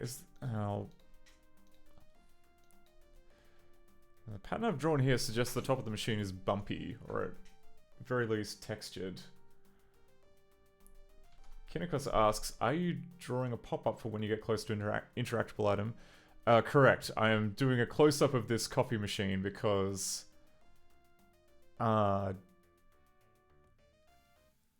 it would be too fiddly to just have like a hunt the pixel type situation. I want the player to be able to interact with it.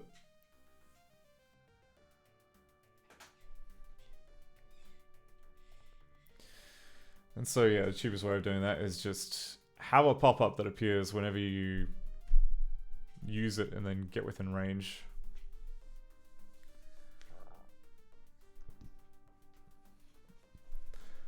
I guess like the downside of such an approach though is that I would then need to do some more coding to allow kind of like mouse clicks inside this pop-up region to not count as mouse clicks on the, you know, because right now the default click behavior, right, is that if I click anywhere on the screen, with the exception of down here, that gets treated as a try and walk to that spot command. But if we have like the pop-up, then it would be, I want all the clicks inside this window to be confined to the coffee machine, but any clicks outside the window should still count as like walking away.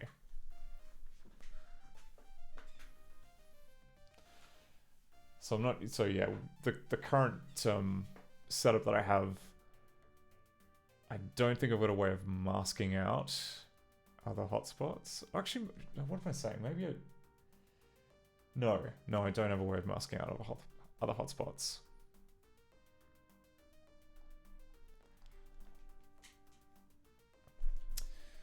So we're gonna have to figure that out.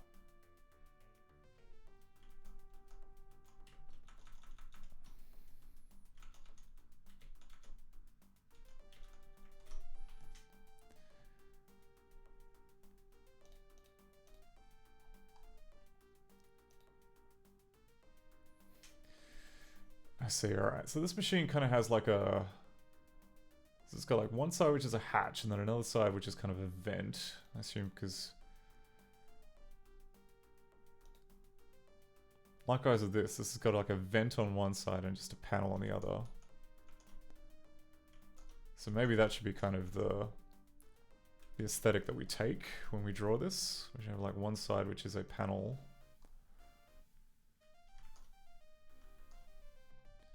And then another side which is more of a vent.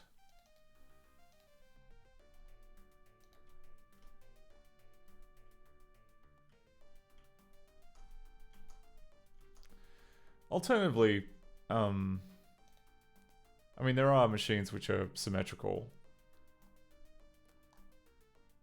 Including this one, which is absolutely not a DeLonghi.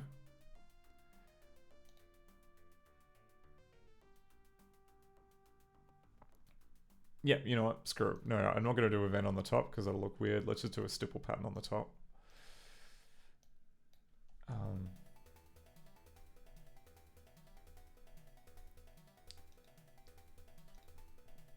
Can I just copy this stipple pattern?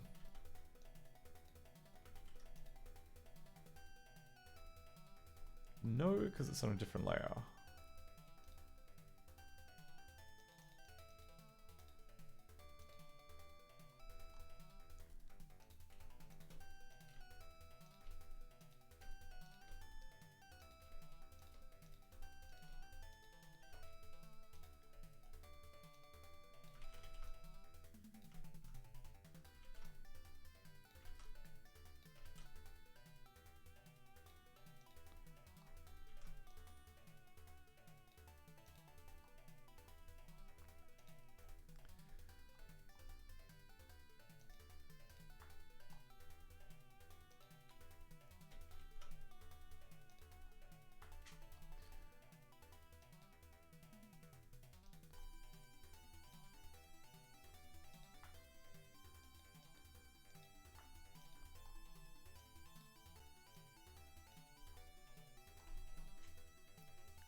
Kimiko says, I had no issues with the previous version of OBS 30 I was using, but the reason why I wasn't even upgrading OBS was because OBS uses CMake in such an asinine way, and I thought to avoid Linux's package building process, I wouldn't work any further on it. But then I noticed the package template had been using 31.x, so I migrated. Yeah, real talk, I would probably never upgrade OBS either, because I don't know, I'm on Arch and someone keeps a custom build, or you know, like a custom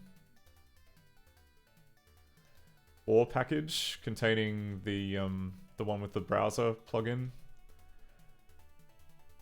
and that's what makes it bearable. Just being able to, like, in one command say, build me the new one.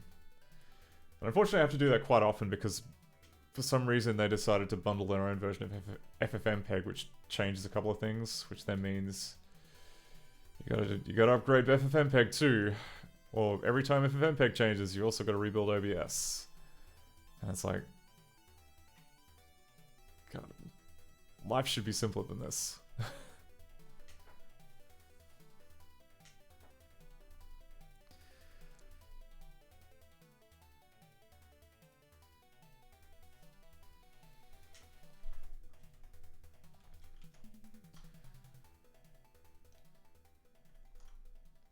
Okay, so I'm thinking that the front of this machine, it's going to have a platinum faceplate, but maybe the chamfered edges would be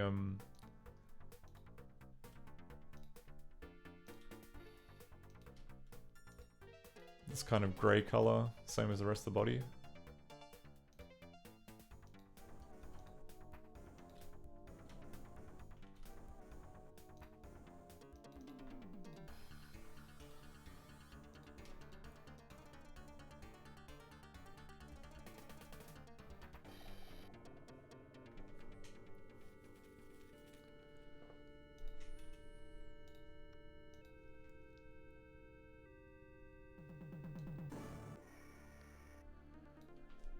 Oh, Kinnika says, you know what's weird? FFmpeg and Void does not use libftk, but OBS can still use libftk. Well, remind me again, what's libftk? What's... It sounds important, but I'm drawing a blank as to what it might be. Oh, it's an AAC encoder, right. Yeah, kind of a big deal. If you want audio on your stream.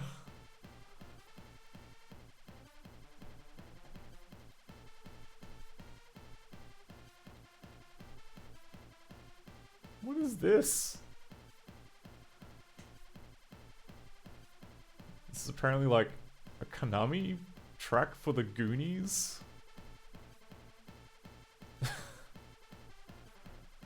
Sure, why not?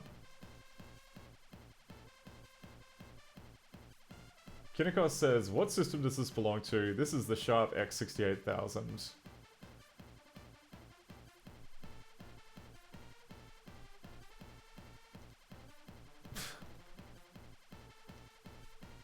That's not bad.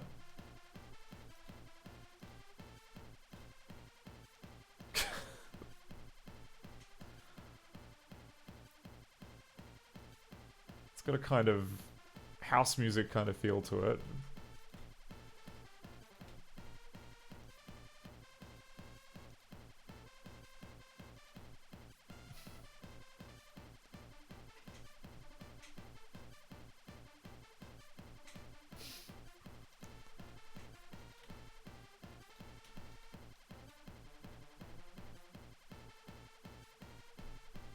Yeah, it truly rightly says, I'm the weirdo who kind of likes it. Yeah, like, yeah, it's growing on me. I think I had to listen to it for like 10 minutes, then maybe I'd flip, but, you know, 2 minutes, 12 seconds, that's a good, you know, does not overstay its welcome, is what I'm angling towards.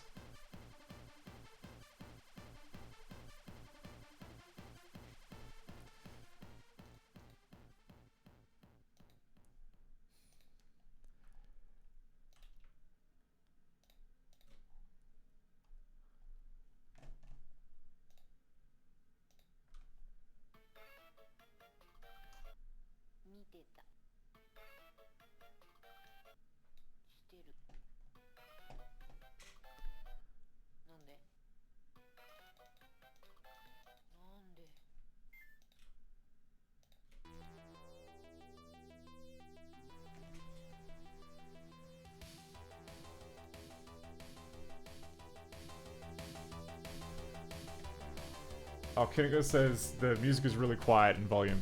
Yeah, previously someone said that they, that I was being drowned out. Possibly because, yeah, the chiptune collection does kind of go from, you know, ranges from, like, all sorts of volumes. So it's difficult to ride that fader. So I'm just kind of keeping it around here, because that just seems to be the average.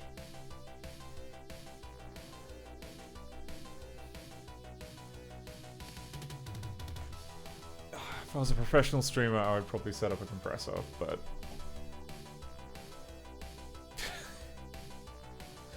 who has time? Who has time for that?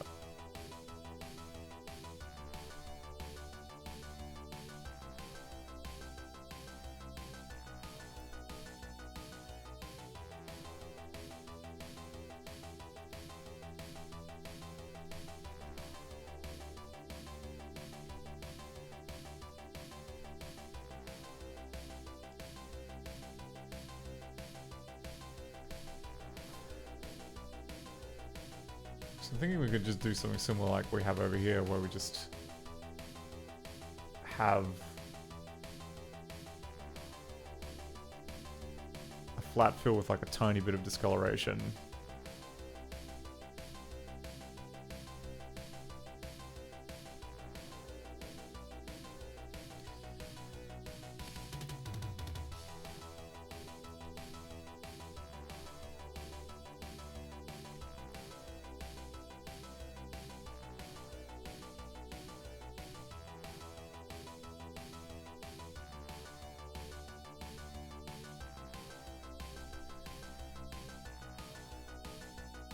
Okay.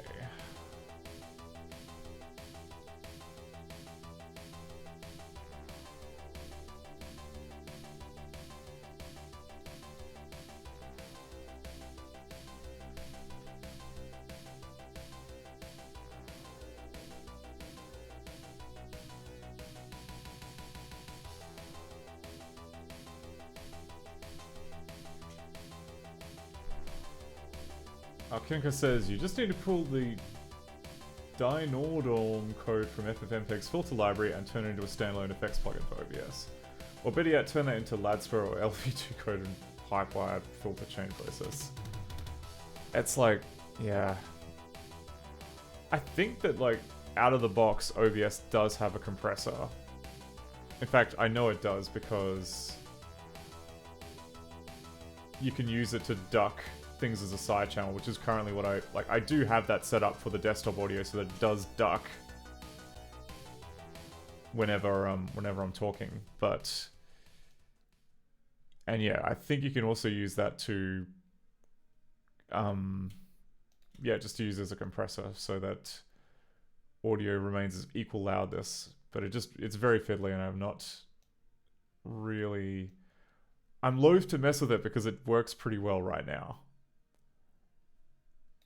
With the exception of like the audio being kind of a bit quiet sometimes when it's an especially quiet track like this.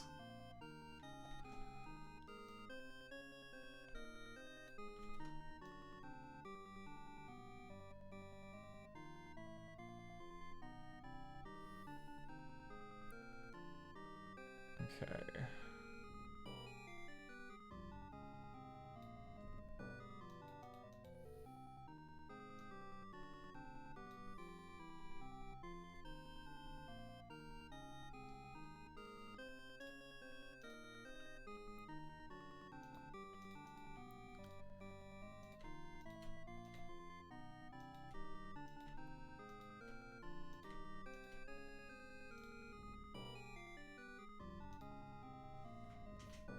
How did I make this not look bad?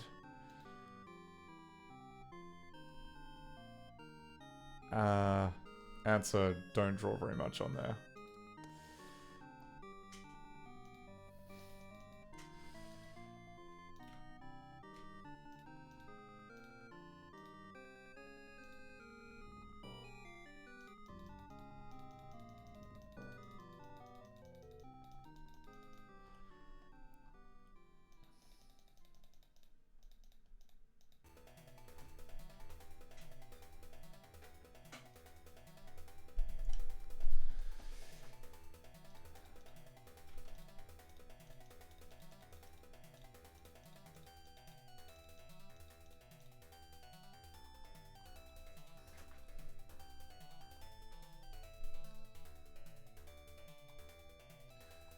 So actually...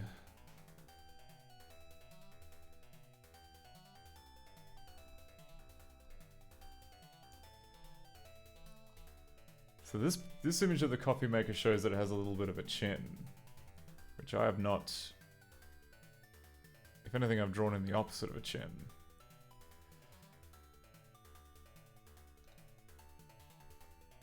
So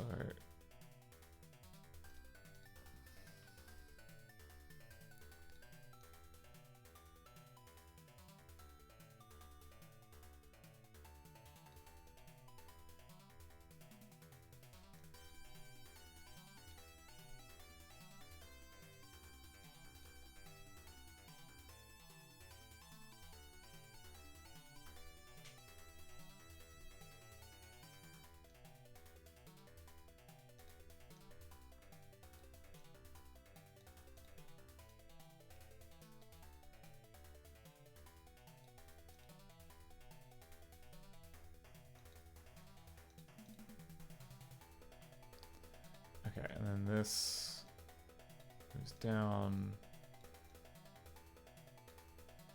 This moves down.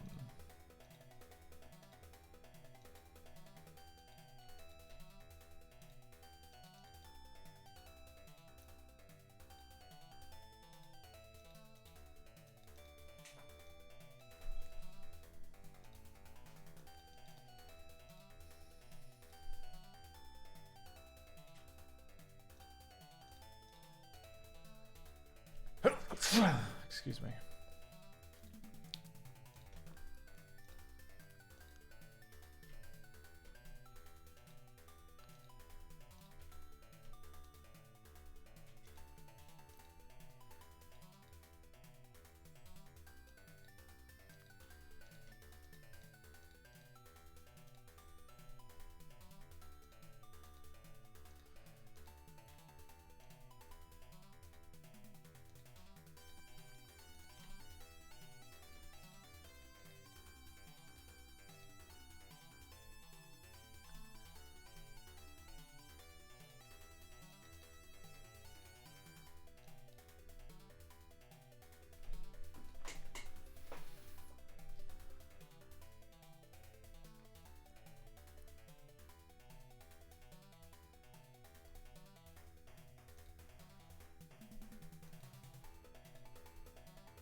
Okay, now the push buttons.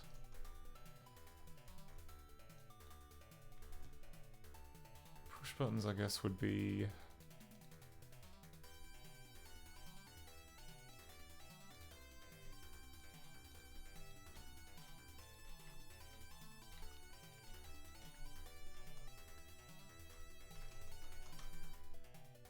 Actually, no, the push buttons...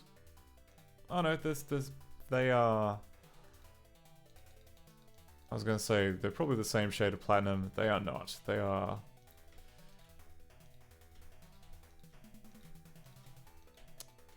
going to be in between the color of the housing and the color of the faceplate.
Oh, Kinnika says, I also custom built my OBS package by disabling every built-in plugin that there's a CMake option for.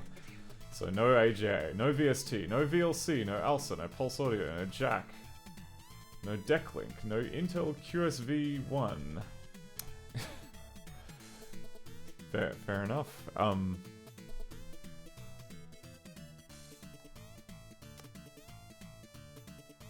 don't know. For a while I thought I could get away without the NVIDIA encoder, but it turns out I absolutely do need it. Ever since I got the new weight screen, which is fairly noisy, CPU won't cut it anymore.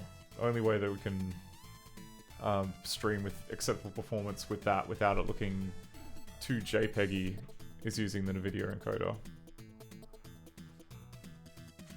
Which is interesting.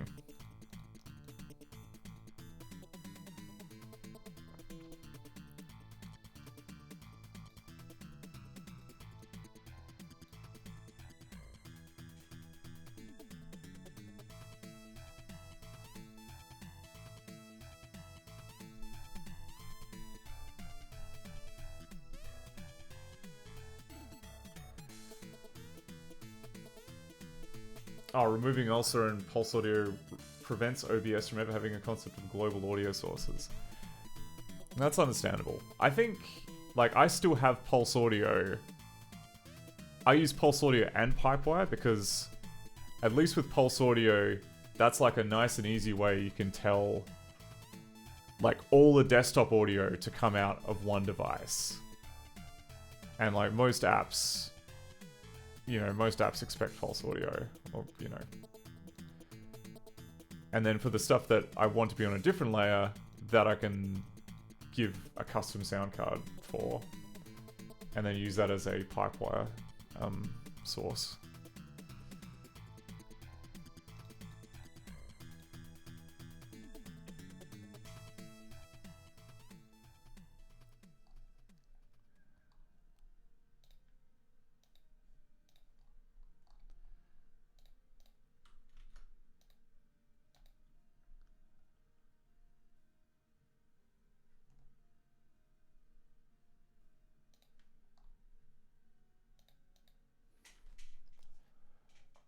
Oh, Kineko says you unfortunately need the built-in Pulse Audio plugin in OBS if you want to monitor a source's audio.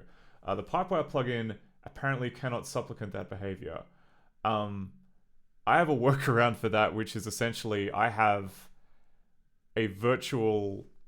I've set up a virtual Pipewire device, which essentially... So, like, if I look at, like, my sound setup, you can see that I've currently got the output set to this sync here called Stream Desktop plus Cans, and that is a like the short version is you can tell. Oh crap! I can't remember exactly how I did it. Essentially,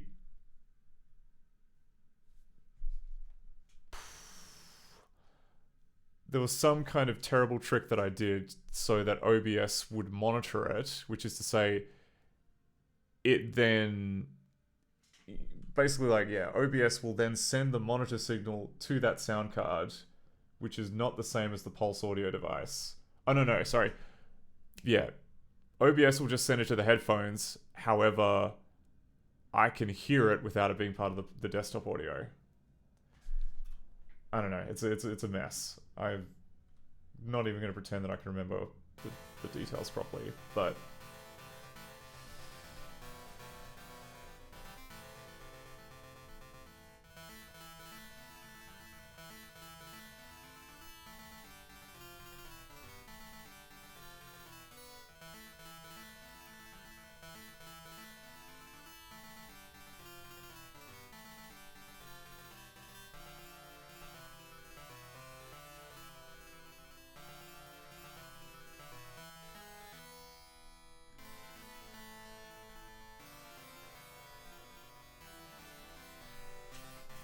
Oh, Truly Brightly asks, what does that mean with regards to removing the global audio sources? My understanding is that, like, when you're doing kind of like a live mixing type deal, like, I mean, if you look at, where's my OBS? OBS is here. So OBS gives you kind of like this little audio mixer here, which has all these different feeds. And by default, with Linux audio,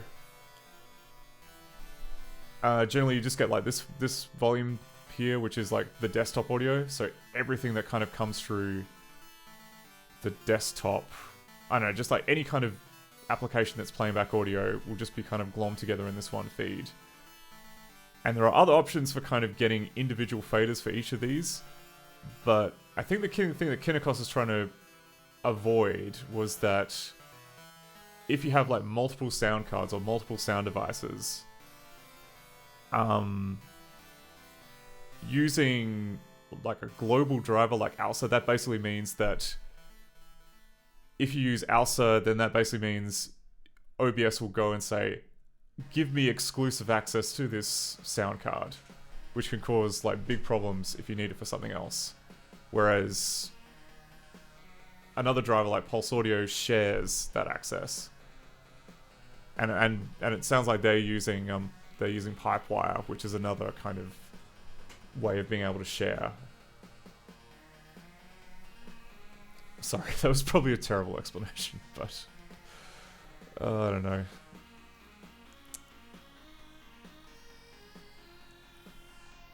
People give Linux audio a bunch of stick about being difficult, but it's flexible enough that,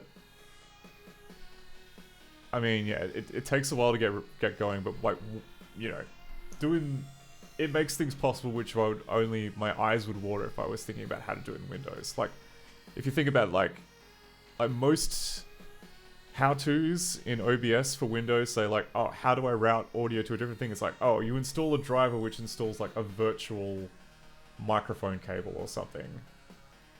And it's like very similar to what you can do with Pipewire, but you have to install a third-party thing and hope that works. Whereas in Linux, you're allowed to do horrible things like this. Which is just like, you know, every application can connect to any other application in whatever combination. And it looks really messy because it's programmatic, but whatever.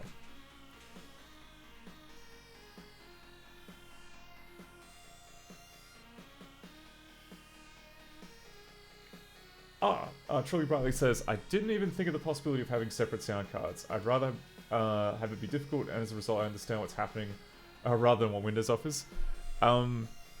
Yes, solid agree. When Windows is very good at not giving you a lot to go on when you get stuck, which can be frustrating at times.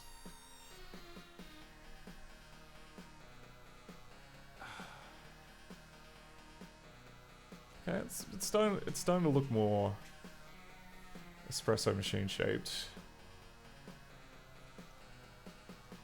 Let's fill out that back panel a bit.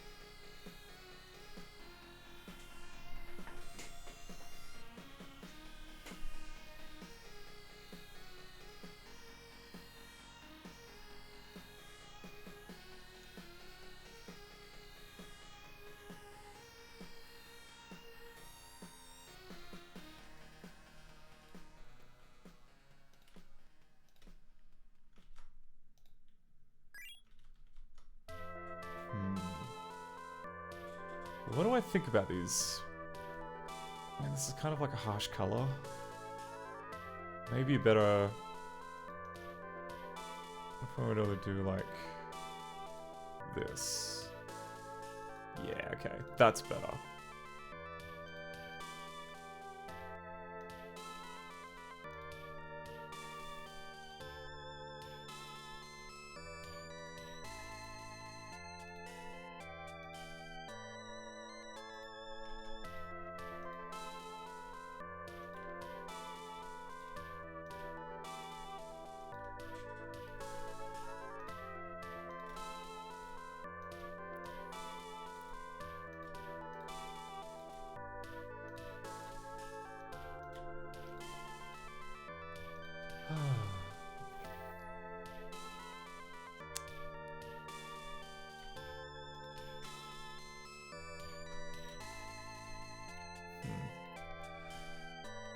Oh, my mouse is behaving today.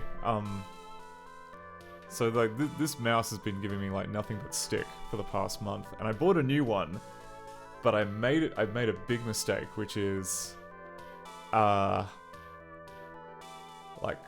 I bought it because I was a bit desperate, and I knew that there were LEDs on it, and I knew that the box said you could turn the LEDs off. What I didn't take into account was the LEDs are twice as bright as the current mouse that I have. They also color cycle, which means that it's kind of migraine inducing. And the third one is the mouse has no memory, so when you plug it in, you know, you can't do the trick that I was hoping you could do, which is go to a Windows machine, program it to never turn the LEDs on, and then take it back to this machine. Yeah, so I have effectively bought myself. I've paid like far too much money for the privilege of having to reverse engineer a mouse driver, which is gonna frigging. Oh yeah, and Kinnikos mentions desol the LEDs. That's gonna be plan B. If I cannot reverse engineer the mouse driver to make the colors sensible / not, you know, in burning themselves on my retinas, then I will probably have to open the mouse and yeah, cook all of the LEDs so that they don't work anymore. But I was a bit, yeah. Come on. We're in 2025 and you can't add in a tiny little bit of flash memory or just buy a chip which has flash in it just to save some mouse settings. It's just I was very nonplussed by that. So nonplussed, I'm not going to mention the brand name of the mouse.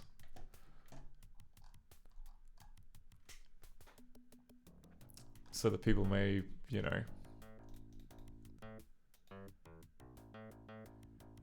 Yeah, exactly, Glackolf. Or a 1 penny toggle switch to turn them off. Just, yeah, like a tiny... Just... You don't even need a toggle switch. Like, last time I checked, the mouse has like 5 buttons, if not 6 or 7. Just... There's surely got to be a way of communicating to the hardware that you want to turn off the friggin' LEDs. But no, apparently the only way it can be done is if you have a Windows driver that is running all the time. And that's not going to happen, so I gotta figure out what command it's sending to the mouse and replace it with... Oh yeah, the mouse driver is... I think it was 1.1 gigabytes when I downloaded it. 1.1 gigabytes unpacked for a mouse driver. So that's cool. It's a cool future we live in. Wonder how many copies of Chromium is in that mouse driver.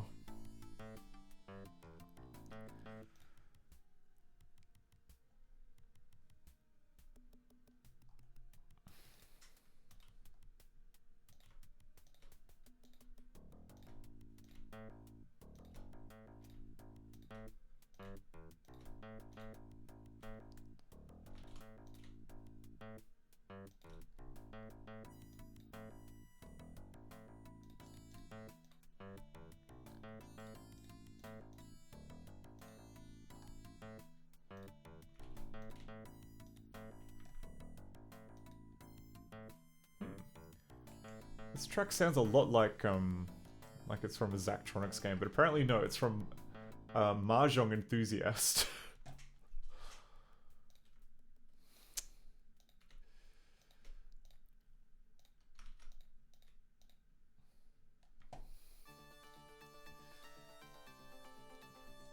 Who'd have thought? Mahjong games on the Sharp X68000.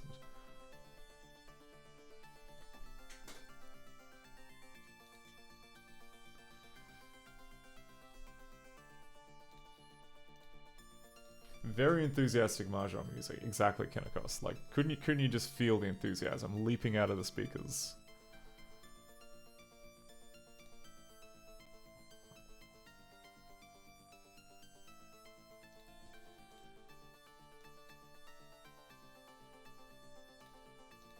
What's the next color after this? Oh, it's this one. Okay. Really? That's the next color, huh?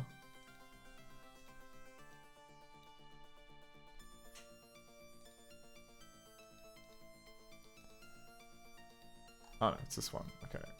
That's more like it.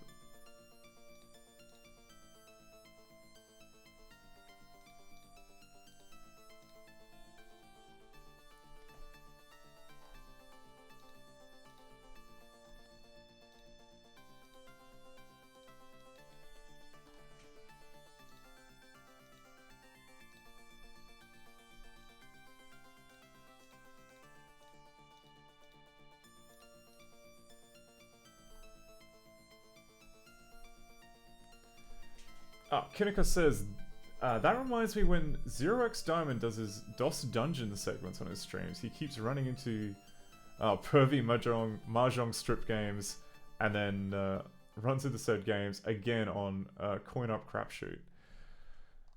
Ah, yeah. I guess luckily for me, no one... as far as I'm aware, there aren't any Mahjong games made in Macromedia Director, so... I guess whenever I do a roulette, it's fairly safe from that. The risk though is that you get like, I don't know, Gus and the Cyberbuds go to, I don't know, Gus and the Cyberbuds go to the Smithsonian, only more boring. Kinnika says, I can't imagine what the frick the lingo for a Mahjong game would be. Would it be a massive switch case statement? I mean,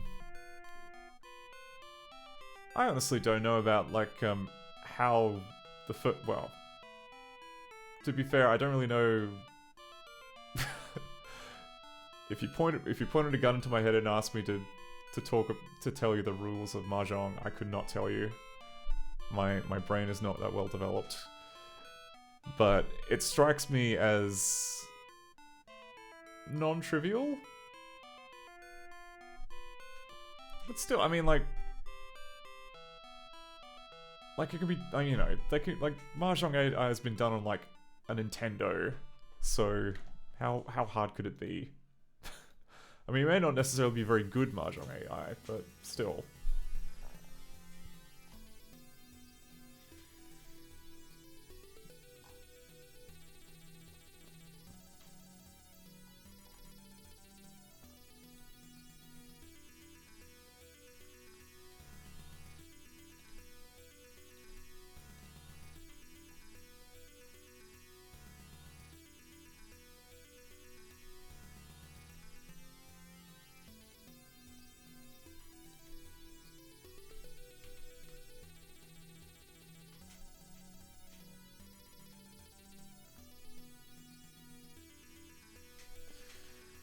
Kinnika says, Famicom Wars didn't have very good AI either, and it often took over a minute to come up with a turn. Well, isn't it a good thing that we're running on, I don't know, what's average director hardware, like a 486? Maybe a 386? Like, you know, that's easily 40... No, I don't know.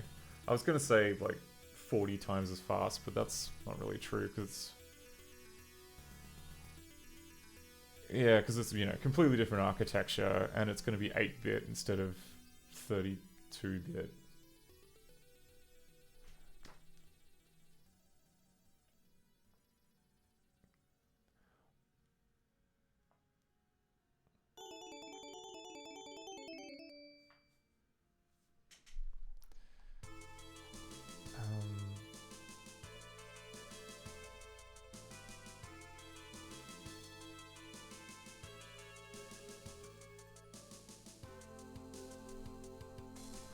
What did I do for this back panel here?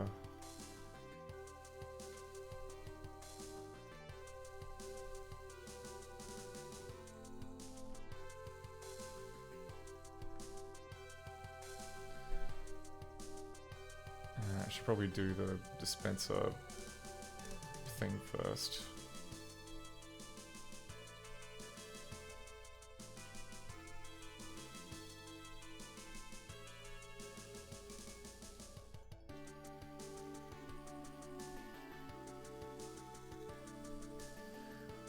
Oh, Kineko says, thank you ARM7 for making the War series not the abysmal play.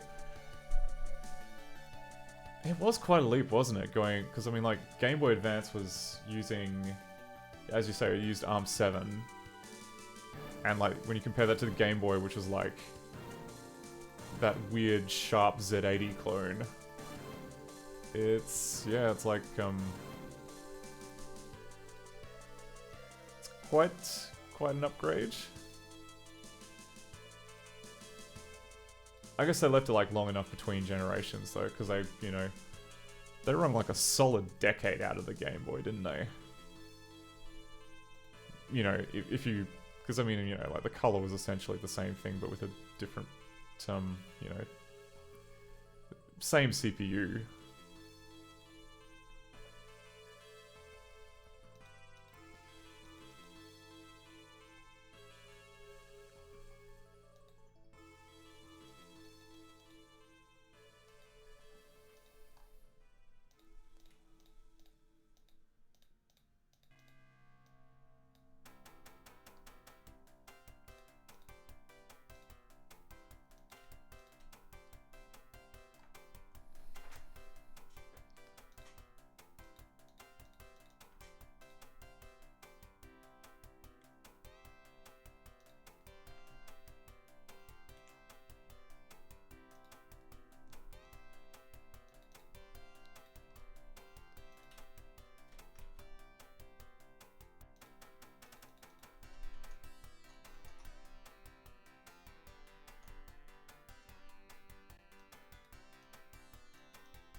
Okay, and then...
to a little did I like that?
I guess we don't have to have it that textured. We just had it like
does that look natural?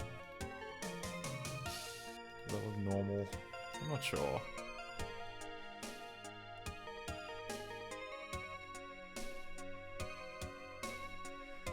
Because we don't want the underside of the coffee maker to be, like, too well lit.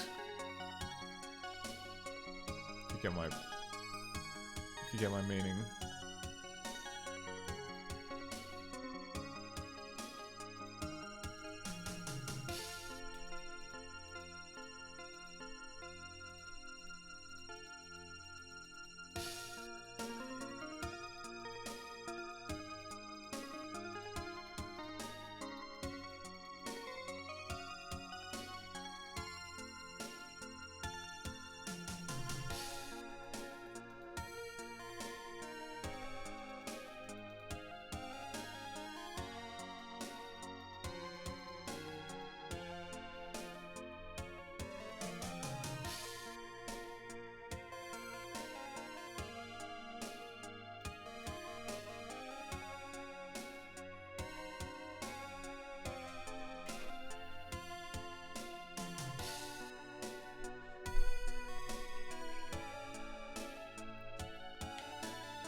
It's like another...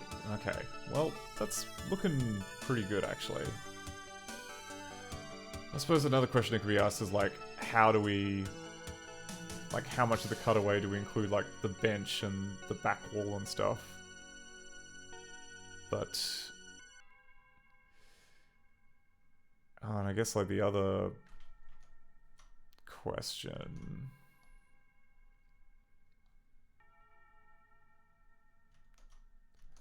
Oh no, okay.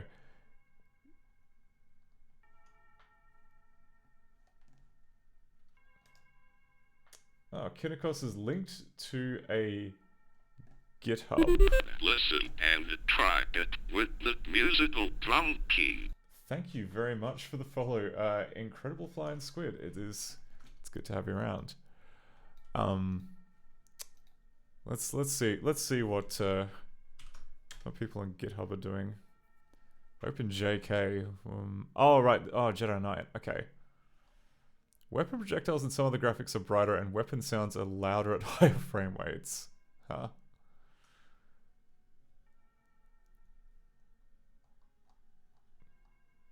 Yeah, that looks real annoying. I'm assuming that's like something to do with like the high exposure, because I think that. Oh wait, this is okay. This is like the original Jedi Knight. Oh no, Jedi Academy and Jedi Outcast. Okay, so it's Jedi Knight 2 engine. The last screenshot is apparently at 360 frames per second. What, that one? Yeah,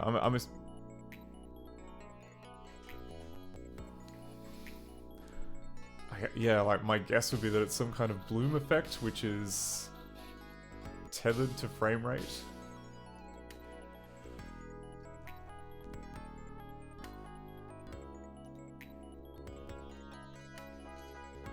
Alright, well, we're coming up for time, actually. It is... Holy... Oh, crap. Okay, yep, I definitely... It is very late for me. I should probably get to bed.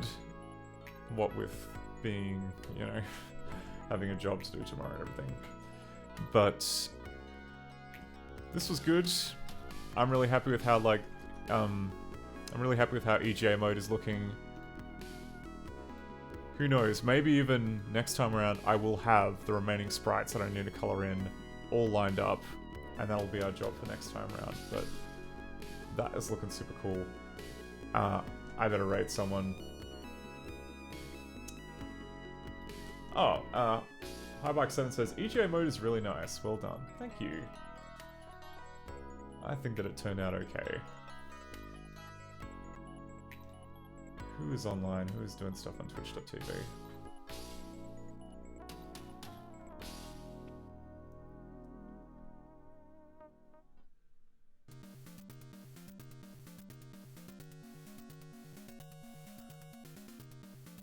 Oh, cool.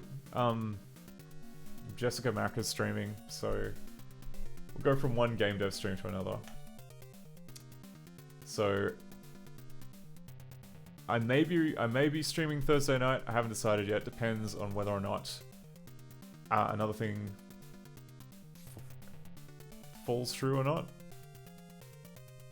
Erring on the side, I'm probably going to stream on Thursday, but we'll see.